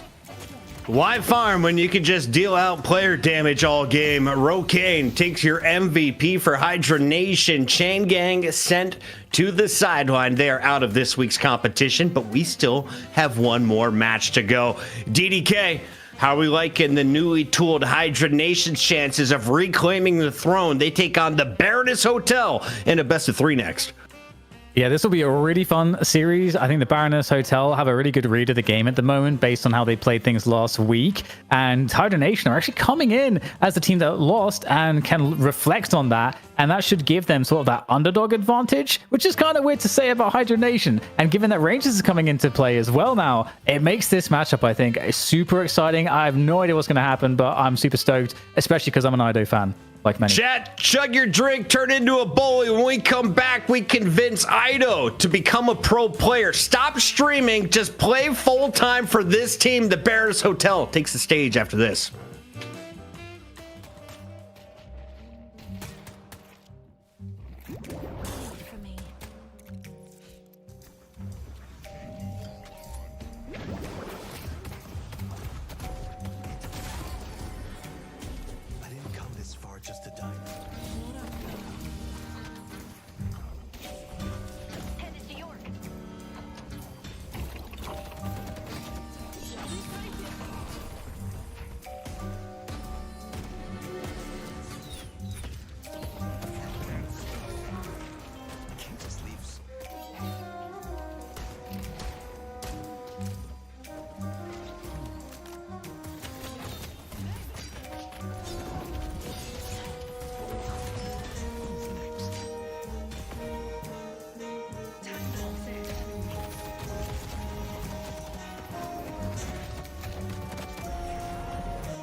Welcome back, ladies and gentlemen. We have the white viscous man himself, Jason Kaplan, ready to go with another round of NA fun. Seriously, though, if they made viscous in like a snow skin, how many would they sell, Kaplan? Bro. Infinite. Snowman Everyone viscous would buy that up. Would go so high, and like you make the snow trail all across the map, right? And like people have to like shovel it out the way. We're really into Elsa and Frozen stuff in this house. Let's get into the games, though, because North America is heating up. There's no time for snow in the fall of the NA competition. Uber, what did you just witness from Hydra Nation? Who did you give MVP to, and why did you love him? Yeah, I think we talked at the end of the game. Rokane, right? The Mina play was pretty impressive. It's funny because it felt like Hydration kind of sacked the mid to late game sacrifice, Jason. Sacked it to get that Mina set up. You know, it felt like Hydration's only at like 25k souls by the end of the game. Feels like a definitely much more utility focused build of Abrams. Wasn't looking to really take the game over as an individual, but Mina was able to, of course, really powerful. Talked about the itemization. I think there's like a Spellbreaker picked up towards the end. So like when you're picking up those kind of items, I think you're in pretty good shape. So very, very strong showing. And also Yamato, you can cancel, Flying Strike. Good to know. Strong swimmers, strong showing. Flying Strike can be canceled. You can learn a lot here on Fight Night Night Shift. Let's get into our next matchup. The Baroness Hotel taking on Hydra Nation. Jason Kaplan, why should we get excited about the pickup team? It's like watching a USA Olympic flag football squad. We didn't know their names. Now their household names taking down the juggernauts, Team USA. I thought you were going to go with the 96 Dream Team, the best basketball team the U.S. has ever assembled, ever. Because that's kind of what you got here. I mean, this is a star-studded lineup from different teams, though I'd say the majority of it kind of have to give it to Melee Creeps, Josiah, John, and Scout. But I mean, Ido, his calling coming back into competitive Deadlock here is a thing of beauty. Not to mention, I mean, Duo on the side, it's great to see him excel and show what he can do on the likes of Pocket and DMB. I mean, he's been a staple in the Deadlock scene for such a long time, even dating back to the original Hydra Nation. But the Stream Team turning Dream Team, I think, for me, is really interesting to see that there is an insane depth of talent in North America, but we haven't seen them all come together in teams just yet. They say DMB is the glue. He is the stickiest on the squad because he's the only one who has won $2,000 here for North America. The rest of the team was part of Sneaky Golems week 1 with DMB, and then he switched it up for last week where they didn't expect to win. Ido, though, is the player everyone in the chat is talking about. Uber, why are streamers such fan favorites here on the Night Shift? I mean, Ido plays this game so much. Holy balls, he plays so much this game. Obviously, guy's great personality, really upbeat. We've been lucky enough to get him on interviews after the game. Go and see his stream. He's fun-loving guy. He was one of the first, I think, to really pick up the pocket and honestly just look incredibly good. So really trends towards, or just really gravitates towards like a lot of the high mechanical requirements of Deadlock and is able to really demonstrate what you can do if you put the time into really refining that particular skill set. So big fan of Ido. Great to see him sort of again turning his mind towards competing. Obviously, streamer's going to stream. I hope he pops off down the line, of course, as a Deadlock player and streamer, and you can have both. It's great to see him here, though, of course, on Night Shift. Trying to disrupt the stream tonight is Hydra Nation. You saw him win the challenger match. AVG, a player to watch, a selfless soul. Lefa, love him or hate him, he's going to be in your face. And then, of course, we have to talk about the new face in Ranger. Does Ranger get to play Gun Ivy for North America tonight, Jason? No, I don't. So I might get some hate for this, but you know what? I feel like I'm justified in saying it. Mechanically, Ranger, I don't think is on the same level as the rest of the Not a team. trackball. Oh, I mean, if you're not using a trackball, what are you doing with your life, to be honest? But he's not mechanically as skilled as they were, at least from the times we saw him back in the Fight Night. Now, what I am hearing about him that he is a very big brain, very smart about how they go about drafts and how they go about playing out the matches. Now, whether you can kind of offset the lack of mechanical skill, again, I'm sorry if I'm knocking on you too hard here, with what you bring to the team in a calling way, that is to be decided. But what I will say, Hydra Nation looked much better as a team in the last game. I was so happy to see Hydration off of Page finally and back on a hero we know him to be good with Abrams. It was more of these comfort picks that they should be playing, which makes me wonder, why weren't they just playing comfort before with Lord and M? Why were they trying to reinvent the wheel when they were the ones to create the wheel initially in North America? Uber, we saw drifters, we saw victors. Would you rather see a corpse or would you rather see a guy who has claws and hangs out in dark places? I like the guys hanging out in dark places. Big honestly, hands. And feel like Boogaloo that's- around the corner until 4 or 5 a.m. Cool little hats. I don't know what you're talking about, Jason Kaplan. I've never been to such an establishment. Definitely not until 4 or 5 a.m. 5 days a week. That's not something I would do. But I mean, we've seen what Victor, is capable of doing. A bit of drifter gameplay was fun. I think we saw him like when he first came out here. But I'd be surprised we saw it make its way into the draft. I thought we got to see that. It was good to see the AVG Yamato in that previous game. That's why Leffer, of course, ended up being on the Ivy. I'm looking very closely at that draft because we saw Hydra Nation being able to draft a comp that didn't have any initiators at all and still find success by bullying in lane and then just standing on the objective being like, okay, we're just going to let the game come to us. So I think it goes to show that you don't need, one of Yamato or, Holiday, but you do need to get a great starting lane. You've got to pick towards, I think, being really oppressive in that early stage. Jason, I don't know if this is smart, but in my 6 shifts here on the night shift, I have been reading the chat and trying to pick up on what they're talking about in game. They told me last week that Hydra Nation lost before it even started because they suck at drafting. How do you feel about the early pocket ban? Well, I mean, yeah, makes sense. Take it away from Do. Ido's not going to be playing it. Take away one of the strongest heroes in the game at the moment. Them sucking at drafting, though, just blows my mind because they were never a team that sucked at drafting. So I don't know what changed, but that has kind of been the excuse they used in the last 1 or 2 weeks. And I remember talking to Low. Yeah. Yeah, I mean, I think the week before, I think before the draft in 2 weeks ago was definitely not that great. But I talked to Low May and I was like, how has it been mentally for you as a team losing these last 2 weeks? Because it's not typical to see Hydra Nation lose consistent like this. And he said week 1, it gave them the drive to really, figure out what they're doing wrong. And they went into week 2 thinking they had all their problems fixed and that they were going to win this one and smash it. But when they lost in week 2, it was definitely hard. There were definitely a lot of heightened discussions happening within the team, and maybe that's what caused the roster swap to come through. But for them, I think they're feeling prepared this week, and let's see if they can finally take that title back. So they changed the roster when they lose 2 games, not 1. Got it. Yeah, they lose 2 games. Yeah. Uber Chat wants to know, Hydra Nation pick the baddie. Who's the baddie they're referring to? The baddie, probably Mina.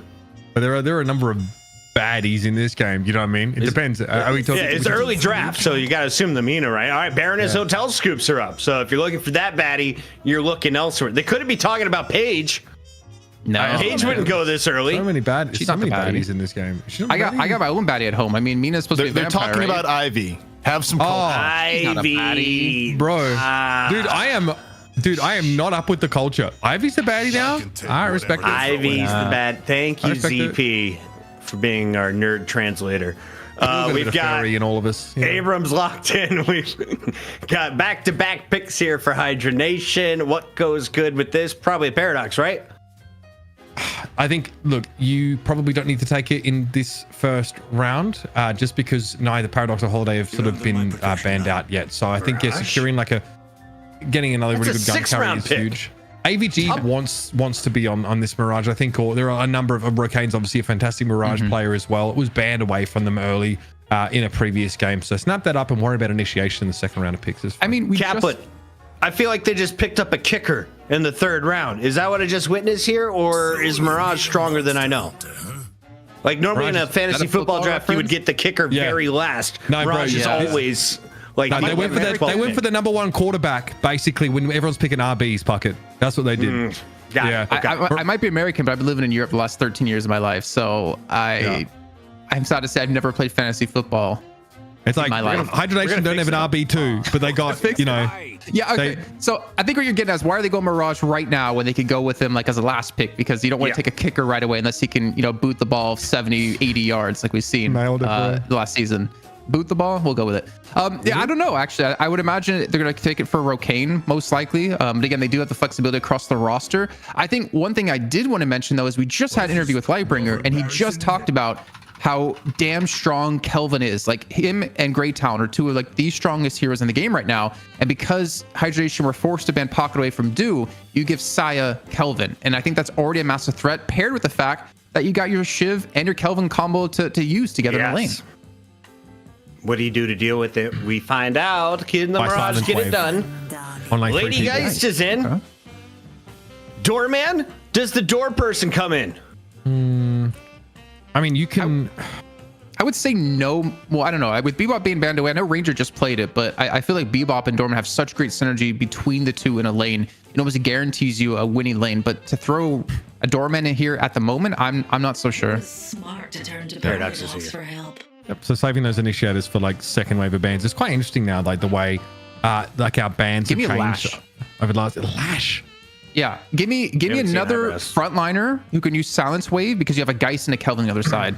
Yep. And I mean, even Mina, it's effective. You shut down Kelvin's dome, you shut down the swap. It makes you able to insta kill one of these two very high priority targets in the beginning of a fight. Yeah. If you can kill Kelvin or someone else within like the 3.5 seconds that Silence Wave like is active for, they can't dome, they can't save anyone. It's super strong. Is that Doorman though? So obviously no bans left, so you don't have the ability to just obviously deny any further away. But Bebop's already been taken off the table in that first rotation. So Hydra Nation are the ones that didn't want to deal with that at all because, Billy. well, it's John, so I get it. Billy getting picked up here. So Abrams obviously not available to Baroness Hotel, but still important to have a really powerful, like, gun carry. You Can really.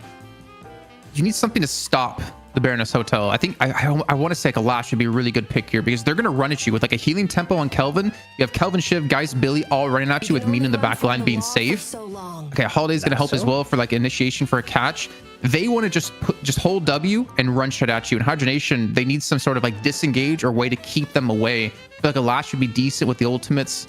I don't know what else they can go for here that would kind of fit, at least in my eyes. Time for Dynamo, boys. Oil up. It's Zextia with the first ever chat. Uber is very handsmo. If you'd like to support Uber financially, you can become a sugar mama over on Patreon for just $5 a month. You can support the night shift community. We've got Viscous, the sticky icky, does make it in for the final game. North America knows how to celebrate the big goo, man. Uber, why are you excited for the lineups? Is it the Baroness Hotel or Hydra Nation that has you tingling? I think that like Jason correctly identifies that Hydra Nation needs some disengage, but also a greater level of disruption here. It's really only the Abrams and the Doorman to some degree that can prevent the Baroness Hotel from having these like ideal engages, especially set up with like a Spirit Lasso or something similar. So making a half ability to get value, forcing him back to sort of arm's length, and allowing yourself to use your paradox maybe to get in there, set up poke a little bit, let Mirage go to work, and those longer engagements is going to be really important. So I like that a lot. I think Hydra Nation have definitely improved their comp, but Kelvin, Shiv, Mina going over to Baroness Hotel is pretty scary. Kaplan, is this game over before it begins like last week, according to the chat? I look at this and I want to favor the Baroness Hotel 100%. You have to think about Left on Ivy is not going to be there with this team because he needs to farm up. He needs to get to that 30k-ish souls to really be a late game threat to carry, even though he's insanely good mechanically. So that means Baroness Hotel have to also keep one player out to kind of counter push him or push on the other side of the map or push against him, something like that. And probably, I would imagine it'd be Mina in this composition, which leaves you with a Kelvin, Shiv, Geist, Billy, Holiday. That is a very scary 5 players running directly at you, and you don't have a ton of damage on your side. I mean, I guess you have decent damage, but it's going to be really rough to deal with those 5 players pushing straight towards you with the Frozen Shelter, with the Lasso. I think when we get to like these mid-game brawls, Baroness Hotel has this game won in my eyes. But it's all about Hydra Nation extending the game to that point where left foot can carry later on. Chat's arguing, who does Ido play? There's no Pocket. Pocket was banned first by Hydra Nation, making sure he doesn't have any fun. I kind of want to say Mina, but is it the Mina or is it the Holiday? That's what chat is arguing over. You know what chat, I can do? You know what we can do? We can head over to twitch.tv/Ido, and you could probably find out in the middle of this talking of what he's actually going to play. Oh, That's a pretty good idea. I think you Really might have good to idea. like listen to his comms though. I got an ad. I'm going to watch it for Ido. So. You like support the players while supporting us, while supporting Right. yourself, and while you get better at Deadlock. It's a great idea. Also, we should mention, and speaking of support, we have about 4 days left in the month of September. That is September over on twitch.tv. So if you want up to 30% off or 100% off, use a Prime like Dark Shocker just did. Thank you. Perfect timing, my guy. We are at 759 of our 1,000 sub goal. goal. They are now 25% off if you live in the state of Ohio. Get it done. Game's on. Baroness Hotel winning back-to-back is DMB. Can he go for 3? He's got to take down Hydra Nation. Game on. Let's jump into it, folks. Best of 3. Thanks to our friends over at Intel. $1,000 on the line between Baroness Hotel and Hydra Nation. Jason Kaplan personally called in a HR complaint to have me kicked off the VCT finals run in Paris in order to be here. Great to be joining you again, Jason. Baroness Hotel, you fear this at least 5-player run-up look for them. A powerful composition. Let's see, though, if they can transition out of these early stages. I just have to say, by the way, Mitch, it took me about 37 complaints to finally get you kicked off VCT so you can come back and do some Deadlock with us. But I'm happy I stay committed. Yeah, no, good job, honestly. I really only thought it would take one, but that's the world that we live in. So, sorry. Anyway, here, because this obviously we're going to be dealing with a fair bit of pressure in this lane. It's a Shiv and Kelvin, which is a pretty classic combination. A lot of sustain, a lot of harassment potential there, as well as Frost Grenade has already found its way over towards Rokane yet again. In mid, we are going to have, of course, both Paradox and Holiday set up there early, being able to rotate outward to try and slant those fights a little bit further in their favor. And the Mina, of course, is going to be here alongside DMB's Billy pick. Yeah, I think that's going to be kind of interesting lane. I think if you can engage, like Ivy can play safe, but the thing is they're going to have decent wave clear with Leffa, with just the Kutsu bomb, so it's really hard to get them under tower to be able to go for a dive. I think that's kind of the goal, and I would be surprised to see Leffa actually go for monster rounds to kind of counteract any pushing coming their way. But I don't know. This one can kind of go either way in my eyes. I think the damage is clearly going to go the way of Baroness Hotel. But Hydra Nation, you cannot really count them out because all it really takes is one of those pins onto Ido on the Mina to really shut him down and get a relatively easy kill. Yeah, obviously DMB has the ability to engage as well. But as long as you just give Billy a little bit of room while I had that blasted active, then it's a little bit hard. But we see it like that. Billy's able to walk up on you and randomly hit you with a melee. All those light melees start to become pretty relevant when you're up against this hero. I think one of the lanes I'm looking towards is actually mid lane. We've seen Geist being played a little bit more in North America than we see over in EU. You go for that Radiant regeneration fairly early on, which means you're very difficult to take down. What's up? No, but the 5 gifted. Just want to call that out. Okay.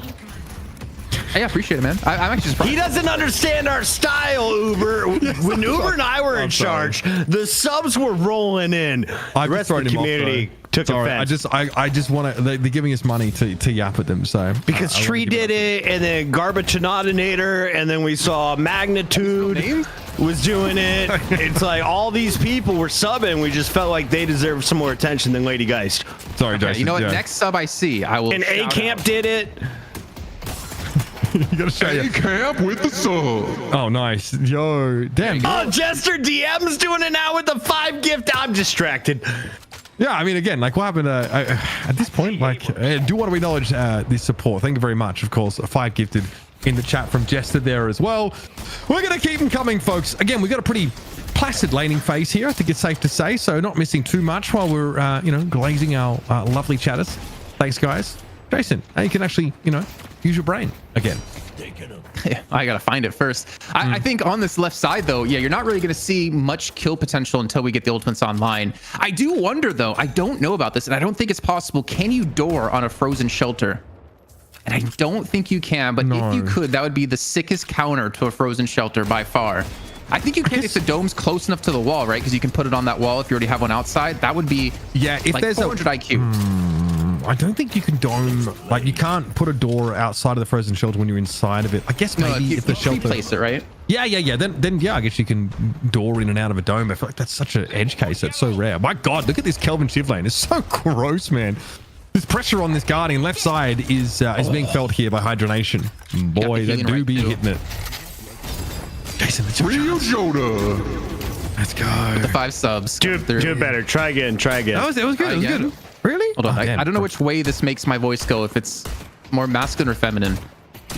Oh, we got a new name. Yeah, another one. That's nerve with like. Well, I don't know what to make of that. Really. Not sure how I feel about the. I don't know what this button does. Oh, it doesn't really do anything. Right, okay, I'm glad. Like so many This of us is your about fault, 10 guys. years ago. You gave him a Go XLR. Back to you, Uber. Yeah, I was going to say, like, I was doing this 10 years ago when the Go XLR first came out and abusing these features a little bit too My much. favorite button on my Go XLR is this. Actually, no, I'm not going to hit that button. I'll save it for later. Well, if we get 10 gifts, I'll hit that button. Oh, in the I know what meantime, it we are is. going to see a push. We see the first guard in the game. Owen already going down for Hydra Nation in the mid lane as a fight breaks down on the right here, Mitch. That chain gang was pretty massive there. You see immediately the Ivy gets drawn straight on in. Hydration gets parried on as well. And this is looking pretty darn good for the Baroness Hotel so far. Over towards the mid side of the map, much the same story. AVG goes down, and that is some nice Guardian pressure to be picked up. See, Leffa very quickly trying to return to that lane, but the Baroness Hotel here in mid are in no hurry to overextend underneath that Guardian. They'll take this wave, push up, and free damage on the objective. We might see, actually, interesting enough. Yeah, so we have Ivy. So Leffa rotates over to the mid lane. I didn't actually catch how early that was because we had so many subs coming through, so kind of lost track. But in the meantime, he's going to be sitting there. And with a pause, it does give us a chance to breathe and a chance to go over what is currently happening. Because Low Main has gone to the right-hand side to deal with him and Hydration together as a duo to deal with what might come their way. Because eventually that damage is going to come through. You saw DMB and Ido able to put a lot of damage in earlier on. You notice here, of course, there was actually Baroness Hotel's Guardian was snapped up at the start of that fight. That's what kind of sort of provoked that entire thing. And so I'm surprised that we didn't see Baroness like try and push quickly to equalize those Guardians. I think they were just trying to play around a zipline boost and a re-engagement from Hydra Nation, which could have pushed things further out of their control. But pretty patient from them. Despite this back and forth, it's only a 1k soul differential. But you can see now that pressure coming in from Hydra Nation's right side lane, Low Main and Hydration there, of course. Really trying to shove in with... We might even see a rotation out by the Billy, who just get chunked really, really low. Oh, nice connection with the luggage cart there. Do get sort of knocked off position, but they really want to try and take this fight as that range bar is looking to build up now. Spin it up in midair, probably taking a bit more poke damage than they otherwise would have liked. And Rokane continues to throw the hurt down from range. Saya here also going to give a little bit of ground. We're over to Hydration on the right side of the map. They've found an engagement underneath this Guardian, but Hydration doesn't fully commit. There are 3 players here, though, from Hydra Nation. They've got to turn this into something. They have to get some value off this power play. And DMB's more than happy to challenge coming back off that heal in base.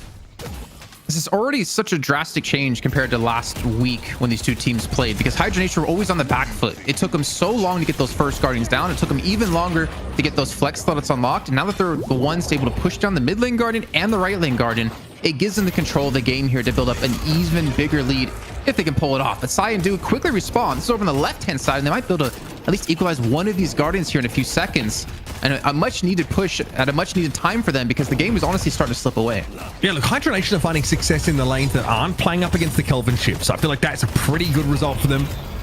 And of course, Do here, that bloodletting is going to let him shrug off much of that damage that came in. There was a carbine connection and no real opportunity to follow up. It's going to be a baggage card. Also, Call Bell thrown out. Paradoxical swap to use Natty. No wall thrown up until about now. Hydration has gone down. Idorian very, very low, and it's going to have to get out of this engagement. Saya already far enough away that the Baroness Hotel are going to be able to disengage from this, but it's at a heavy cost.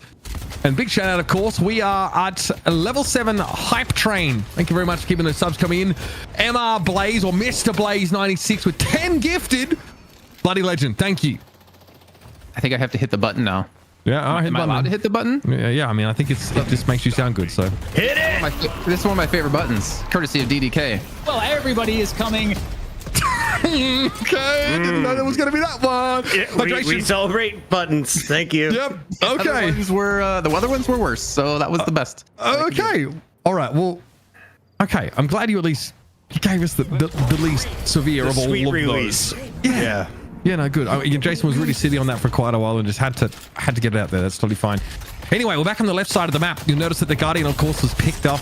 It is that pretty nasty Kelvin Shiv lane that we're dealing with. Back to the right, though. It is a cubed up Low Main, trying to get the advantage here over Ido, as we were correct, of course. He's here on the Mina, but Sanguine Retreat's a very powerful ability, and DMB was there to pick up the slack after Ido had to leave. So Baroness Hotel with a pretty healthy soul lead now. 1k is exploded into 7k over the last couple of minutes.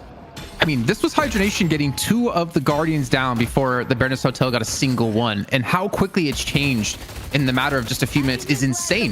One thing we have to notice if we're going to look at, the economy allocation, Hydration is on Poverty Souls, 5.5k. If you're here with the EU portion of the show where we get to see Listic just dominate on his Abrams, complete night and day between the 2 Abrams and how they're currently sitting at the moment. He's not going to be much of a threat in these fights, bar his charge. At least the upside for them is that Leffa is getting fed at 9,000 souls, but he has so many, high DPS characters on the other side to deal with here that honestly, the Baroness Hotel are really sticking to Hydra Nation here, and I have to give them credit too to be able to come back from behind. More importantly, where the last week they were always in that control and always in the lead. Hydration did this in the previous game, actually, to try and set up their Mina for success in the late game. And again, wasn't a huge factor, but definitely still seemed to help to make sure that Leffa was able to get in there and get the job done. Okay, so our stay at the Baroness Hotel has now ended. And will be accosted here. Sai's going to jump on in straight away. Frozen shelter. Paradoxical swap occurred inside of it, but AVG had nowhere to take do. That's dirty. Holy Saya coming in from downtown. Take his Going Solar away. Take it away. No, send this guy back to USB mic territory. Take your Going Solar away. Someone take it away from him. that wasn't even me. I was just doing what Puckett does, right? He's been doing this job for like 20 years. That's crazy, dude. He came in like a wrecking ball, man. He was like an F1 driver, just completely caught Do in his frozen shelter to turn that fight around and get a kill. There was 3 players in Hydra Nation sitting there waiting for Do to come out of that hotel to completely blow him up, and yet they got turned on. A ridiculous play by Saya. We talked about, I think Lightbringer mentioned how powerful Kelvin is right now, and I think it's safe to say Sai has really made his presence felt in this game. Very, very fed, but as are most of the Baroness Hotel. Big shout out for the level 8 hype train. Thank you very much. Chatters and those have been gifting and subbing. Really appreciate that. And of course, in the hands right now of your doorman, it's Ranger. 25 gifted from Mr. Blaze. That must have been why. Thanks so much. Very generous support of the channel. And there's a Deadlock game going on right now, but I'm going to take this opportunity to extend our sincere thanks. Should I hit the other button now? I don't know what to expect. We're going to fight here. Let's just we'll circle back to it here. It's on the shiv. Yep. Splatter on the ground here, of course. AVG a little bit low. Cool Bell comes on in. And SDMB. Nice rising ram. Will catch out Ranger. And that at least is something here for Baroness Hotel to hang their hat on. They're going to be able to get themselves this urn as well. Map control's good, except they're being shoved in a little bit on the left side of the map. Low main is, well, trying to do what he can here in this goo ball form. They're chasing down Do. They definitely want to fight. It looks like eyes, though, were for Scout. But Sire again intervenes, turns the fight, apparently in Baroness Hotel's favor. There's the dash here by Do. Caught, though, inside a Tornado. But now Rokane's going to have a little bit more than he bargained for in this fight. Try and get away. Ultimate used by Do, didn't quite convert the kill, but Scout will take the credit. This is insane, honestly. Like, Sire is, if we're talking about so good, Hydra Nation getting a much better draft than they've done in the previous weeks, but the Baroness Hotel coming back from behind, so many like great individual plays coming through. Saya with the save before. Like, this is honestly some ridiculous stuff. And now we see Hydra Nation looking to get themselves a flex slot unlocked here at about 12.5 minutes in. We already know that Baroness Hotel do have one for themselves, and they will give this one up. There might be a fight breaking off. Look how many players have conjugated towards this left side of the map. Cart thrown out here. Ranger, though, caught out. Dangerous position to be in right now. It did at least send the Billy away for a brief stay at the hotel, but they're going to be back into the fight now, and Hydra Nation are in no better position than they started. In fact, it's getting pretty ugly out there for them. Lomain starting to rotate over towards this left-hand side, but is it too late to get something spun up here? Rokane's under a lot of pressure, taken very low. Trying to Tornado a way out of this, at least got the knock up on Saya, but DMB was able to pursue. Lomain only just arrived here, realizes there's nothing more to do but to back away. Just want to say as well, like, production is killing it tonight with these ultimates out of door, man. Like, having the cam on DMB there, you get to see what's happening inside the Baroness Hotel. Phenomenal job by our production team. They don't get enough credit that they deserve. Yeah, it was sick. Big shout out, gang. 13k souls here to the Baroness Hotel. Is that really on your soundboard too? Is that you again? Wait, I didn't hear that one. I think that was, yeah, I have my soundboard turned off in Discord, so I can't hear it. So that was definitely not me. Oh, I see. That was production proper. That's what that was. I saw it. All right, thank you, production. Was that production? You want me to hit the button? No, no, no, not yet. Another 10 gifted? Button. This is no good reason. Don't hit the bloody button. All right, here it is. Frozen shelter thrown down. Low main trapped here. The kind of Thunderdome he was hoping to inflict. Again, got caught out by 2 of the Baroness Hotel players, and now, of course, the chase is on Ice Path. We'll get the Kelvin back into a position to be involved in this fight as Lomain is trying to skitter away. Cubes himself, and yeah, it's going to be tough even with those nice little wall jumps here. Lomain's going to be chased down. This is the issue for Hydra Nation. There's no freedom of movement here, and it turned out Lomain was persona non grata in Baroness Hotel territory. Hydration here trying to get a fight started. Oh, but going to be siphoning, trying to fight against that essence drain. So both of them really just giving each other the slurp. Hydration now forced to back away because numbers are here for the Baroness Hotel. Yeah, you're telling me I need to chill, but all right. Yeah. Nox on top of Lasso coming through. There's no escaping that one. And the Baroness Hotel, man, this just blows my mind that they're like consistently beating what has been the best North American team basically since the start of Deadlock. Like, this is what's crazy about this team, and maybe they need to form a team together because honestly, it is ridiculous to see how well they've been playing. I mean, obviously left at 17,000 souls. He's starting to get up there. I mean, he's clearly ahead of his entire team, which can be good and can be bad. The thing is, Ido's been able to match him on the 17k point, but he won't have a front line to defend him if they're all dead. Guys, Mr. Blaze has gifted 40 subs on the channel. Show some love to Mr. Blaze 96. Yeah. Big up, Mr. Blaze. Thank you very much for supporting us with your hard-earned money. We appreciate it. Hit the Give like us on your here, money. Yeah. We'll say your name. Yeah, Sorry, we said back to Mr. you. Blaze's name like 12 times so far, and that's good value for money in my opinion. Here though comes DMB yet again. Loman has to puddle punch himself away back to the safety of his walker, and he will be given a stay of execution this time around. Ern was snapped up here briefly by Ranger. Possibility for a turn in, of course, as that is very, very deep in Hydra Nation territory, but you know Baroness Hotel will be sniffing around for it. This is only 15 minutes into the game, and you can see the Baroness Hotel have picked up a lead that's going to be really hard to wrest away from them. And a big part of it was, I think, just the Kelvin shift lane being just as terrifying as it was. Idorian's getting a lot of farm siphoned in. DMB also healthy 16k to his name. The Billy is ready. I think a slight misplay just happened for the Baroness Hotel. They let that urn go completely for free. They had 3 players over on the right-hand side shop, and they easily could have went for a push on towards that walker to get some damage into it or potentially a kill on it. A little bit of a misstep. But luckily for them, it's not like that urn was worth a ton just yet. I think when we get to the 20-minute mark is where you really have to start to contest these and not let them go for free. And Ido on the 19k, he's got radiant regeneration. He's got some cooldown reduction. He's got cultist as well, and he wants a kill. The lasso, how the hell did that connect? Nox is ready to go on top as if they want it. And they don't even need it. They get the kill nonetheless. Scout sell that 100%. I mean, lassoing the doorman away from Ido. Not towards him. I know, bro. I got this one. Baroness Hotel, yeah, look, maybe a slight slip on the macro there, but I think they're going to be just fine in terms of picking that up. Didn't quite manage to get the parry there, but that is always scary when that walker starts to stomp on down. AVG falls. That walker is about to get crunched on as well. And obviously, Idorian with the Nox Nostra there is able to scare away any Hydra Nation defense to this right side. This might be a 20-minute game, folks. I'm going to give it to you straight. This is both the left and right side walkers under extreme scrutiny. And now there'll be a rotation surely towards mid here for the Baroness Hotel. Hydration has to be aware of this. He's got to be careful. They are all hunting for this Abrams.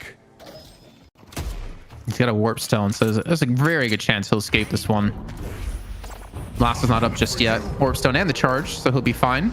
And mid-boss is being done while all this is happening, actually. This is just a bit of a distraction. It just seems to be Scout and Ido just trying to keep Hydra Nation completely away from taking this mid-boss, and they're just going to go down. But now they have to hurry and get these crystals before we see any potential steal, because Hydra Nation are in quick pursuit, and Sai with an amazing dome gives them no chance for a steal. Frozen Shelter comes down there. Beautifully done. And now Hydra Nation could not get in at all. That's the next best thing. We're not seeing people dome the actual Regent Crystal anymore, but just to choke up that entrance and make it impossible for Hydra Nation to get on in there. That's dirty stuff. Idorian takes a literal age to die, but he's going to be back in the fight straight away. 2 of those Reju buffs have been used. And that's a great result for Baroness Hotel. Still ready to fight with 6 players now and still able to make use of that buff potentially for the next 3.5 minutes. It's a power play, no 2 ways about it. And that mid and right side walker are about to feel the punishment. I don't like being I'm sorry, if you don't give Saya MVP from at least this match, then I don't want to work on DLNS anymore. Like, this man has single-handedly done God's work here. He does. Yo, give it to anyone else. Yeah. Sorry, go ahead. Let's see what happons. Yeah, this guy's going to walk away. Production, it's our opportunity. Go. I mean, Hey, we can't fire you because of like at-will labor laws, bro. But if you want to walk, like, that's on you. That's fine. Hey, but Mr. Blaze though, with another 10 gifted, he's on what, like 69 for the night? Hit the button. That's nice. Crazy. We are a level 10 hype train there. Thank you very much. I don't want to hit the button. I'm scared. I want to hit it. My finger's hovering over it. Dude, brand safety. ZP's going to have a conniption, bro. All right, I'll hit one button. Can I hit one button? Oh, ZP is sweating right now in Minnesota. That's crazy. I'm squishy. Okay, I can hit that button. That's safe. That's safe. The other button I want to hit's not safe. Bro has too many buttons. But I agree though. Like really, I agree. Yes. The flying frozen shelter to save Do when he was thrown into the Dormant Ultimate. The perfect frozen shelter to deny any chance of Hydra Nation from contesting that reju.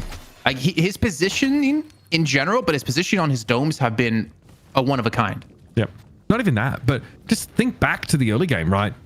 Just the rotations into so many of these fights. I think you highlighted, especially when Frozen Shelter was used to not only sort of save a teammate but turn the fight around. It's incredible. Obviously, like Veil Walker, very popular item now. It's something that is going to help Saya get around the map potentially even faster. Oh, it's a tank buster on the Mina. Watch out. Idorian is 24k souls fed. Lefa quietly has been building up to a critical mass, but it's, I think, probably another 5k before that Ivy really starts to become a threat. And there are so many things that can tear you to shreds if you've not sort of specced into any of that survivability. Low main, bro, got burst down very, very heavily there. Should be able to slink away, but still it's getting dangerous now. Trying to defend this mid. Walker is going to be quite a challenge for Hydra Nation. I will say this though. I mean, it is looking very promising for the Baroness Hotel. But left, oh my god, the chain gang back in. He has to drop the urn to get flown to safety. And they will at least keep the urn on the side of the Baroness Hotel. But while this has all been happening, you have to credit to Leflo. He has been farming consistently. He's at 26,000 souls. He's not letting his team completely get out of this game. And if he wasn't doing this, Hydra Nation would be even further behind. But I still don't know if he can 1v6 the Baroness Hotel when he does get to that 35k mark, because there's just too many players so far ahead on the opposing side. Yeah, also when the Geist, Shiv, and Billy are pretty fed, that is not great. Trying to burst them down, I think, is going to be tough. My main here, trying to freely rotate around the map, and it's an urn with Baroness Hotel's name on it. They want to try and get a turn in here and fight for it. It's going to be Frozen Shuttle thrown down. Most of Hydra Nation core on the outside looking in. Warpstone going to be used. Tip Hydration back to safety. Already made use of that ultimate and got no value from it. That's the last rejuve credit now. Boom, with 30 seconds left in its duration in general. Is the Baroness Hotel ready to fight for this? Do, of course, his ultimate up. There's a soul exchange there for John Ranger, just trying to take a beat here with that door set up. Nice catch with the baggage cart there at least, but looks like the soul exchange from John kept in the fight a little bit longer. Now Do and Scout are able to find their eliminations, and Hydra Nation, they got the drop on them. It was ultimately Low Main getting caught out first, and they struggle to respond. They get crushed. That was a ridiculous fight. If they caught anyone besides John there, I think they would have had a kill, and I think they maybe been able to turn that fight around. John able to swap his health, keep himself alive after taking so many abilities and so much brunt of this damage. It gives them the survivability they need in this fight to hold out, to get themselves another Walker taken, and to continue to extend this lead up to, I can do my math right, 32,000 souls. And this is already an insane amount of souls to come back from. It's not impossible, but you're hitting the stat check territory time, and Ido is continuing to farm at 29,000. This is getting very scary. And looking at Hydra Nation, I'm trying to think how they get back in this. They've tried getting catches. They've tried, trying to kill one player, but then Sai comes in to save them. The thing is, they need to stay grouped, but any kills they do get with the comeback mechanics in the game are massively going to help and keep them in the running. And this is a fantastic sound switch. There's no chance for Ida to escape. Oh, yes, Sanguine retreat, though. Is it available? No, straight into Nox Nostra. He's just going to fight them. Okay. I know a little bit low, but 30k souls is a big difference. And he has the Stamina Master as well to help him get out in case it gets ugly. Scout, however, not nearly so fortunate. With no reju credits up, that is 45 seconds of game time that Scout needs to sit by the wayside for. Shout out Pharaoh NDE. Thank you very much for that. Now, it looked like Leffa was looking for a recipient of the bomb through the middle part of the map. But the Baroness Hotel still look like they're happy enough to fight. Sai is still on the map. Of course, that Kelvin intervention, always dangerous. Now maybe just settling, though, for some of that, safe side neutral farm. Well, Leffa's hit the point, though. Capacitor, Siphon Bullets, got the Cultist, Fleetfoot. He's got a lot of the kit that he needs to be effective. I think one of the limiting factors he's going to run into now, though, is lack of flex slots. His items completely full out with, 3.8k in the tank. They need to get a Walker. it's just so hard for them to group and take any of these objectives down because of this soul discrepancy that they currently have of 32,000 souls. They're trying to go for a catch round to do. They'll just bounce away to safety, even the knockdown not enough to keep them in close proximity. And you can see in the minimap, when anyone starts to get caught up by the Baroness Hotel, they immediately regroup on this person. That lasso won't connect, but you're not going to be too worried as it's just a viscous that you wouldn't really want to try to go for a kill on anyways. Tell you what, Scout is already, as soon as they've come back off respawn, is looking for an engagement. And yeah, with 3 walkers standing, you're right. Those inventories, Jason, for Hydra Nation are starting to get a little bit uncomfortably overfull. No way here just to increase their power, even if they are sort of, farming their side of the map. Yeah. Also, something that we were talking about a little bit earlier, Jason, is that silence wave been picked up here for Ranger. See if they can find some value off it. Knockdown, of course, going to be in the build. Should be no shock. Well, he tried it on Ido, right? He got the silence wave and he got the knockdown on Ido, and yet he still escaped, was able to survive long enough with just some really good movement tech, just jumping off the walls, then using the stamina mastery you pointed out before to get the extra dashes away. But Saya has Refresher, and this is where things get extremely scary because his domes are already good enough as one. 2 domes. But 2 domes is going to be, it's going to be, I mean, obviously they're going to expect it, but it's something you can't really plan too well for. So they somehow have to figure out a way to catch Saya and kill him before we can get these double domes down. We're going to check in on Ido's build here and probably explain to us why I was able to escape all of that utility thrown in by the doorman. Either way, it's a fight brewing here. The left side of the map, the buffs are up, and we're going to be fighting for them now. Going to get drawn in. Chain Gang active here for DMB. And there's AVG falling by the wayside. In a position to stay alive, trying to again abuse the buff from the Veil Walker, rather. So far, not so shabby against the low main. He is staying alive. That is absolutely insane. Somebody kill the ship, please. Low main finally hits what looked like a right click, able to pick him off. But that is time that has been taken away from Hydra Nation. Time they spent trying to deal with the Shiver. Now the rest of the team has got to come at them. Scout out of the game, do also down. Hydra Nation, though, do lose out on this exchange. There's more to fight for now as John comes forward. Hydration picked off. Sanguine retreat used more to engage now as Idorian was hoping to chase for more, but Leffer and Rokane will be allowed to skitter off to safety. You know what? Ranger deserves a lot of credit in that fight. That could have been way worse. But he gets the ultimate on Saya. He prevents any dome from coming down when they're all grouped up, which would have been the worst position to be in. My lord, look at that mid boss go down. The Spirit Burn plus the Nux Nostra, there's no chance that anyone can survive that. And you can see the Hydra Nation, they might try to contest it. They're going to back away and let this one go for free. But yeah, again, to go back to what I was saying, Ranger, he got an amazing ult on Asaya when they're all grouped up. No frozen shelter to come in, which meant Du had to overextend to stay alive in that 1v1 against low main. If he got that dome down in the middle of that fight, it wouldn't have even been close. And there are a number of ways that Doorman can, or rather, in this specifically, Ranger in this situation can shut Saya down, right? It is the silence wave, and also, like you mentioned, sending him off to the Baroness. Obviously the namesake here of this left side team, who are looking very, very solid right now with 4 rejuve credits, of course, still to work through. 26 minutes of this is starting to approach an EU length game from what we've seen beforehand. So not too shabby for Hydra Nation, but it definitely felt like they've been losing incremental edges, incremental value over each encounter. Now with this earn take, it looks like there's no fight for this one. So the Baroness Hotel, obviously with the lead they have, the rejuve buffs means the Hydra Nation have to respect this and are trying, Jason, to safely farm that right side of the map. But you know, the Baroness Hotel are going to go hunting. Yeah, I think it's with these Veil Walkers too. Oh my god, DMB's 8-0 right they now. They don't die. They die. Oh, and with the Veil Walkers they have, you're never really safe to do this because they're going to have that human ward vision to spot you out, and they can catch you out just like that.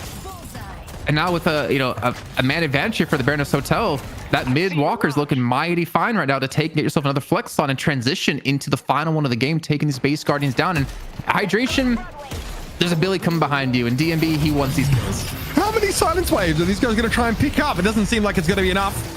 Here it is though, DMB able to work on this walker from above. Low main still out of the game, and Ranger eventually going to be picked up. Here comes the slam. DMB looking to pressure down. Rescue being there will just tug him back into formation. Saya definitely mindful of the potential for overextension now, but we are looking at base guardians, of course. That is 3 walkers down. Only 1 more flex slot left to be opened up, and it seems all too easy for the Baroness Hotel now. Hydra Nation tried to play safe, tried to stay in the game, but eventually they were going to be hunted down by the opponents with 4 rejuve buffs still to spend, Jason. But look at these shrines to be snapped up. Give him the dome! I think they're gonna give him the dome actually here. I think they have exactly what they need because Sire's Refresher is about to come online again. I think they could actually just stay around and commit to this fight, maybe get around the corner to bait them in. And Hydra Nation might be taking the bait here. This could be some easy kills coming through. Hydration gets locked in the dome. That is a massive dome. Does he have like the Mystic Reach on that? Because that was ridiculous. And he has another one to come in just a few seconds. I wouldn't be surprised actually to see Mystic Reach picked up here. Is that Nox Nostra? Oh, it's over. It's going against neutral objectives, isn't it? Oh, luggage cart. Nukes Idorian, but it is far too late. As Hydra Nation are going to have to give up this first game. The Baroness Hotel, man, when they look good, they look really good. You know what's crazy? You know, people are tilted about in the chat is that Sire's not even really a Kelvin player. Like that's what the word on there. That's what the streets are saying. So they're not even a real team, man. They're just here winning thousands of dollars at a time from Intel. Bro, like if this is the Baroness Hotel, what is like, the return of melee creep's going to look like? Like when Sire and John, decide to bring that team back together. It's crazy. There is so much undiscovered potential in this NA region. Hydra Nation were just on the receiving end of it, and it left a bloody handprint. And Mitch, you know what Saya says to that? About him not being a Kelvin main? What? I'm squishy. It's true. That's actually his voice. That is actually him doing that for one of the videos I did before. Let's take a look at the door, people. I mean, look, this is the Sire intervention. This is what Sire saved today. Look at this. Bro, they're chilling, right? Tornado in, dude's in trouble, and then bam! He's not. He's just not in trouble at all. And then APG, the paradox, is caught inside of it. Bro, too sick, man. There's nothing. And then Hydra Nation are like, well, we can't even really fight this, so they're not going to bother. Chain Gang, very powerful ability. You're about to see why. Bam! Ranger obviously tried to work as much of that urn control as humanly possible. Really, you can see exactly why they're so powerful. And you'll notice, like, even that early itemization, right? This is dirty. You ain't getting out. Oh, You're not, bro. And Sire just, bro just takes it. Reju buff gets picked up. Sire is not dying. You cannot kill him. Hydration is underfed in this situation. There's not much you can do. See, Lomain is also just like trying to puddle punch for his life. It's not enough. I swore Idorian had an ethereal shift in his inventory because that guy was impossible to kill. I don't know how he was continuously able to get away from this hard engage. All these silencing effects were picked up by Hydra Nation, and they still couldn't stop Sire from, doming or Ido from just slipping away safely. Bro, I want to know how he had so many highlights from this match. I swear we could probably go on for 5 minutes. This is so crazy, bro. There's a lot of damage down there. Yeah. I mean, it is crazy what, like, you could do. Obviously, low health is Shiv is a dangerous place, especially if you're raged up, right? It can be pretty hard to kill you. I think a nice splatter there from Lomain or a right click either way. That one could have been ugly. So, but in general, right? It was a Shiv Kelvin lane that really started this snowball. That left-hand side of the map was really, really powerful. And Scout and AVG rather are in the middle. They're obviously looking to rotate outwards, set up these kind of ganks, set up those like advantage situations. But I mean, the Baroness Hotel, all of their lanes basically coming out of that early phase of the game. Look how ahead they are by like that 9 sort of minute mark, and it never really gets any easier for Hydra Nation. Can you break down some numbers for me, Kaplan? Because I'm looking at Rokane. 31,000 player damage seems to be a lot. Because on the Baroness Hotel, you got players around 20K up to 24K. Bro, it's Mirage. That's what we're telling you. Well, no. It's not even that, right? It's, look on the other side. Look at Saya. 43,000 healing. All that damage Rokane was doing wouldn't stick because Sai would be able to put out chip so damage. much raw healing. Yeah. I mean, that's like you mentioned, right? Like they picked a kicker when they drafted the Mirage, right? Because he's not the flashiest hero, but he has like basically the highest sustained damage output in the game. But Rokane is investing pretty heavily in like the tier 3, tier 4 survivability items, right? There's like a siphon bullets rather being picked up there. Of course, there's like Fort and still able to do a ton of damage. So if Mirage gets time to do that damage and there's not just a disgusting amount of Kelvin healing on the other side, they're really powerful. They're just not flashy, right? They're just workhorses. They sit in the back and they do this insane amount of damage. Obviously, it takes more than just those raw numbers though from your Mirage. I want to give a shout out to Tulo Meach, who came over from Ido's stream saying Letha can't beat Ido with his first message. Second message immediately after, Letha got solo killed by Ido left lane. Third message comes less than a second later, can't handle the heat.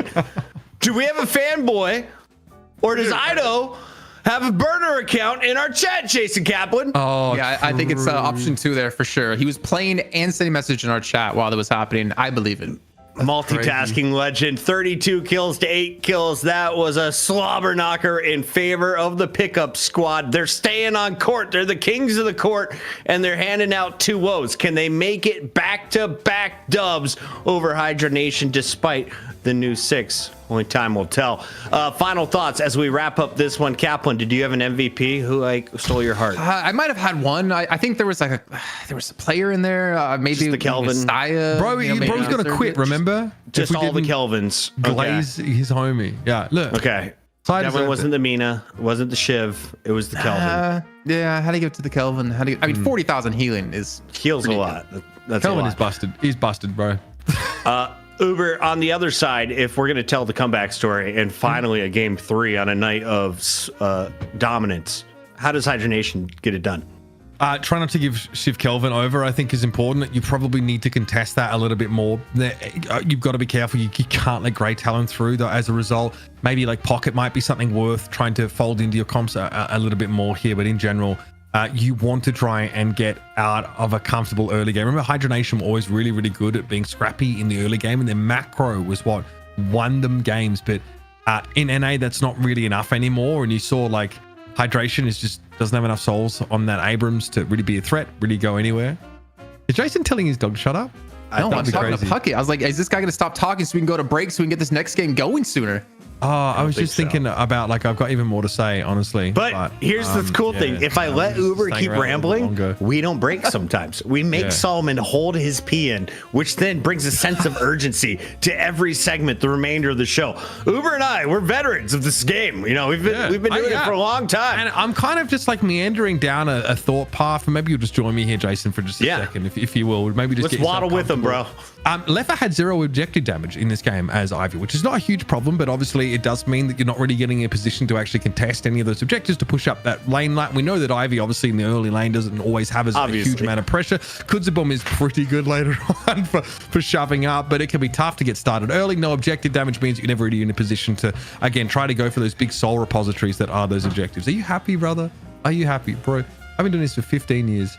Oh, I can go all day. That's a great emote. We can add that one. I thought we'd go to break at some point here, but no, we're still going. No, we can go. We can go. I'm not going to break until we get 12 more subs. We're currently sitting at 838 subs on twitch.tv/Deadlock Night Shift. Big thanks When it to gets to everyone the who's bottom been of the supporting screen, us it's going to hit one of those bad buttons on my Go XLR throughout I'm the just telling you evening. right now. Mutually It's assured getting there, destruction. getting closer. Interesting strategy. That's crazy.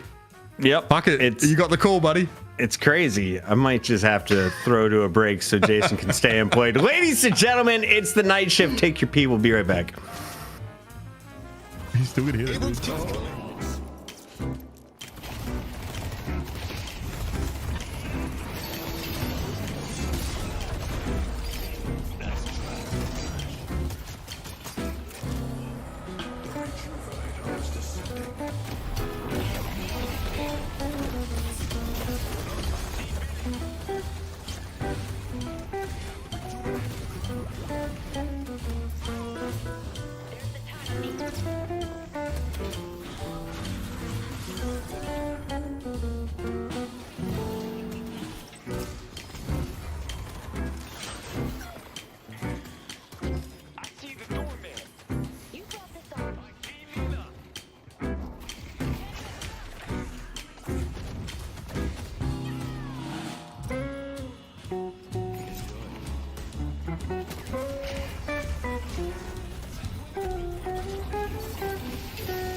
Sorry, ladies, he's off the market, but you too could get a framed Jason Kaplan autographed mustache stash for your stash next to your stash, if you know what I'm talking about. He was so mad. And you know what I was saying was not even like low effort. It was actually kind of true. We didn't even talk about it, bro. Bro didn't care at that point what I was saying. I thought you were doing great. Right now for 100 gifted subs. What, the mustache? The mustache, not the hair. No, that requires a lot more because there ain't much left up there. Yeah, I just gotta know. I gotta know what your price is. You know what I'm saying? Or just we're just gonna understand How the much market to rate. get you to go full sideshow? Yeah, what'd Like you do 5 there? years. That's it. 5 years. Yeah. Time will tell. I have Shout a out. turkey plan this year though, so we'll see how that works out. Shout out to all of our supporters. Uber got spotted. We're like on the subway and random people are like, hey, I think I know that guy from that thing. Yeah, Uber, if you didn't know, was working on Valorant earlier this week. Jason Kaplan was working on a Minecraft broadcast, and I was working on Call of Duty Mobile. But we're all here for Deadlock tonight. Bro and was for not great actually on- reason. He wasn't Yeah, on he the was on Minecraft Minecraft. broadcast, was he? Yeah, Really? Jason? yeah, dude, he's crushing it. You should You have wanna- seen. you wanna Dude, tell he me was the his topic? ass. He was shaking Square. pigs around. It was pretty dope. Pigs? But now we have Intel, who's like, hey, we should give $1,000 to the best team in Europe and then another $1,000 to the best team in North America. And we used to think that this part of the show wasn't worth watching because Hydra Nation would just 2-0 everybody. Now they're getting bopped 3 weeks in a row. Are they about to get handed another 2-0? Is it a draft problem? Is it a game problem, Jason Kaplan? I don't think it's a draft problem. I don't know. I don't really buy that as an excuse. Like, yeah, maybe the drafts last 2 weeks haven't been the draft was best, good. but it's more about just the way they're playing these games out. I mean, they had a strong start. They got the first guard in that last game, but from there on, they completely lost control of that. They lost like 2 guards back to back, and it was a snowball against them. And you can't. I don't know if I like this ban though. Contest the Kelvin they get shift, first please. pick for Hydra Nation, so I would say you almost have to ban Kelvin, but then you're giving away GT, No, or you just they've leave it gotta open take so it. you get one of the two. They're trying to ban the pocket because Baroness Hotel apparently has 3 incredible players. Dew was the player they gave the pocket last time, and he was dominant. Dew seemed to be pretty good on the shiv as well. Great talent in here, out of here. Is it a waste? Do we have to take Kelvin away from Baroness Hotel here? I dead ass think we do. That's what Lightbringer was saying, right? Like, if you're gonna go second and they don't ban GT or Kelvin first, you kind of have to leave them both open so you get one of them. And they ban GT and Hydra Nation. If you don't take Kelvin here, yeah, you're shooting yourself in the foot. Vasmos, thank you for the sub. Kelvin was correct. All right. Obviously, Kelvin is very powerful, and don't worry, there are like 4 people on Hydra Nation that can play this hero very well, so I'm not worried about that. Do you have to run a shiv with him? No. Kelvin's just insanely like look. I mean, 40k healing when I think the highest amount of player damage was 30k in that game is you are erasing. You're erasing more than one player. You're playing 6v5. It's insanely freaking out. It's very busted. It's very good, guys. Kelvin's good. So is Mina in the hands of Ido? We know he's going to be locking on the vampire lady. What's he take playing with Ivy? though? Oh, I like. Oh, Shiv. okay. They're gonna Shivs. break up the Kelvin Shiv. Yeah.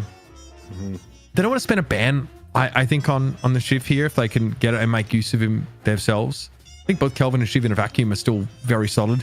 Shiv has always been a very NA coded pick though, especially over the last couple of months after EU sort of trended away from that. As important as this pick is, I was told by production if we get 11 more subs, that'll put us at 850. That opens a new emote spot that we could then make the command stash pop up that creepy picture of Jason. The Jason one. Anytime we want, even if he's not working on the show. 11 subs is easy clap. It's not hard. Not hard. I mean- Ivy gets locked in, by the way. Gun Ivy is back in a top 4 for the 5th game of the night. That is crazy. And then, yeah, we'll get the emotes submitted for approval straight away, guys. So don't you worry about that. Okay, so Mo and Krill here going to be snapped up once more. Now, this is all happening long before we're talking about Paradox or Holiday. Like, Mo and Krill now. Yeah, Lotos. God damn it, Will too. Should have went higher than that. Right? Well, no, it was almost at 850. Like, that was the milestone to get us the extra emote. We got to 850. Also, the person who told me that we needed 11 is working on the show. Show some love to Loto Dev, a legend behind the scenes who just spent his entire paycheck for the month on making sure that Jason's face could be around him more often. Yo, Division and Cool Cheese got subs. Shout out my goats. Love that, dude. Wait, Sakisha got a sub? Yamato being That's banned. crazy. Is that a big deal, or is that kind of a joke ban? What's going on here from the Baroness Hotel? Are they up that bad, guys? Are they throwing for a game 3? Are they trying to get Doorman for the Baroness here for like Ido once again? I know he plays Mina, but to go Yamato, I mean, Yamato's not really a highly contested pick anymore, I'd say. Obviously, it's a pick that Roken could go for. It's a pick that AVG could go for. It's a pick that Ido could play. What do you think about Yamato Kelvin lanes? Like, is that as oppressive maybe as what the Shiv can do in that setup? I don't really think so, because I think the whole point of the Kelvin Shiv is once you get your ultimates online, you're going to kill that person in that dome because of the execute that you have. I mean, I think Yamato gives you some good poke as well, but she's just not as dominating in a lane that a Shiv could be. And I don't think she has that carry potential late game like a Shiv can with the ultimates, the clean blow maxed out with the resets. It's unkillable, yeah. Shout out Ilias. XIV, the 14th. Ilias the 14th. Thank you. Quirky Panda with the Prime. Keep 'em coming. Thanks so much. Mirage gets picked up here by Baroness Hotel. It definitely feels like a second round pick. Still really good. We just saw what Rokan was able to do in that previous game. And now our initiators fall to this part of the draft to snap up. Paradox taken here by Hydra Nation. Chat, when we get to 900 subs, that's about 4708. We get another emote. If you have an idea, please send them our way. We got some of the biggest brains and the fastest fingers on the whole internet working on the production end. And I'm told they can make it happen by next week. We got Lady Geist locked in. Is that a big deal, Uber? I mean, pretty cool looking.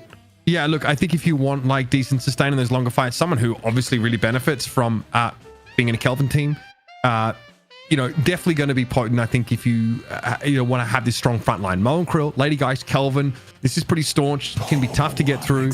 Hydra Nation kind of have a little bit of everything they're looking for. What the heck is okay? Game 3 is incoming. Okay, I'm calling it now. We haven't seen a successful drift. That is true. I don't think he's won really any games. Really? In DLNS. I'd have to check my database, but I'm too lazy to open that up right now. True. Mo and Krill, though, I think Ranger's going to be playing this, and I wanted to point that out in particular for one reason, because we gave him a ton of credit 2 weeks ago when he was playing on Sneaky Golem for playing this very selfless Mo and Krill build to make sure that he could do what he needed to do for his team, was just to get ultimates, make them last as long as possible so they can get those into kills. I think it's a good start here for Hydra Nation, but they're up against now a cube out of Viscus. Mina can't silence a channeled ability, same with Silencing Wave, so if Mo and Krill gets the ability off, you can't stop it. I'm not gonna look at this. I'm kind of favoring Hydra Nation. They have like a really sick comp for a majority of this game. Hydra Nation forces a game 3. Is Baroness Hotel playing with their food? Or is it like last week when we thought they didn't know what they were doing and then they big brained us all? They know the game better than anyone else because they stream it so damn much, Uber. This is like a Warden Kelvin lane is going to be disgusting. Maybe like it's like a Mo and It's already Krill here. Paradox it's already in mid. in the chat. I love all of you. know, that was so good. I love all of you. Sorry to distract from the draft. If you are over on YouTube, you don't have this amazing feature, but you can rewind and watch replays and stuff built into your platform. So I understand why you're there, but you're missing out on one of the most hideous emotes to ever grace Twitch.tv. No, dude, I like it. Honestly, it's good. It really just don't zoom in. Honestly, I think that captures the best parts of Jason's face and leaves out maybe some of the stragglers. Yeah, I think it's so. If we could get one that's just Mitch's forehead, but I don't know if we can fit that into an emote. Just zoom out, bro. Just zoom out. We have the technology, man. It's not that hard. I have an aristocratic forehead, and it's fine. We have the tech. Do we have the game? Production. Let's jump into the NA finals. When we can. Light mode, dark mode. Pick which one you want. Shout out to the Deadlock 44 Stare. Go ahead and drop it into the chat. Thank you to all the subs. Thank you to all the members over on YouTube. And thank you to the Patreons. Reminder, we're playing video games with you this Sunday. Sign up on the Discord. We'll tell you how later. Right now, we got to focus on these 12 nerds playing with the keyboards and mouses and maybe even a trackball. Yeah, no, I don't know about the trackball's out in NA. That's a little bit too fruity for this region. But thank you very much, Chris Bucket. We're going to jump into this second map of this best of 3. Hydra Nation's draft on paper looks pretty good, but it feels kind of classic. Warden, Geist, Paradox, Mo Krill, Kelvin. This feels like a return to the old days. I think Hydra Nation are hoping that their form also follows suit. Let's talk about, Jason, why you feel the Drifter has not found success so far in our night shift games. I mean, he's a character that has endless scaling, but in competitive play like this, an organized play, I should say, you're not very often getting those isolated kills, which levels up his 3, which gives you the more damage over time. I think his ultimate in organized play is still insanely strong because you just basically blind anyone, which makes it really easy for your team to get in and catch an enemy, a team off guard, especially if you use it like paired with Veil Walkers. It's really hard to, I guess, play around that.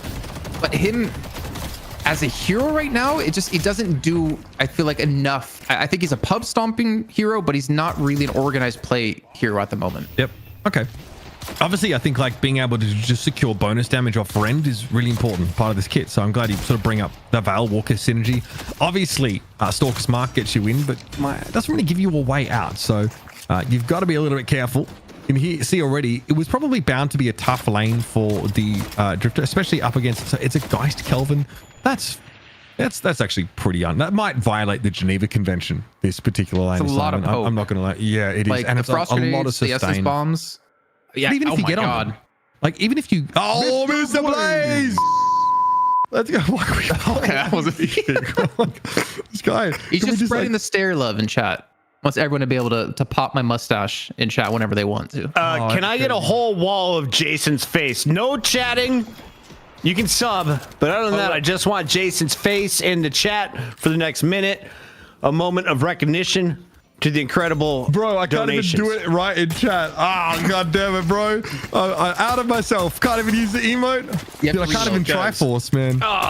An idea here just for the future. Even though he's not in this program and isn't even this game, Sideshow versus Jason Kaplan, Mo 1v1, loser has to shave the mustache. That's it. Dude, no. Sideshow has an edge though because he's been really working on the twirling. Like he's got the twirling look going on, like Oktoberfest vibes, whereas Jason's got like I'm your abusive uncle vibes. So I thought you were gonna go with like I'm your daddy vibes, but I guess we can go with yours. Yeah, I don't know. Sideshow kind of looks like a bowler who wears really tight pants. Yes, or well, there's guys that used to wear like suspenders and the striped shirts, right? The boxers, the old boxers. Yeah. You know, like why I order, you know, like how they would square up on the streets of New York. Yeah, that's what Bronson style. I got you. Exactly, dude. All right, we digress though, in case that wasn't obvious. Yeah. John getting chunked out. So, you know, this lane, curious to see like what the implication now is of like having to take the Drifter into this lane, and can the Baroness Hotel, I feel like they've put training weights on a little bit here or handicap themselves somewhat. Thank you very much, Scorpion, for the gifted tier 1. Some of these other assignments as well for Hydra Nation, they got that Warden in that mid lane, and yeah, those frost grenades going to keep raining on him. It's going to be very hard. That's the big thing there. Like there's no healing now for John. He almost has to go back to base, and look how low Do is. Like they pretty much have to give this Guardian up. The pressure from the range poke that Rokaine and Ranger have is just too much. It is getting rough out here. Low main goes down. So not exactly what Hydra Nation were looking for now. And we talked about this. Mirage, of course, that constant pressure being put down on AVG. Because he cannot with impunity just walk out and Alk Flask everything that he would like to. And Saya going to boost his way back in that base direction most likely. Do caught out here a little bit. This is a little compromising as the defenders have turned up to assert their right to keep control of this Guardian.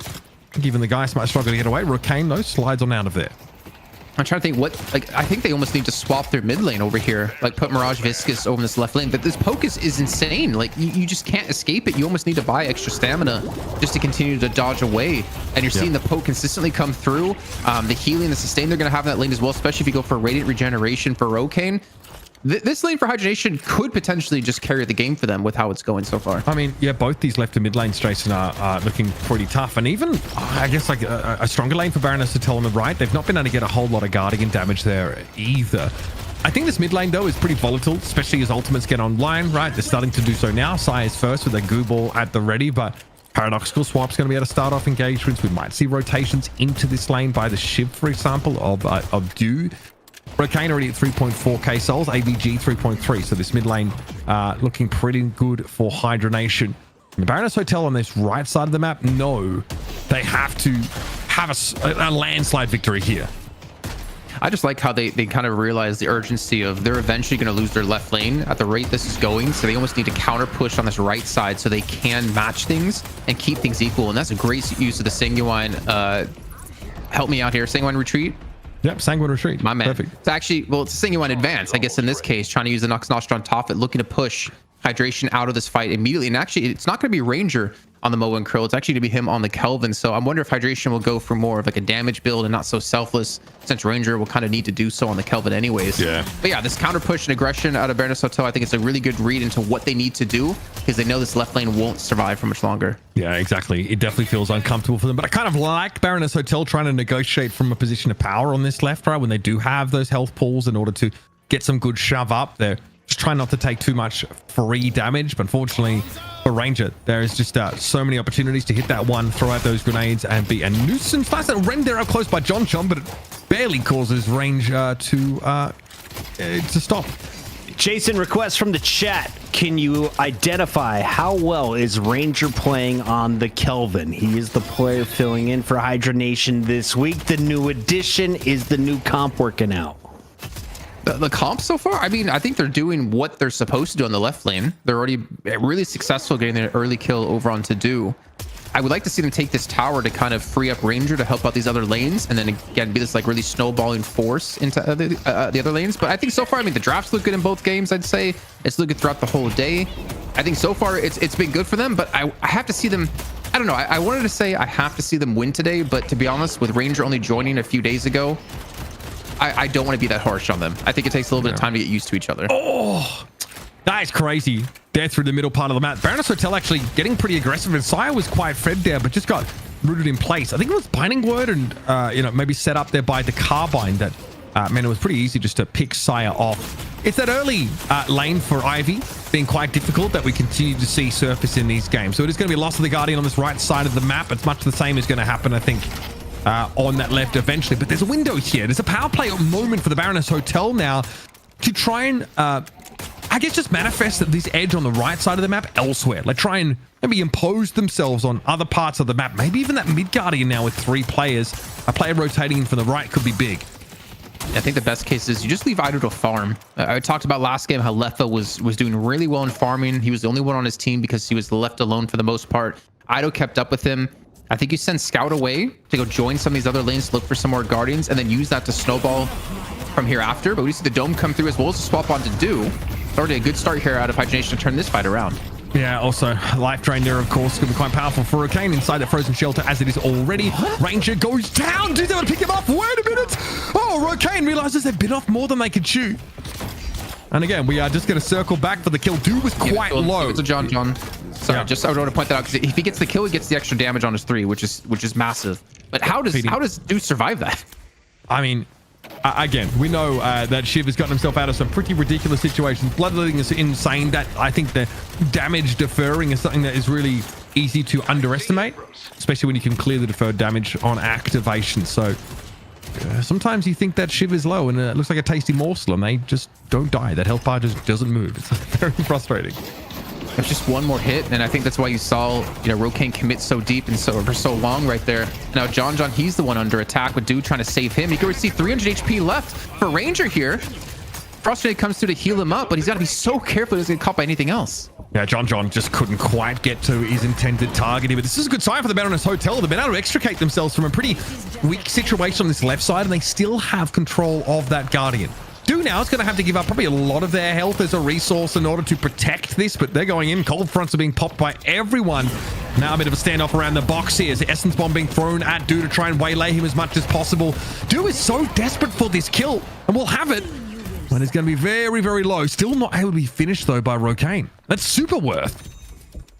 Yeah, and I think overall it's actually turned into a win for the Baroness Hotel on this left lane, considering they lost 2 players, or at least Do early on. We do see Hydration coming with the combo, looking for the range, but Do just barely gets out of that one. That was almost a guaranteed kill if he's able to land that one. And this left Guardian, it should be going down on this next wave. There's no way you can defend against this. So at least Hydra Nation able to respond with their own Guardian take. In the meantime, the Baroness Hotel, though, they've grouped up 4 players towards the right-hand side, so I would imagine there's a world where they push this mid lane Guardian in the next few moments. Now, I think what's important is contesting. I think the window the Baroness Hotel got from that early Guardian take, it came around like that 8-minute mark, right? So ideally, they've tried to make use of that to steal the Sinner or something like that, contest that to some degree, because the 8-minute mark is where we really started to see this fighting kick up a notch.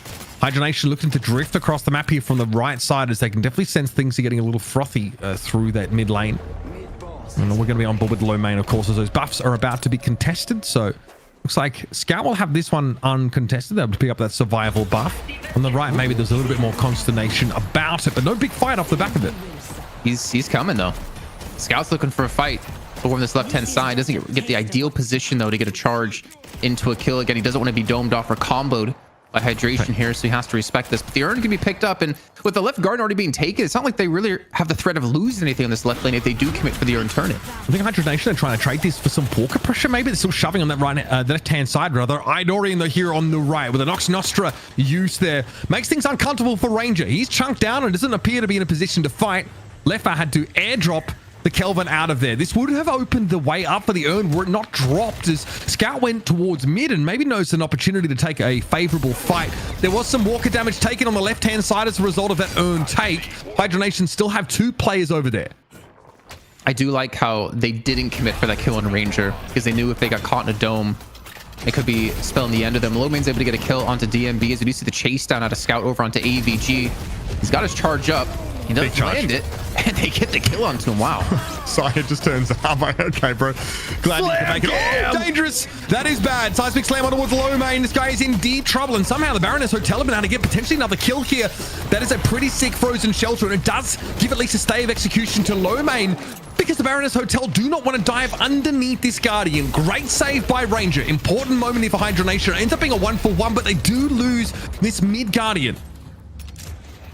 They might lose the right-hand Guardian, though. Lefa's still pushing away, and no one's there to defend. Ido quickly in pursuit, trying to protect this one, but there's no chance this will fall.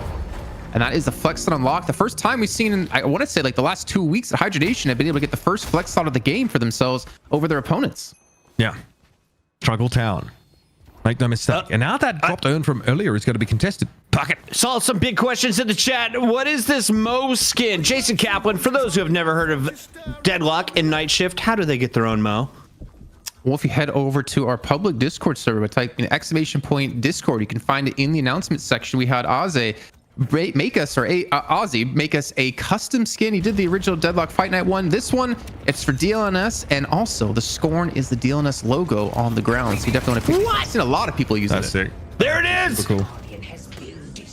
Shout out to Ozzy Line. Yeah, I mean, that's great. Get in the game. Get yourself that Night Shift. Look at it. Oh my God. Is that an insignia on the breast pocket? That's so nice. In the meantime, though. Yeah. Saya picked off, though.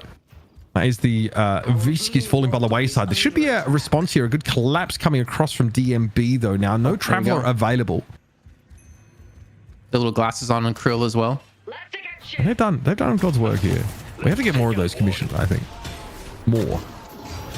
I want more. Look at this. Look at how they're contesting this Sinners. That is so interesting. Yeah, and this is what you want to do as Hydra Nation. We talked about their macro gameplay being pretty ship-shape, and honestly, they found themselves with a 3k soul lead now, fighting full control of the Baroness Hotel's Sinner's Sacrifice, and being able to take it away in its entirety is going to be frustrating for the Amber side. Really early pickup here. Silence Wave for Ranger. I'm trying to think, who are they trying to punish with that? Obviously, Silence Wave, you can't tornado away, you can't charge away. Ido to make so he can't Sanguine Retreat away? Well, I think there's like four decent, I guess 5 decent targets, because you can prevent the cube as well if you catch Saya. So you're basically trying to commit the kill, maybe without the frozen shelter, and then use that for someone else. But Scout, you had no chance when there's 3 ultimates being used against you here in the enemy jungle. I don't hate the pickup. I mean, but I want to see it get value. Is it just good stats outside of the active, or is it really just something you need to like get actual value out of, right? Because I mean, it's only bonus health, right? I guess, yeah, it does shred that spirit resist. Maybe that is something you favor, kind of similar to Tank Buster. Maybe you can stack it helps, up. right? Because you have AVG's Last Stand is going to do spirit damage. You have the combos going to do spirit damage. You have anything from Rokane's going to be spirit damage. It does help with that, but I think it's more about the silence to prevent anyone from having any sort of escape. I think it gives you like the potential for 2 kills, so you don't have to commit the frozen shelter and the silence wave together. But also like make it so you can't cube someone that's going to confirm a kill in a dome as well. Melee But we know charge. Ranger. He plays selfless builds, so it kind of makes sense. Yeah. I mean, I rate it though. We'll see how much of a factor it's going to be now. You'll notice, obviously, it's a sole lead for Hydra Nation, and that's with all sets of those Guardians down. So they've been able to just gain that lead based on those kills. Buffs coming up here. Saya pretty would like this one, and it's going to give a significant pull, a part of their health in order to take that casting buff away. So they'll retreat. Looks like it was also Baroness Hotel buff on the left, but unclear. Well, yep, survival buff here for John. That doesn't suck at all. A macro win here for Baroness Hotel, and going to start to shove these lanes up. It's a still 4K lead. This earn is definitely going to be a bit of an inflection point in that regard, Jason. I think this earn's actually quite important. 15 minutes in, neutral turn in. And it doesn't really look like Hydra Nation are set up in a way to contest it. Leaving Ido to push on the right-hand side is going to get flanked. By 4 players. Oh, yeah, I think this has been given up here by Hydra Nation. At least, yeah, that's the case. Our souls are tied. There you go. Earn pick up. And what Hydra Nation's supposed to get for this? Ido kept them busy. It looks like he was sprinkling catnip over the cursed apple on the right side of the map, because Hydra Nation now shoving 3 players in the direction of that walker. It doesn't look like the Baroness Hotel can reciprocate in that regard. Maybe mid-walker can be pressured down, but Ido here is trying to get those heads turned away from his objectives. It's just dangerous play from him, but Sanguine Retreat means that he can just get out scot-free. He's keeping the wave away, though, so they can't push anymore because there's no wave left on the walker. So by taking it off it's really brave to do. But I think with obviously the survivability you have on Mina with the Sanguine Retreat, he feels confident to do so. And that means they get really no damage done to the walker, even without having players to defend against it from the Baroness Hotel. So very smart play. And he's going to go right back to pushing. He does have Sai off to the side to help him out, but it's just going to be basically a 2v2 fight. So I don't really expect much damage being done, but it feels like this game's on a breaking point. Like both teams are so hesitant to force a fight. Just on the macro level, though, I feel like it's crazy that the Baroness Hotel get a free earn for nothing. And look at this Nox Nostra. Just, yeah, that is pretty brutal. Although, Arctic Beam definitely going to make it a little bit dangerous for Idorian, but, well, Mina spends much of her time just floating anyway, as Nox Nostra allows her to maintain her altitude. So pretty easy for her to get away. Now, I think they're looking for Saya here. Kinetic Carbine. Yeah, no connection before that ability timed out for low main, so they're going to get away. But there's a last stand here. This is pretty scary. Binding Word won't catch Saya out, but this gun damage will definitely lay them pretty low. That is a big ultimate teased out of AVG and no kill as a result. Saya just barely escapes that one too. I think like AVG misses like 1 or 2 bullets that would have been enough to finish him off. And the thing is, Saya's kind of fallen behind. Like him and Scout both at 13k. I mean, luckily they have Ido on 21,000, who is just starting to snowball so far ahead of everyone else. And at least Saya, as a Viscous, will still have value with his Q. I mean, he still does a lot of damage with Express Shot, but I think Scout is in the trouble spot, only at 13k. But with Eternal Knight coming through, they're looking for a kill here. This is the taking away vision from your opponents. Help. Look at the Warden. Bro, this is dangerous for Hydra Nation. This game's balanced on a knife edge. An inflection point is what we said earlier on, and now looks like there might be a bit of a brawl in the middle part of the map. Cube here for John. A little bit dangerous, trying to get away, but the frozen shelter is going to prevent this. Yeah, I mean, prevent the Drifter from doing anything at all. That is unfortunate now. Hurricane and Hydration healthy enough, and Do was also caught within that vicinity. So Baroness Hotel just give up 2 kills there, and yeah, not looking to flash after that one. There's no way they actually go for mid here, right? They're just going for the pickups. Box run? Yeah. They're definitely getting some attention. Oh, okay. Okay, so John not back for another 5 seconds or so. This could just be to tease someone out of formation. Baroness Hotel are going to be very careful here. There comes the scream from the mid-boss. Yeah, Ido is getting in there. Left has already been taken down. That's the Ivy out the game. This is looking a little bit dangerous, but Sire is going to be picked up. Ranger's low. Rokane also seeing better days and doesn't have Soul Exchange available. So this is a bona fide low-health Lady Geist. Idorian, though, got snarled up, dragged down. Too many Hydra Nation players surrounded them, gummed up the works. And now Low Main is going to head upstairs, going to continue to be disruptive. That scout down. John comes back off respawn here, but I think this gambit has failed for the Baroness Hotel. They might still be a factor late in the fight. Last stand, though, for AVG is dangerous. That's hard to traverse through. Rocane picked up. Good mobility here from Du. Another pickup on Hydration, and all of a sudden now you're going to turn tail and run. AVG realizes this could be dangerous to hang around in. John's back in the game, and again, has this warden isolated. AVG knows he can't fight this sort of threat. John, though, has to be careful as well, especially now with Leffa returning to the fight. No mid-boss take, though. Saya's going to be returning. Ido's also back off respawn, and AVG gets picked off. That's the trade, though. Leffa gets that elimination. And the Baroness Hotel don't look like they want to fight any further. They're going to take... Oh, my God. Nox Nostrils up for Ido. They could just snipe this one away. Okay, they're not going to go for it. Oh, my God. Dude, you cannot be doing that. How does he come out in a 1v3 with 2 kills like that? Actually completely saves the fight for his team and keeps them at a 1k soul advantage. Earn is going to be looked at out of both teams, but an insane play over at mid. I mean, the slice and dice cooldown reduction is pretty insane as well. It felt like Du was able just to jump back and forth in that fight. And again, we just know how powerful Shiv is. When that rage is built up, it is terrifying. As our players need a second, a quick reminder, we are 12 subs away from the next emote over on twitch.tv/Deadlock Night Shift, and this is the final week of September. So if you wanted to sub and save up to 30% off, now is the time. Reminder, if you have Amazon Prime, you have a free sub. Drop your Prime sub right here in the chat, and you'll feel richer than you did before you did it. You'll feel like Jason Kaplan after he finally shaves that gross thing growing on his face. What the hell? Thoughts? Did my wife pay you to say that? If she wants me to get rid of it. Yeah, look, I mean, it's a look, bro. Don't get me wrong. It works, but it works if you... It's the only facial hair I can grow. Yeah, I know, dude. I know, but like, you look like you're an American football coach that's flying to England to coach a soccer team. That's what you look like. So I'm going to a better game? Ted Lasso. I mean, Ted Lasso. Yeah, thank you. We missed Ted Lasso this. reference. Jason's dick. I mean, my name's Jason. Yeah, that's facts. That was honestly kind of a sick fight. I'm not going to lie. And as the dust settles, rather, it's still a parity in terms of souls. I'm still wondering though how John's supposed to sort of form part of this strategy for the Baroness Hotel, because it feels like the Drifter just gets instantly nuked in some of these fights. But this is pretty crazy. This is already shaping up, Jason, to be a pretty exciting finish to the game, and we are still balancing on that knife edge. We just have teams that are retreating to their own sides of the map here just to farm these sinners and get these camps. So I'm gonna just like theorize here, just out loud, but I feel like the Drifter might just be a response to the Kelvin and like Mo and Warden, just because of his ultimate. I think if you pop that Eternal Darkness, it makes it really difficult for Ranger to kind of know where his teammates are, to know and enemies are, to put down an ideal frozen shelter.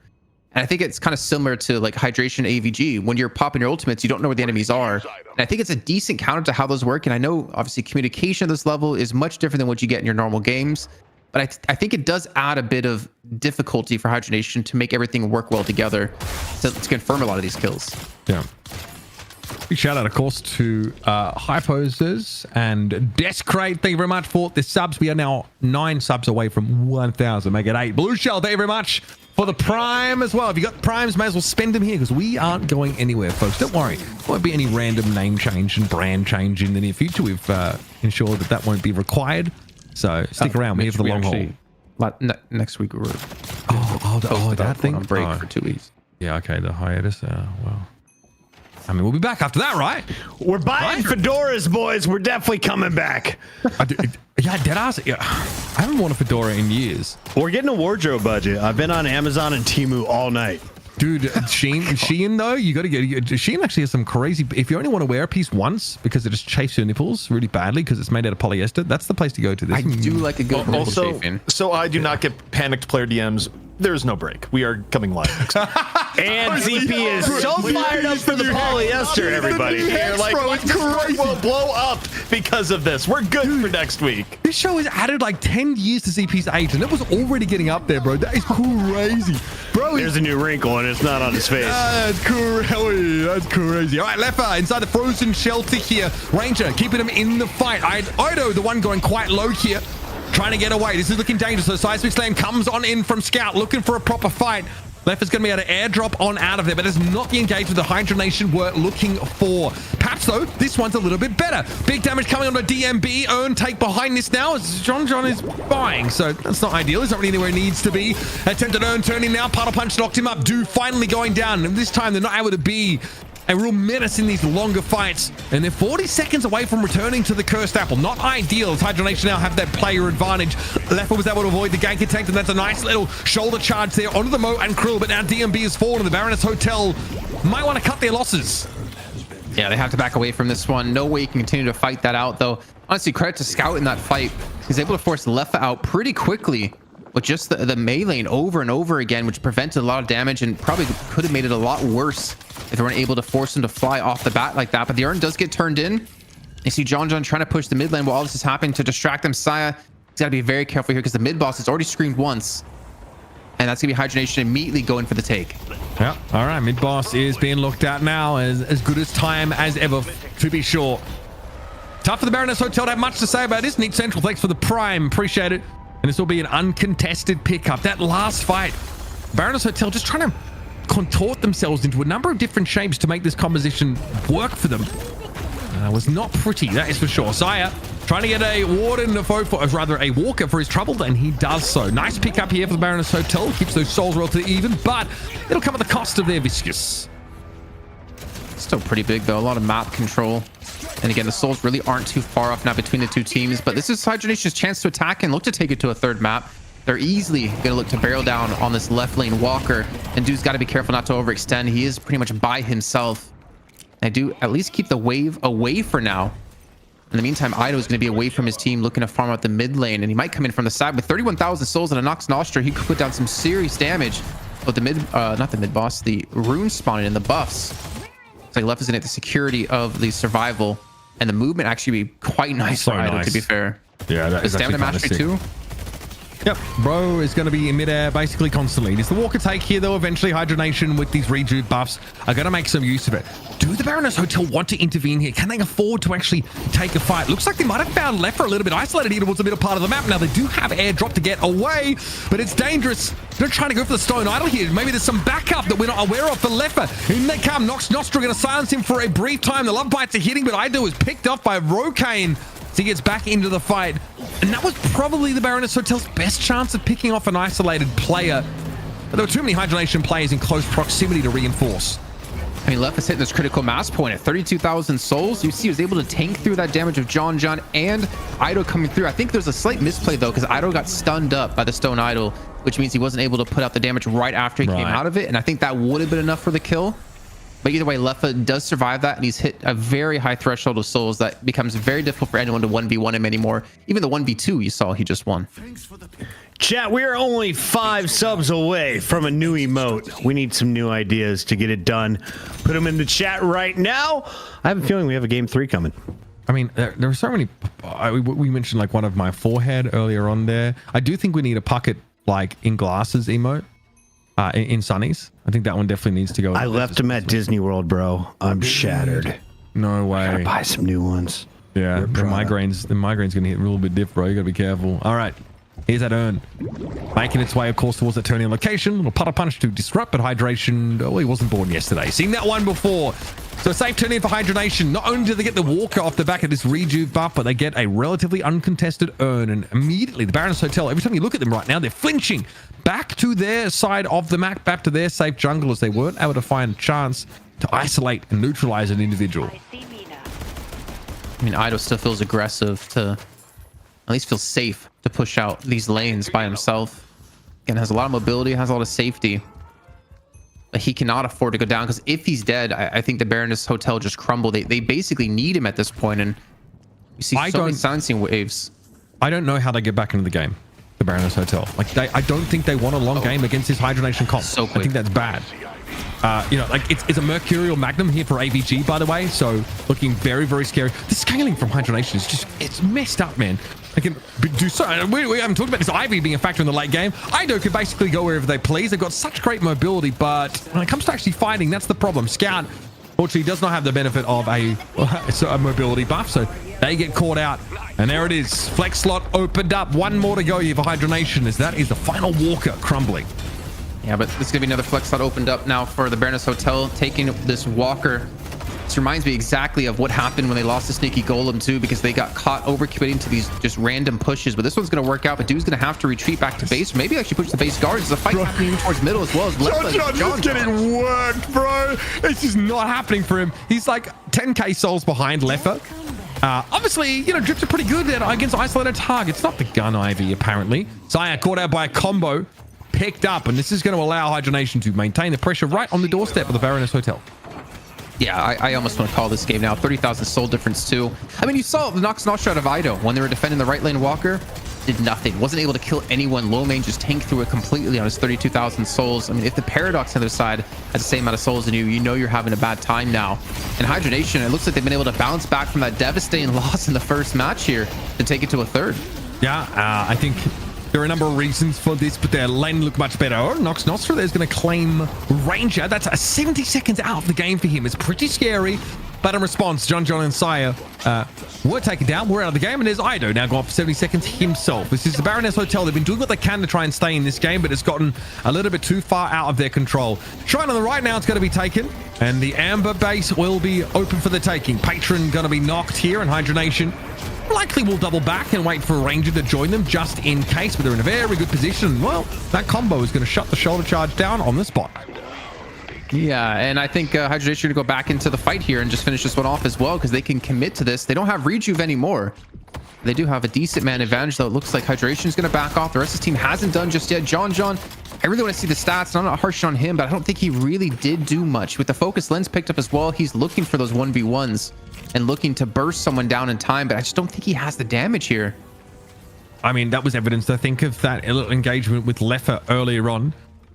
Yeah, I mean, okay, in fairness, it's kind of hard to kill Leffer as there's a bullet siphon making its way into the build. There's actually, there's a lot of very good sort of sustain-based items. Lucky Shot, obviously, remember, like, there's a chance for bonus damage on here, like 25% to get 125%, so that's crazy. Also, it just increases your max ammo, so basically you never have to reload. It's just a nice cherry on top, really.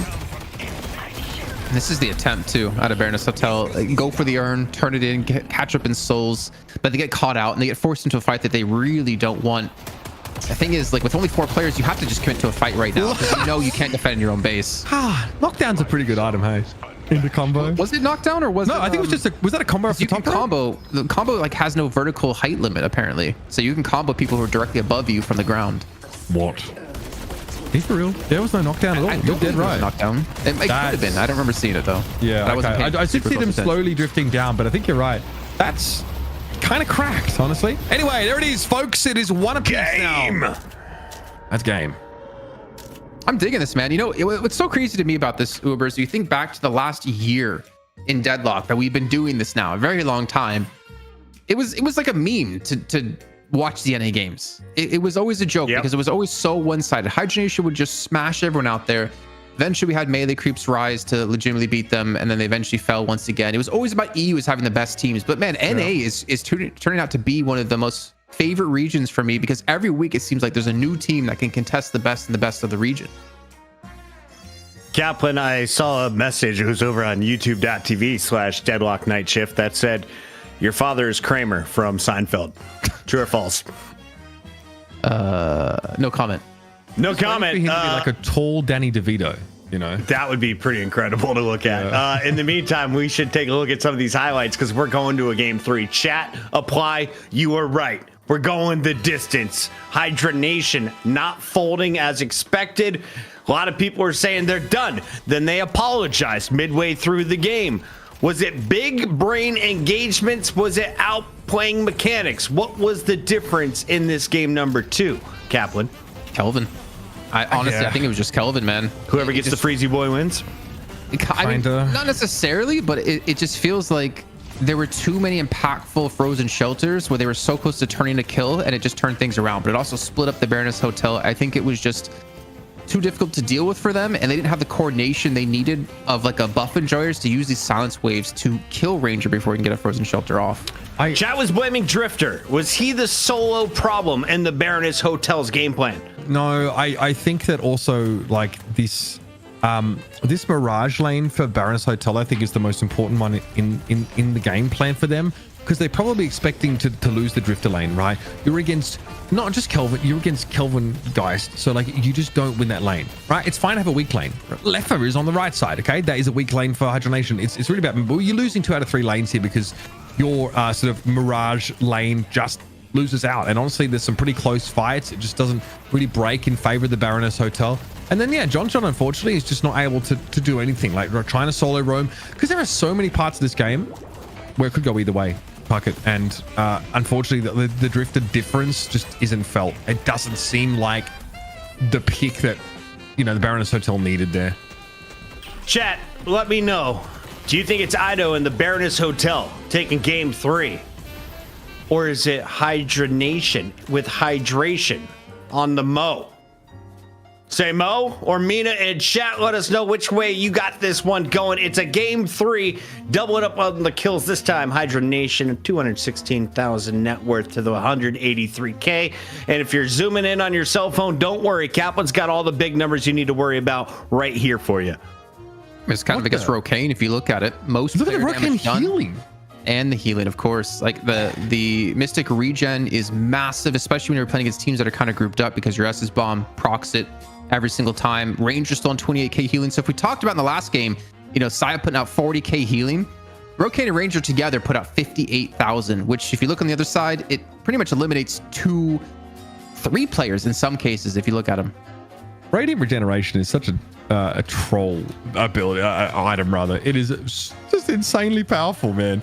Every time, like, you're getting like stacks of like bonus health regen if you're in like a fight spreading that damage. It's a sick item. It's so rare to see a Lady Geist have more healing than a Kelvin in a one game.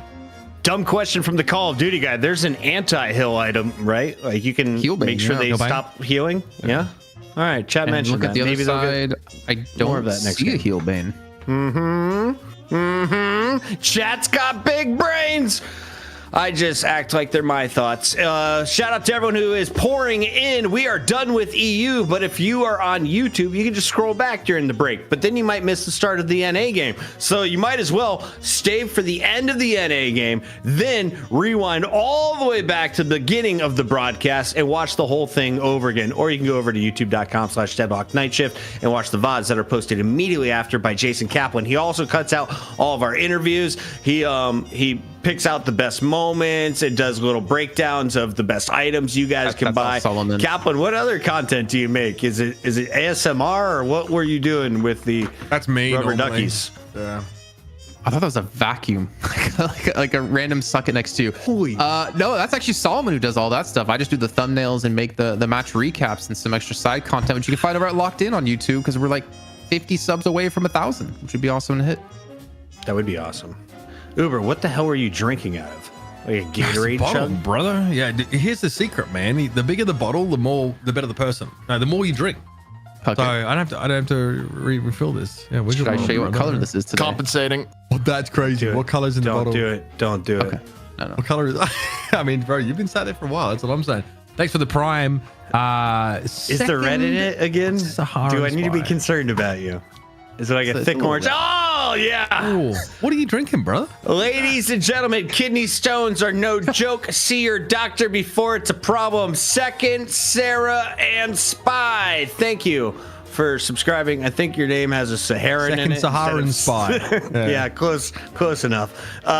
We've got a lot of fun people and a lot of fun players and a producer who really needs to pee. Will I throw it to a break? Probably not. We're going to mess with Solomon. Uber, do you have any other stories you want to tell before we go? Stories? Oh, no. You know, you can send us to a break, actually. I have some, but I don't know if I'm intoxicated enough to share them, so. All right, well, he sips on that. Make yourself a... Hydrated. What? I'm just drinking some water, Ladies and gentlemen, we're past the bottle of Nightshire. I thought he was watching me, but he lagged out. Okay, hold on. All right. That was weird. All good. Sorry, Puckett. Yeah, we lost you for a sec, man. Sorry, I tried to throw to a break. I was like, it's the night shift. We're all getting fired. Jason has HIV or some kind of. We won't talk about it on air. HIPAA rules. What?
That's crazy. I can't believe you brought that up. Oh, Welcome back to the night shift. It's getting cloudy in here, ladies and gentlemen. We got Jason Kaplan and Uber, and we're rocking out, ready to roll with some more Deadlock. Wow, it's getting wild in here. Puggin's got the humidifier cranked up, you know what I mean? Making So sure all this cranked. air- I need more sunglasses. It's so humid in here. Let's jump into the video game discussion because that's why everyone pays the bills here at the night shift.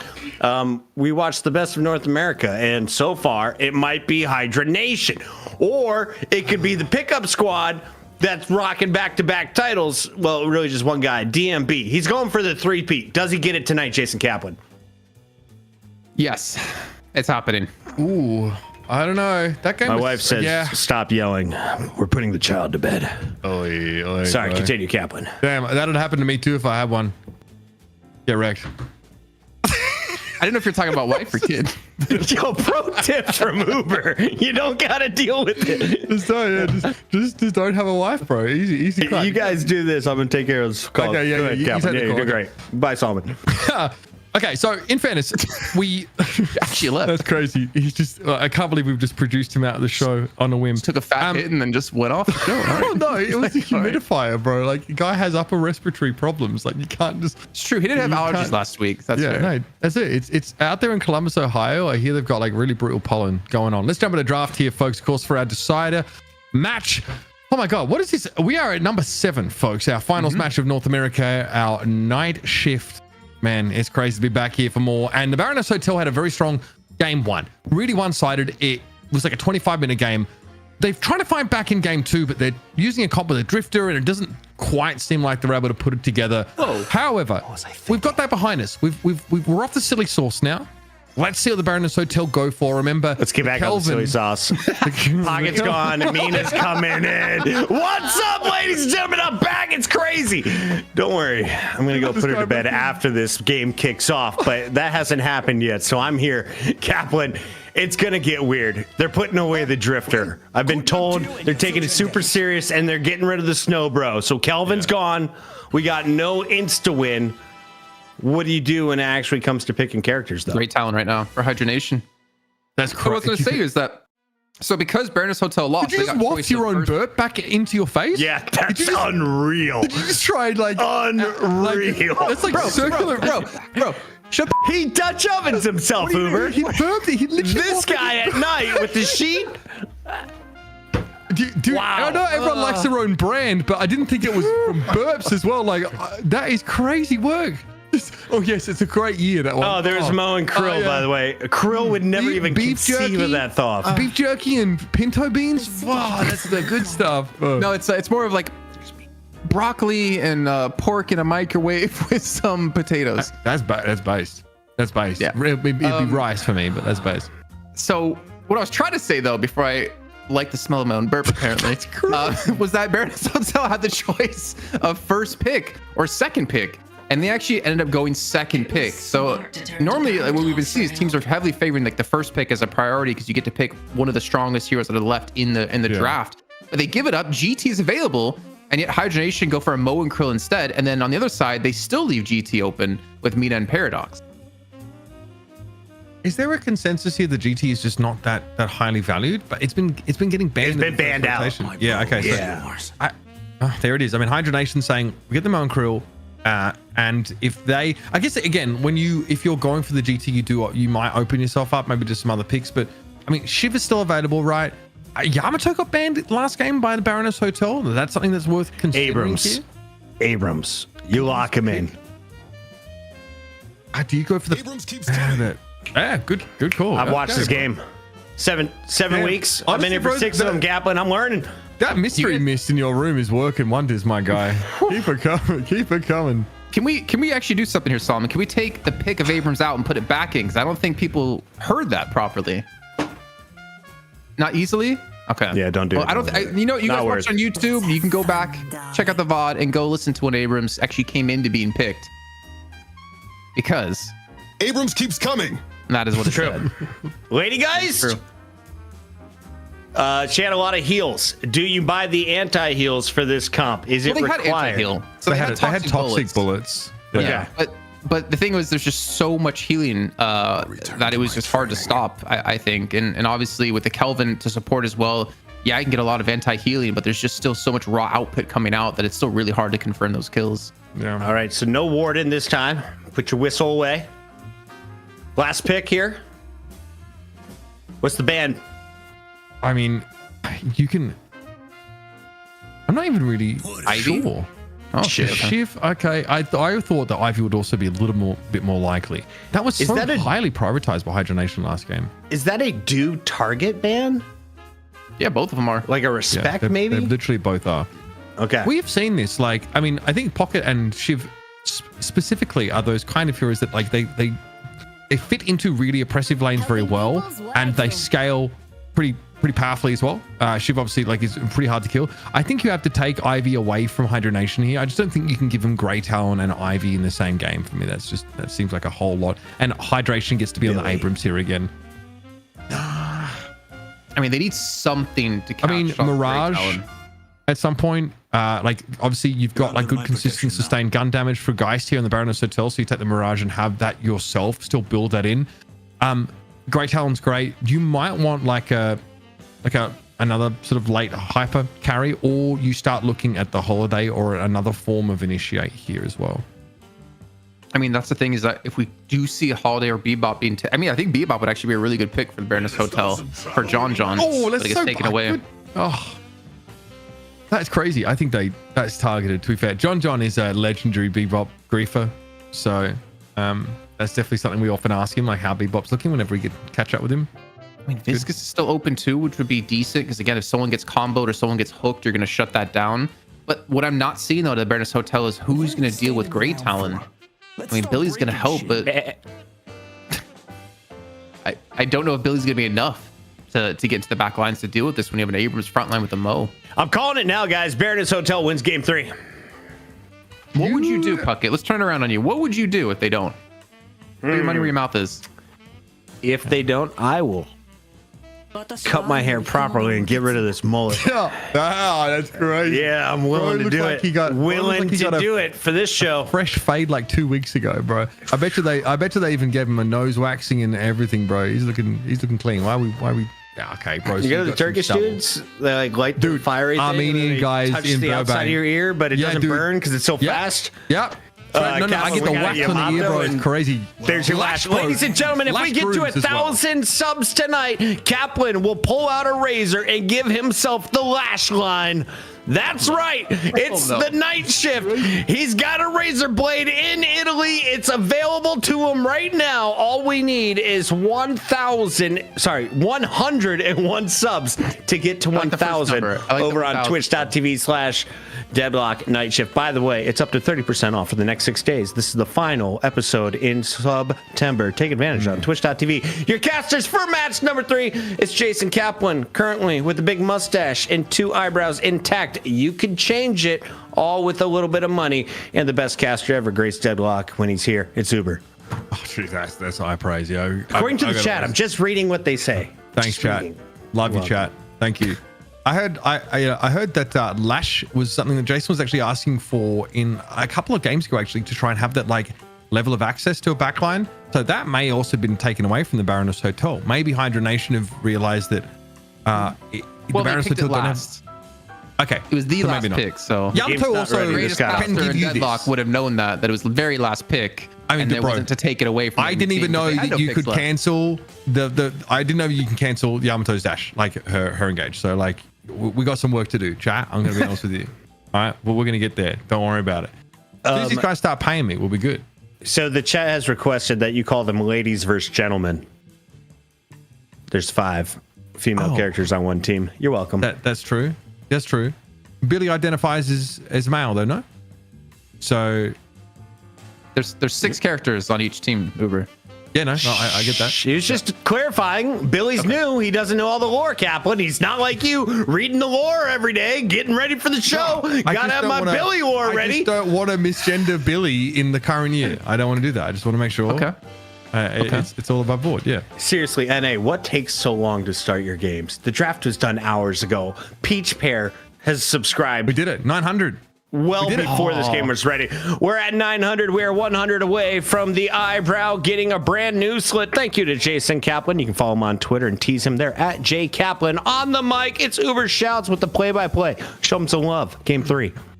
Thank you very much. Yeah, the analysis, the expert insight, that's not my bag. So I've got Jason Kaplan here with me, folks, for our third game. Thank you very much to Intel for making this possible. They are providing the prize pool to keep our fantastic pro Deadlock players, I'm using that with air quotes right now, engaged and locked in. Give them something to fight for here over these very early days of the pre-release of this game. Thank you very much, Goblin Man, Sam as well, for the Prime. We got over 900. Appreciate your support. We're really glad to be here. Keep the lights on and keep Deadlock tournaments running for you every single week in EU and NA. Let's jump now down to the Cursed Apple. It's Lomain on the Bebop this time for Hydra Nation. I know he's been practicing this. He's trying to get rank 1 on every hero, and Bebop's been given a tough time lately, which I think that means AVG is going to be on the Lash, which it's either going to be him or Ranger. Okay, AVG is going to be on it. I don't like this. I don't know. For me, AVG, he's not a bad Lash, but Lomain, I think, is one of the best Lash players in NA. Every time I see him on it, he just pulls off the most ridiculous plays. And I wonder if this goes into like hero pools for them, even though they have like a very good hero pool across the board and can kind of share heroes as well. But yeah, I don't know. I'm not happy seeing him on Lash. Okay. Let's see how it plays out. Jason, for those who are unaware, is hardest on the players that he likes the most. So that's he's more of like I mean, it technically fits his style, but he's never been like a movement heavy player. I think he's more been like a brawler, and Lash is more about like getting in and out, and brawler is like Yamato, or I think Billy would be perfect for his kid as well, because he just likes to just like be in the middle of the fight and make the split second decisions you have to make those fights successful. We talked to AVG on a graveyard shift a few weeks back, and he said that like that movement, the mechanical side of stuff is something he really wanted to work on, really wanted to incorporate into his game. So let's see if it ends up coming to fruition here for Hydra Nation, who looked terrible in game number 1. Game number 2, though, a very different story. The Baroness Hotel, we had a feeling like they were still doing a pretty good job of contesting for objectives, even though their composition fought a lot weaker. We just didn't feel like their team fight was nearly as good. The Drifter didn't seem to give them much of any sort of edge, at least not what they were trying to go for. And you see there's a pretty poke-heavy lane on the right-hand side. That Mirage damage is coming in pretty consistently from Leper's side, trying to keep Idorian honest as he will step up, aggress, and take some camps for free. Yeah, so while he's doing this and taking the tier 1 camp, which is why they shoved so heavily in the beginning, you have his teammate DNB going on box running to prevent that for the other side. So a really good job of keeping like Lefa in check by trying to take away any single bit of extra souls he could possibly get. I think we're going to see a ton more of that mid-maxing in the future of Deadlock. Not to mention, there's been some like data mining of some potential changes coming to the game where there's like a jungle objective that you can contest, and you have to like stick around it to fill up its meter to accomplish something.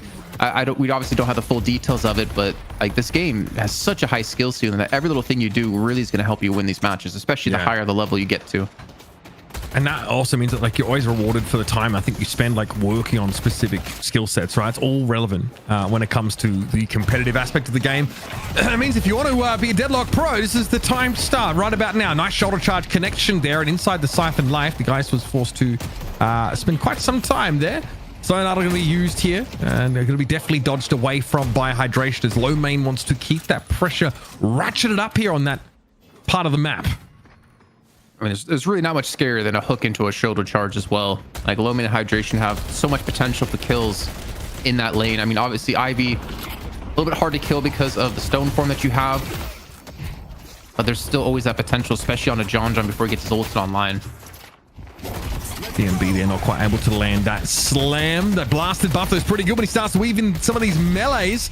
Bro is going to be shooting for days. Caught inside the tornado though, and any sort of CC on Billy, even with that blasted buff up, it's pretty dangerous for them. So they will have to fold out of that engagement.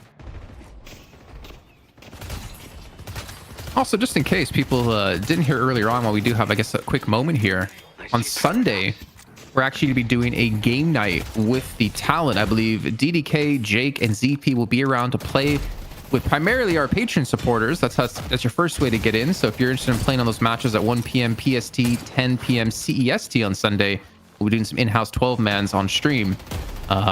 Then also, if we don't have enough Patreon supporters that want to play, we're going to go on to Twitch subs and, of course, YouTube members. And on Friday, we also have the Graveyard Shift instead of beat after the show today, so we can let the EU audience get involved in it, ask some questions to Lightbringer, the coach of Buff Enjoyers. That is going to be a must-listen episode. Lightbringer is the guy that kind of gives a lot of us the down low on new metas and stuff like that. Really generous with his time and just giving out that information. So tune in for that one. Okay, Lomain caught out here. Was a guided arrow thrown out by Rokane that ended up connecting onto the Ivy. Saya is so low right now. Quick question, Jason Kaplan, are you nervous? Mr. Rage said that we might have to take care of your eyebrow tonight. If you want to DM me your address, I'll start looking up barbers, buddy. Oh no, bro, you look kind of good with that, honestly. I think it would be good for you to like zoomerify your look a little bit, because I feel like you're just allowing the inexorable march of time to take hold. And I eyebrow ring? definitely. I honestly think the slit, eyebrow slit could go kind of hard, but Jason also needs the eyebrows cleaned up a little bit as well. Trust me, I do too. So, yeah, bit of column A, bit of column B. I think your missus would like that, Jason. We're doing it for her, really. Yeah. You want me to call her right now? No, the Deadlock community will take care of it. It's a gift, you know. We don't want to ruin our I think we should just assume that she will like it, and then just see. It's more of an ask for forgiveness and not for permission thing. You know what I mean? I think you're gonna look great. We'll get you a very, very thin fit tank top Mitch. to go with it. Back to the fight here, Mitch. It's crazy. Okay. Ask for forgiveness instead of permission. How's your wife doing? Mr. Blaze dropped off another 25 community. Feel free to chime in as well. Blaze is heavy lifting the community tonight. That is now 100 plus gifted on the channel. Flint Snow, thank you for 61 gifted all tonight. We're climbing, baby. Thank you very much for that. One of the sickest burns of my career against Mitch, and then it gets overshadowed by 25 gift subs. We got 25 gifted from Mr. Blaze 96. You're safe with me, Mitch. I got you. Yeah, thanks, brother. That's crazy. Can't even that sick. If 25 gifted's able to bloody undo you, bro. That's what, 100? You'd do better. It was good. It was good, though. I'll give it to you. All right. It's going to be messy here through the middle part of the map. Make no mistake. Dude trying to come forward, though. Nice little dodge. A dash, rather, onto AVG, and a secondary fire will clear up that elimination. Scout, though, goes down. We have had a pretty frothy couple of minutes in game, which most of it was obscured by Jason's attempt to assemble an insult. He got there, though, so credit to him. We will cross back over to the action now, though. Sounds like credit to me. It sounds like you're still bashing on me there, but I'll take it. It's fine. I'll have my time. Give me another like 5 years. Listen, no, one. Genuinely credit where it's due. That's fine. Another 2,000 subs, and I will go and get a wife. All right, I'll go and find myself a wife. I'll sort that out. All right, Guardian taken down here. Left are able to get that one at least. And you can see Idorian has to very quickly get away from this pressure in that bottom right side of the map. Now, amidst this somehow, is the Billy. DMB still wants to fight for this now, but virtually in 1 versus 2. Nice and healthy, though, and should at least be able to defend this right side walker. So, since we're paused, for 2,000 subs, could I marry you? That is one of our Patreon pledges, actually. Oh, really? Marriage? That's crazy. Yeah. And like, could you offer a green card at this point in your American citizenship? Like, what's on the perks line here? No, I can't. But I can. Great voicemails.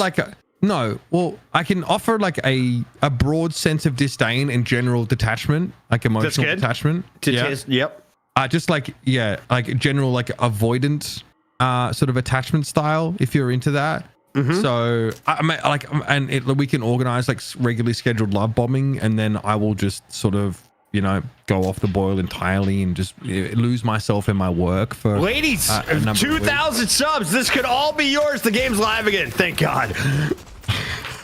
I don't know, Jason. I thought I sold myself pretty well based on the sort of Tinder profiles I see out there. This is kind of right on form for dating in this generation.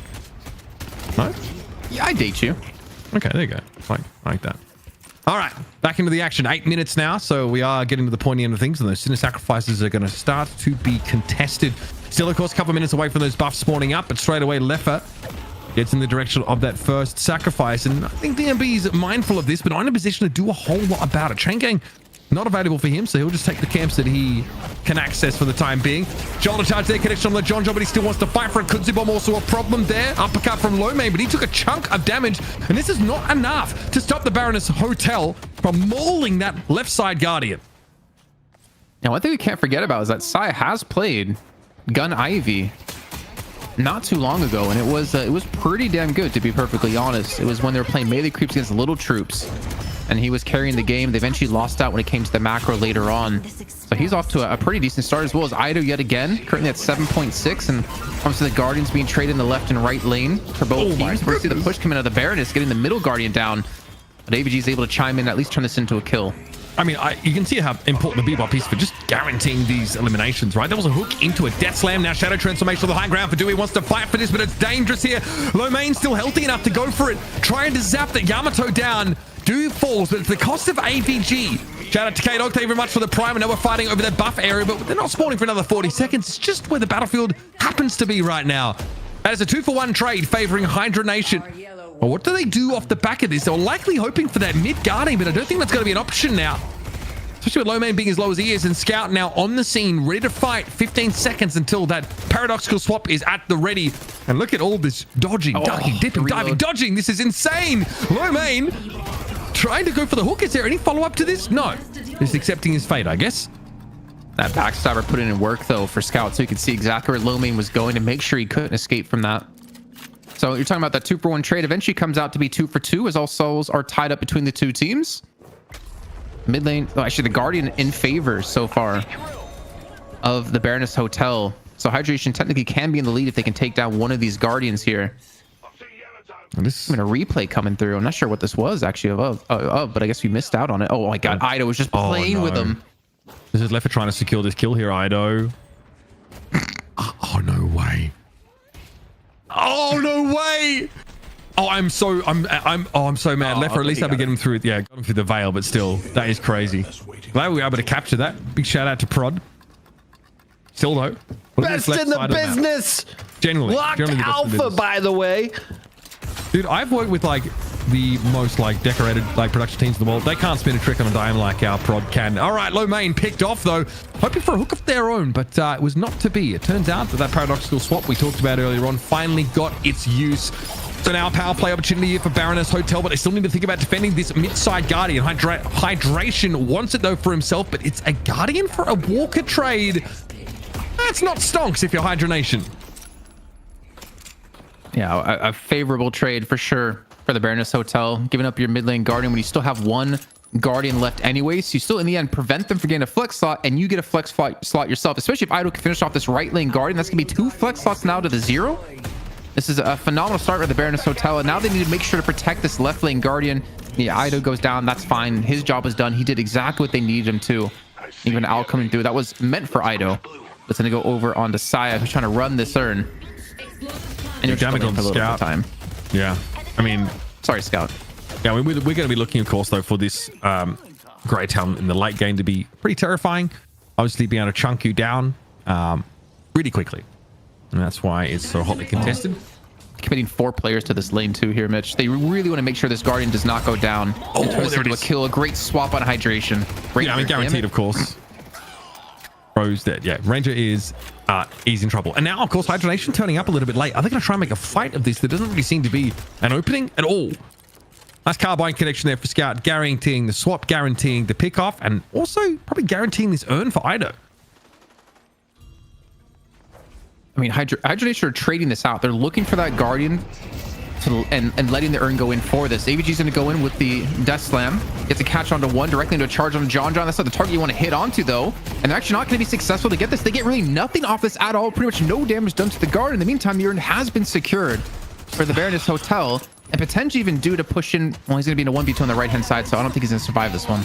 All right, Shadow Transformation coming out here. John, though, picked up pretty quickly. Dude just using it defensively by the looks of things, hoping to get out. AVG, despite setting up the elimination on John, ends up trading themselves. So every exchange of value for Hydra Nation is kind of meh. First, they trade a Guardian for a Walker. Then they give up the urn and can't really find a favorable fight. Now, 1-for-1. Do is healthy enough that they're not going to get picked off by that, but that was a little scary. Did he know he was there, or did he just guess? That was sick. If Dew was just a little bit lower to get the confirm on that kill, that probably would have been one of the best owls I've ever seen in Deadlock. Big shout out to Terra. We'll see of Marvel Rivals fame in the chat. Let's see, it's a 8k soul lead here for the Baroness Hotel. And what is Ranger waiting for? There is generally no one else here really to help for the time being, but they are pinging that I think they're pinging Scout, trying to take this Paradox out of the game early. Might be something here, but do they know that Billy is close by? Scout does have a friend in close vicinity.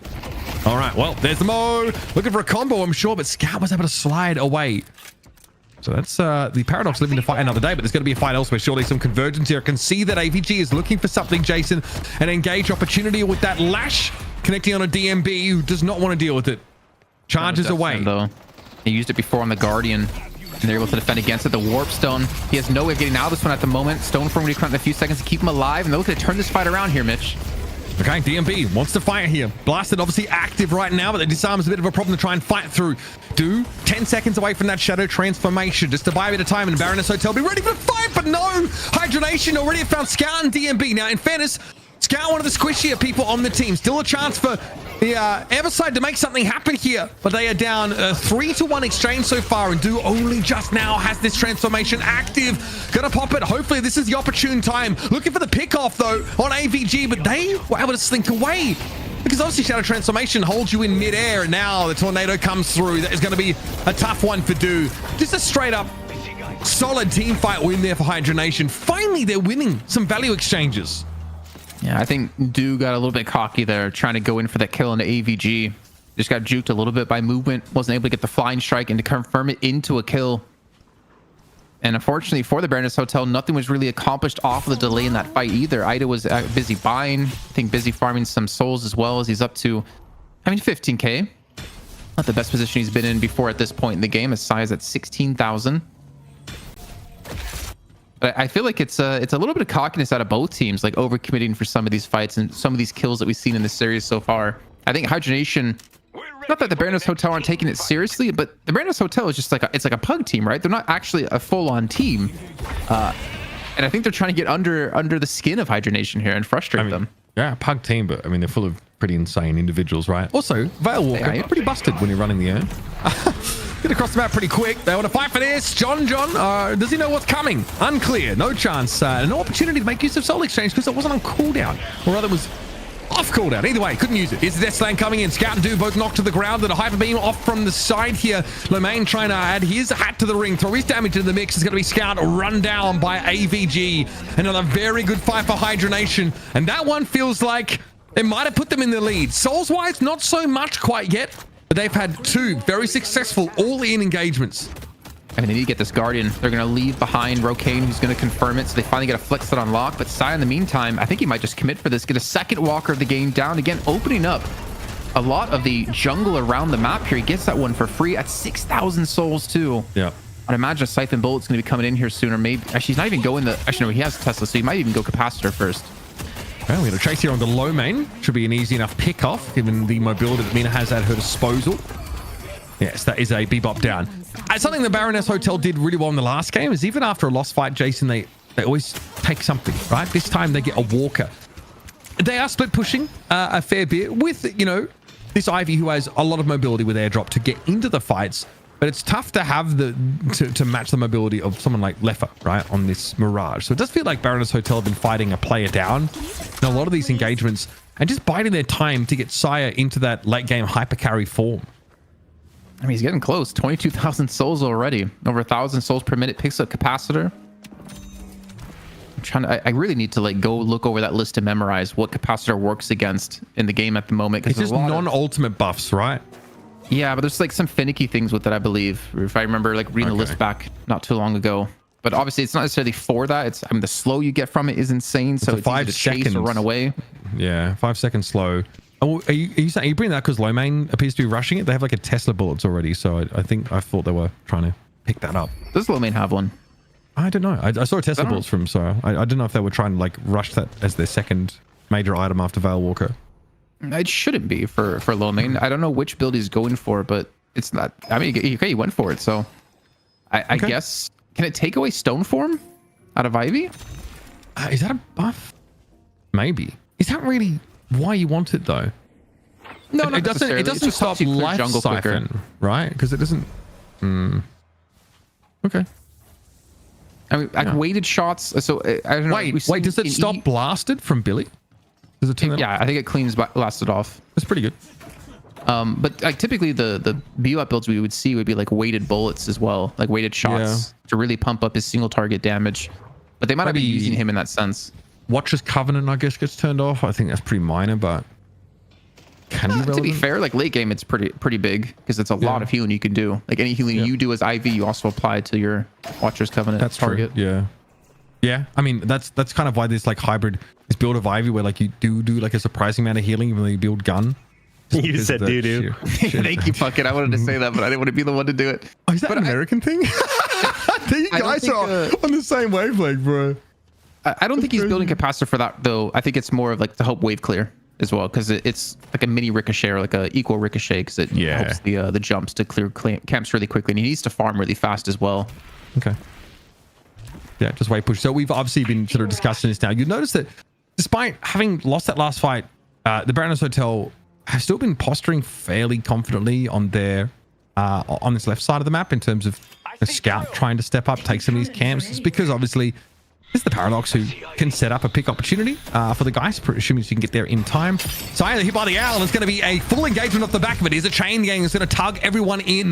That's TMB making use of the ultimate. There's still a fight to be had though. Hydration, dangerous. Tries to go over the seismic slam, couldn't quite get away. Nice connection there for AVG. Those scout going to be picked off, and now it's a nice death slam catching. By the looks of things, two of those players, Warp Stone had to be used there in the midst of the fight, and John is exactly where he wants to be. And here comes Ido now getting involved. Nox Nostra, very long range at the moment, being able to catch onto Ranger. No escape for that Mo and Krill. And that's a 2-for-1 exchange for the Baroness Hotel. God. They're looking at that Midwalker as well. The chips have fallen pretty favorably for them now, but John does get drawn in. They've got Soul Exchange though, so low main can't get too excited. So Nox Nostra, decent to deal with Rokane to prevent him from hitting you with those charge shots. But one of them takes half of Ido's HP. Like, that's ridiculous. And that kind of shows like Ido can't really force a fight when Rokane's in position or is anywhere in his line of sight. He has to be so careful about the angles he looks to attack. Great counterspell comes through to keep Rokane alive. Hachi, big picked off. Somebody please kill the Great Talon. Rokane, he said, he got Ido, bro. That is so messed up. He's gonna walk away. Oh, god damn it. That is disgusting. Great conversation, by the way, here in the chat about the use of capacitor. I think it does shut down the second dash from Mina, so maybe that's relevant too. Just a bunch of good uses for it, folks. That is crazy. Rokane goes nuts and survives that engagement. That should not happen ever. It's a mid-boss take here for Hydra Nation.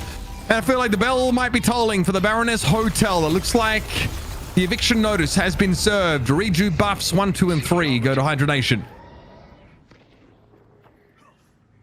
Yeah, this is rough times. A couple of like missteps in some fights. I feel like causing them to get behind a lot farther than they could have been. The thing is, it's only like a 2k soul difference at the moment, which is kind of funny considering how it's felt pretty one-sided so far for Hydra Nation in the last few minutes. Look at the map though. With that walker down on the left side, there's been way more map control for Baroness to actually like make Hydra Nation a bit uncomfortable taking what should be their jungle camp. Or, you know, they just don't really have any safe zone on that left side of the map, as I think Leffa might be able to be about to discover. Still, Soul Urn turned in though by Rangers, so this is of course Hydra Nation making use of this power play moment, but a pick opportunity might have presented itself onto Leffa. Tanky as they are going to struggle to get away from this. Even a tornado doesn't get them far enough from the action.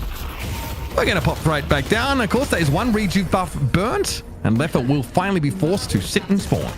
Are they just going to push? Are they going to look for base guardians? Because realistically, they're going to lose that right lane walker. There's nothing they can do about that. Can they get mid walker off this?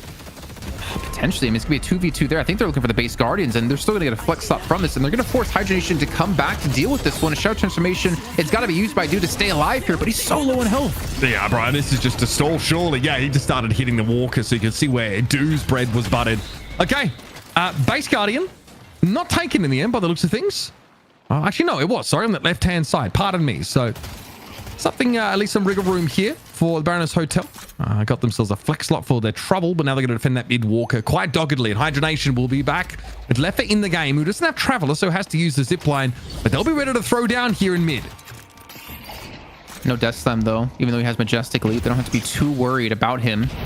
He's trying to jump in towards the backline, or they just combo someone and immediately kill him before they have a chance. Scout goes down, even though they did get the credit from Rejuve taken away from Hydration.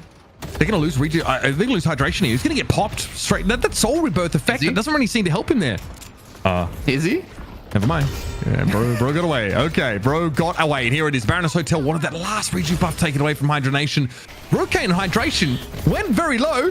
Direct hit though on Saya in midair. That should be a pickup on the Ivy now. DMB also wading into the fray. God. The Baroness Hotel have just gotten a little too ahead of themselves here. They were going 1 for 1 in fairness against a Reju buffed Hydra Nation. But they still had that Reju buff on the Hydra Nation and they just clapped the Baroness Hotel on that longer fight. Yeah, this is more of the old school Hydra Nation that I come to expect, especially when it comes to the macro. This snowball is heavily going in favor of them, as they've taken what was like a 2k soul lead into now 20,000 souls. Go back to base, pick up quite a few items. Spirit burn for Rocane, which is already going to be insanely deadly. I want to say it procs off of like one of these charge shots. It might take 2, but maybe not much more than 1 with how much damage he has now. So taking stock of things, there's still a walker left here for the Baroness Hotel. So in that sense, these teams are pretty evenly matched. The sole differences probably come from just the power play enabling more farming to be done by Hydra Nation. If you look at the individuals, Hurricane's at 29k, Left are also at 28k. So they're going to be ferocious. And this game, Hydration is actually pretty farmed. So that Abrams is going to be quite tanky. It's going to be quite a threat. And AVG is taking that Mystic reverb up. So you kind of questioned whether this was the hero for them. So far, I think they've been able to be pretty impactful. Good night. All right, pretty good. Yeah, Jason also, for those wondering, he struggles to compliment his friends a lot of the time. So he does actually think that ABG's done a good job. He just can't say that. It's against his. I mean, he's had his some boss. really good death slams. I'll give him that. Especially like when they were fighting near mid boss, he was able to get the 2 players who were trying to hide in the tunnel. We have a guided owl here, Jason. Now, what is? It might be that Rocane is. Yeah, just to try and maybe like get this urn sort of set up. Oh, AVG gets picked off there. We were just talking him up. That is a kill for John, who at 27k is pretty scary on this Lady Geist. It's a relatively neutral territory urn take. In fact, it's definitely in Baroness Hotel's territory, given the walker disparity in that left side. So Hydration doesn't feel comfortable, not without AVG on the map, as that Reju buff is gone. Yeah, I don't think they want to give up this lead too, because if they walk into a fight that they heavily lose, that 20,000 soul lead they had is, I mean, it's almost 10k now, but it would be completely gone. I'm just wondering though, why are Baroness Hotel so grouped up on this left-hand side of the map, unless they're just trying to take away this jungle, then back off with the I think I'll be trying to posture to defend the urn. I do think if things go well for them here, they can actually transition nicely into a mid-walker attempt, right? They probably feel like it's only a 10k soul difference at this part of the game. They're probably ready to fight now. Especially with AVG dead. Yeah, they have to. I mean, the thing is, what do they have to stop AVG? It's pretty much a swap. Yeah, I mean, which is a Knock guaranteed. I mean, it's a guaranteed hit, to be fair, on the last shift they're death slamming. So AVG, aware of that, has to play around that window. If you're scout though, you have like 2 very high priority targets. Like AVG getting him out of a death slam would be big, but if you can somehow swap Rocane into your team, get the GT. It's hard to do so, but if that happens, like that's going to be your priority, because you kill him and you're already in such a good position to take this fight. So it is interesting. Hydra Nation last game able to really abuse the Kelvin to their favor. Now they've got Rocane basically set up to to be center stage in this game. Vampiric Burst picked up there for Lomain. Obviously a very potent little active that gives it lifesteal, fire rate, and ammo. All right, fight to be had here. Surely that mid walker being threatened now. I think Do is going to put Hydra Nation in a position where they have to make a choice. They might not have time. This might have just been a straight up outmaneuver across the map. Let's see where the guided owl is headed. Smart. Apparently, no in particular. Wave off, so he has no way to take down the walker. He has to back away from it. Good call there, Jason. Not spotted by me. This walker should be picked up though, surely on the back foot. Do. Yeah. Able to get it. So Walker trade for that kill. Now, Scout going down as well, obviously, makes this a bit more complicated. So they basically, Baroness Hotel have said, you can have your own. We want this Walker. Yeah, open up the inventory a little more. This is the problem, is that Do going down now means he won't be here for mid-boss. Scout down won't be here for mid-boss. This is actually a really high priority kill, taking down Left at this point, considering is going to be spawning in, and you're going to see some heavy contests out of both teams. Ido needs to survive from this one. AVG just immediately backs away. But even where we're going to like a 5-on-5, if they can stall long enough for Scout to get here, I still don't know if I favor the Baroness Hotel, because AVG's Death Slam's ready to go. And then Rokane, as long as he plays from a proper position, it's gonna be really hard to. I guess it. Yeah, but it's more this sustained damage. Kill him down there. Does he get an owl every 30 seconds on Rokane? I've been watching that little eyeball pop up, and it is constant. Yeah, basically every 30 seconds. I think Hydra Nation, Jason, without their sustained damage carry, probably don't want to risk that mid-boss take. Especially, like, you're playing against Geist and Ivy. So, like, just the AoE you have, like, between Essence Bomb and Kudzu Bomb, just covers all of the map. It's pretty hard to fight in the pit with that comp. Nox Nostra also is really powerful here. We're probably going to find that out.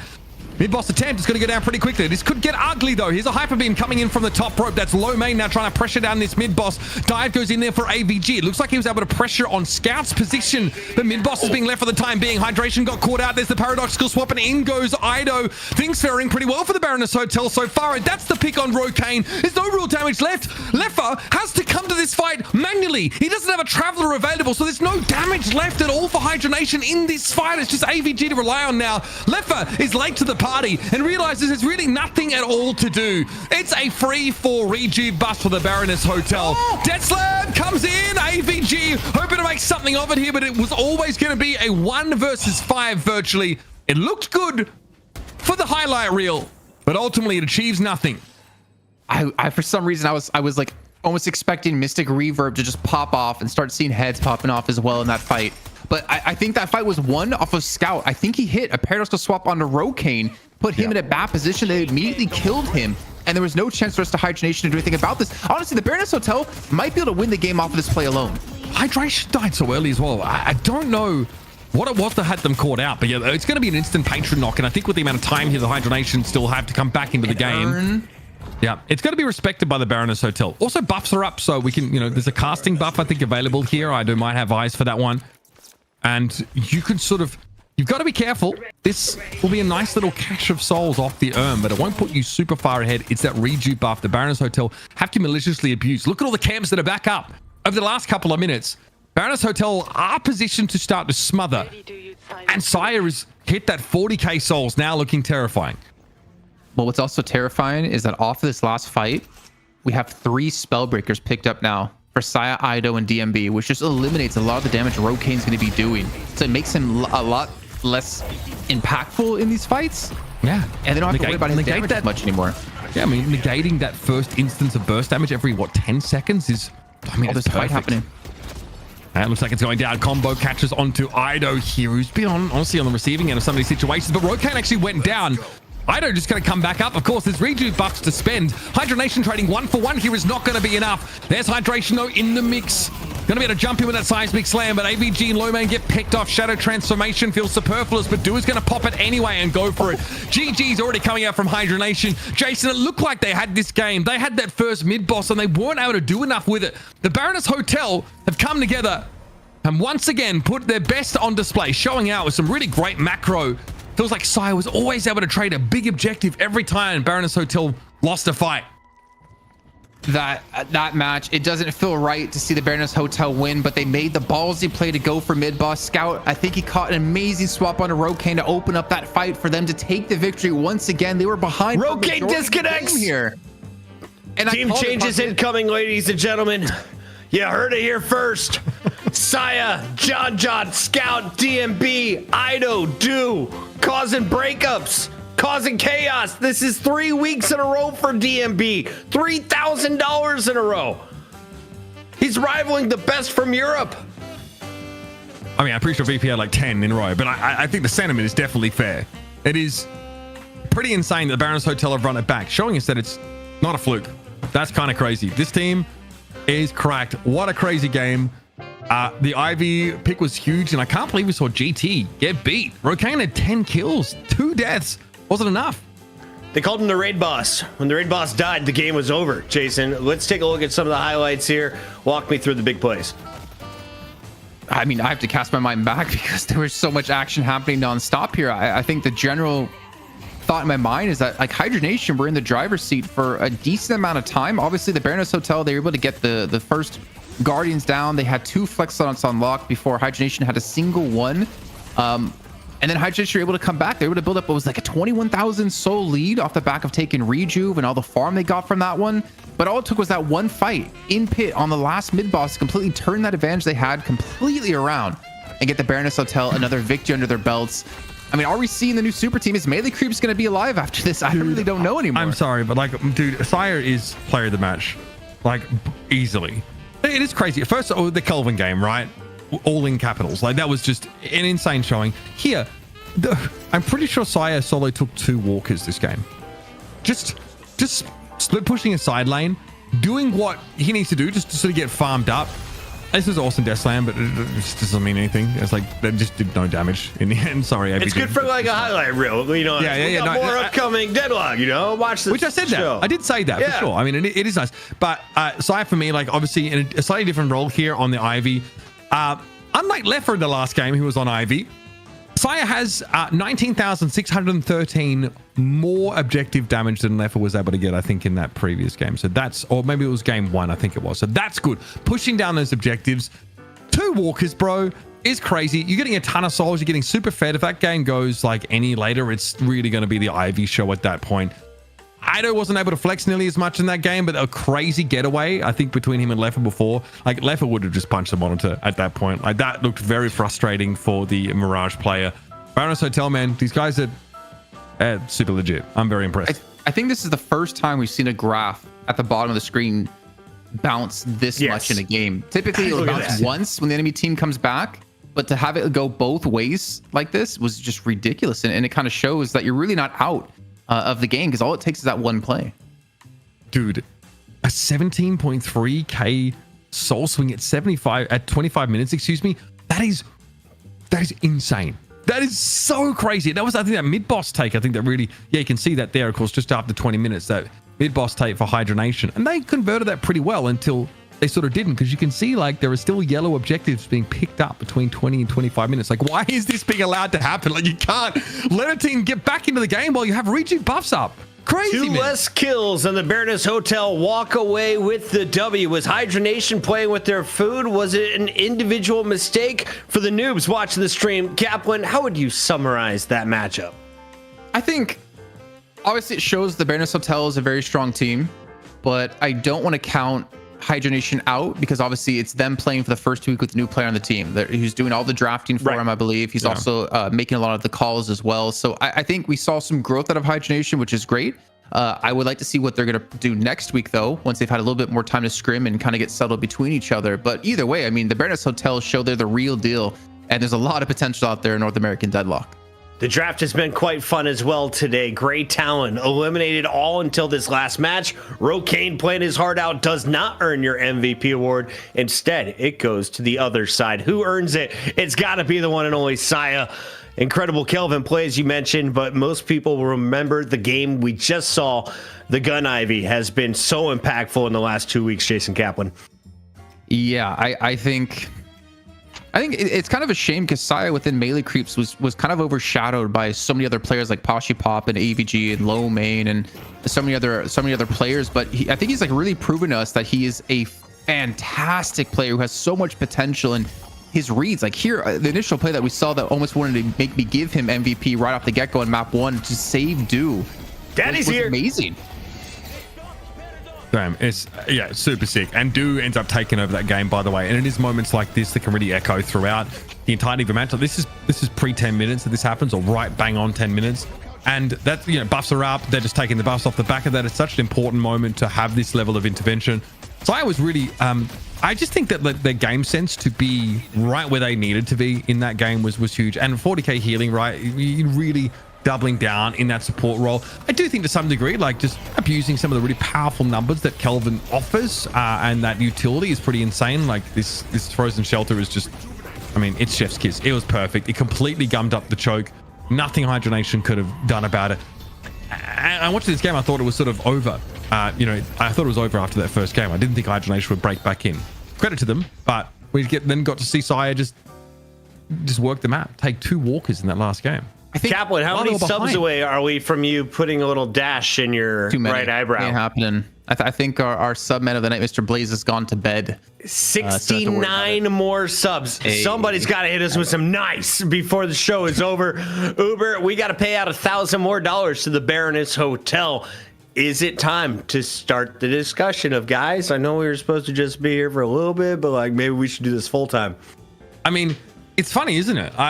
We thought that there was a project in the works with Sire and John who were trying to form a team and bring back melee creeps.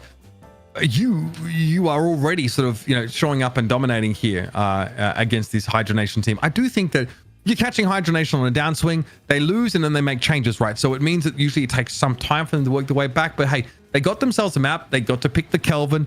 I think Deadlock right now, between Kelvin and Grey Talon's power, there's a lot of really volatile, very powerful heroes in this game that can really get out of control.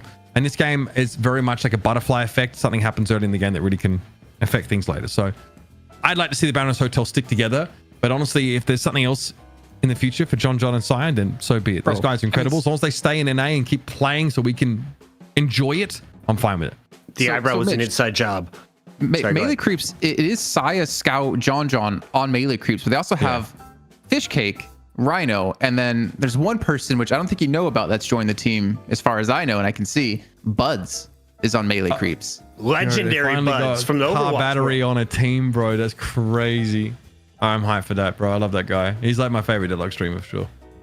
Knock came in with a 5 gifted. I saw you trying to distract from that with the Buds discussion, Jason Kaplan. We also had some more primes being used. Reminder, this is the final episode where you can take advantage of September up to 30% off your sub, where it's not just for you. You can gift yourself a sub in the future. Pay it forward to yourself for when you didn't really work as hard as you did this month. But also, big shout out to everyone behind the scenes. Knock, our observer, really wants to see Kaplan with a new haircut. Chiming in with $25 whole. Would you just Kaplan, get like do you feel attacked? No, he stinks, so it's Would fine. you just get a low taper fade or something like that? I feel like you could still rock that. That's how I'm like. That's how me and Puckett are maintaining our like. I used to like. Image of youth. I used to, but then guy. Yeah. there's like a balding spot coming in up here, so my wife was like, "You need to grow your hair out to cover it." So that doesn't that's work. Yeah, right. Does that work? You don't need to worry about that on the top. If it's just the fade sides, we'll get there. Big shout out to everyone behind the scenes. Much love to John. We're trying to get a winner interview set up for y'all. Ready. As the North Americans have some of the best speakers, we bring them live to the channel. Welcome in and congratulations, the Baroness Hotel on a heater, baby. I'm squishy. Yo, Jason. Yo. Holy, bro. Yeah, y'all kind of cracked. That's crazy. Sorry, we fired up right now? How we feeling? Yeah, I'm definitely like twitching. I ain't gonna lie. He's got the feel for esports and Deadlock, man. It's been a long time since he's been able to lift a crown, thinking back to the melee creep days. But man, you guys played well. First of all, you're our MVP of this series. Your Kelvin play, as Uber put it, was chef's kiss. Can you talk to us about Kelvin? Because apparently you don't really play Kelvin that much, but it didn't look like it. Yeah, so basically what Kelvin is like the dome is just so impactful. Like if you think about Doorman, right? What his ult really does, it sends someone out, and like Kelvin just does the same thing, but like it's also just healing for you and the person you're with. I mean, let's talk about the macro game, because I think something that was very noticeable for you in that game 3, Sire, is your objective damage and the fact that you shoved down 2 walkers solo for free while Hydra Nation were doing God knows what else. So tell us a bit about how like you were able to bring that game back, because if you obviously you see the end screen, right, there's some huge swings in terms of like souls overall. How do you guys sort of claw back from a rockier start?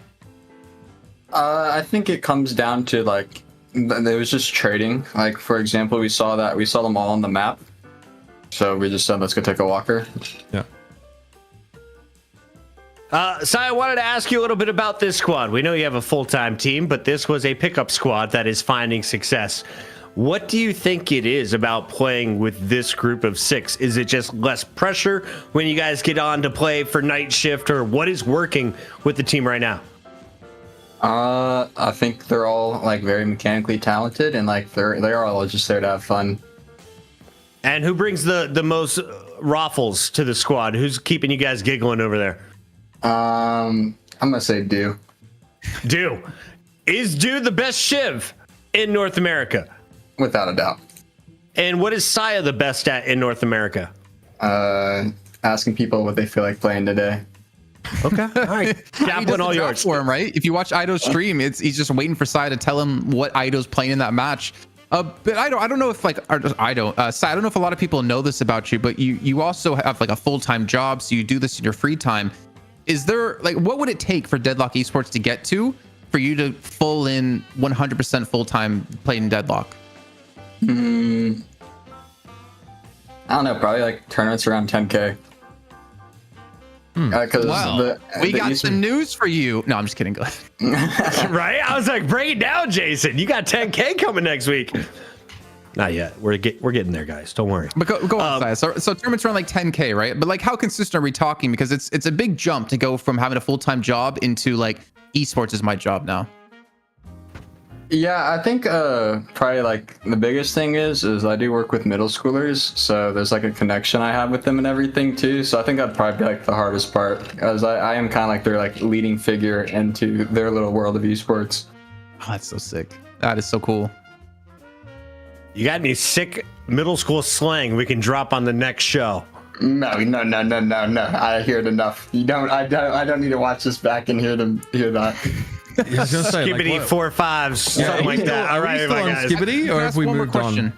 Yeah, go ahead. Be an adult, Kaplan. Okay, you probably won't talk about it, but I'm gonna ask you anyways. Is there a world where what we're seeing at the Baroness Hotel is a team now, or are you guys still playing together separate? You have other teammates who could be watching this interview. You can't say it.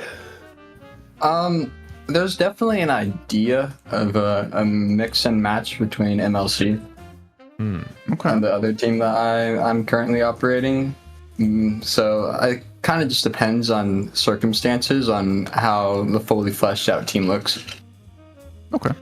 And with there being a lack of major orgs in Deadlock, now is one of the few opportunities that I have to purchase a team. So if I wanted you guys to be Puckett's Pockets, how much are we talking for salary right now? Small part, Saya. We can talk on the Twitter DMs. Part one, yeah, we're gonna have to change that name. I ain't gonna lie. What about the Kaplaneers? Okay, I can go with the Kaplaneers. I ain't gonna lie. That sounds fire. All right, get this guy off my show. Saya's an MVP, but he's not everyone's most valuable player. I thought his teammates did better. In real talk, Saya, are you streaming? Where can we watch it before next week? I am streaming. Also, Ido is too. I'll give a shout out to Scout, Ido, Dew Moon, all those guys. Everyone on my team streams. Sounds like we're going to have to host you all at the end of each episode if you keep winning. Congrats on the $1,000 headed to your bank account. Thank you. I appreciate it. That's Saya. That is the Baroness Hotel, and it's becoming a real thing after 3 weeks at the top. They're starting to flex their muscles. Kaplan, what did you learn from NA tonight? And NA uncharacteristically has me so hyped for them as a region, which I never thought I'd be saying in my Deadlock career casting. It's been a long time since I've been hyped about an NA region in any esport, and I'm so happy to see it come to fruition here in Deadlock.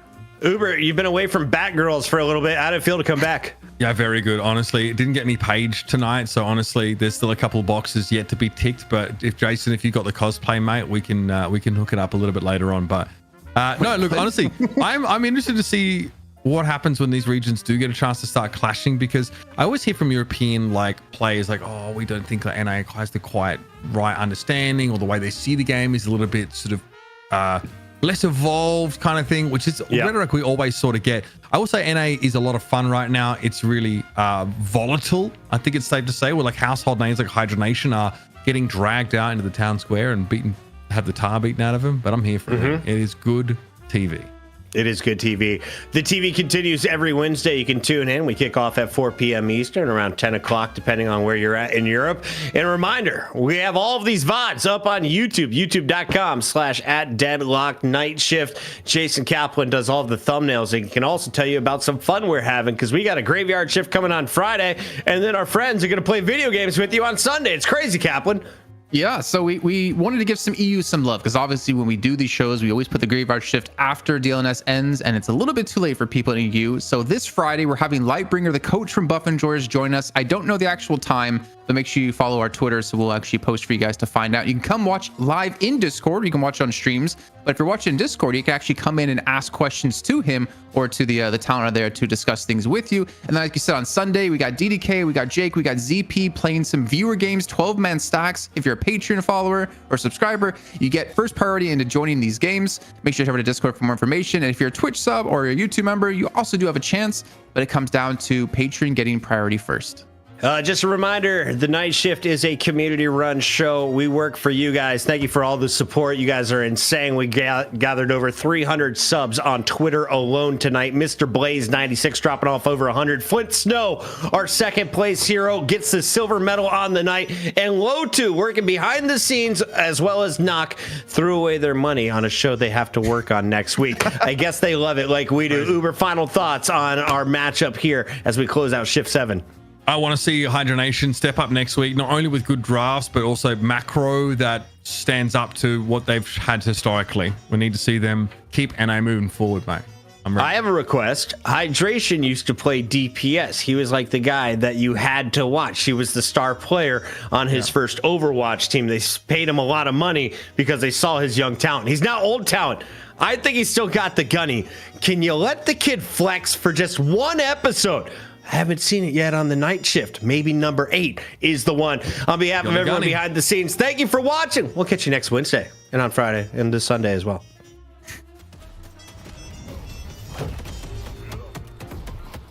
Look at the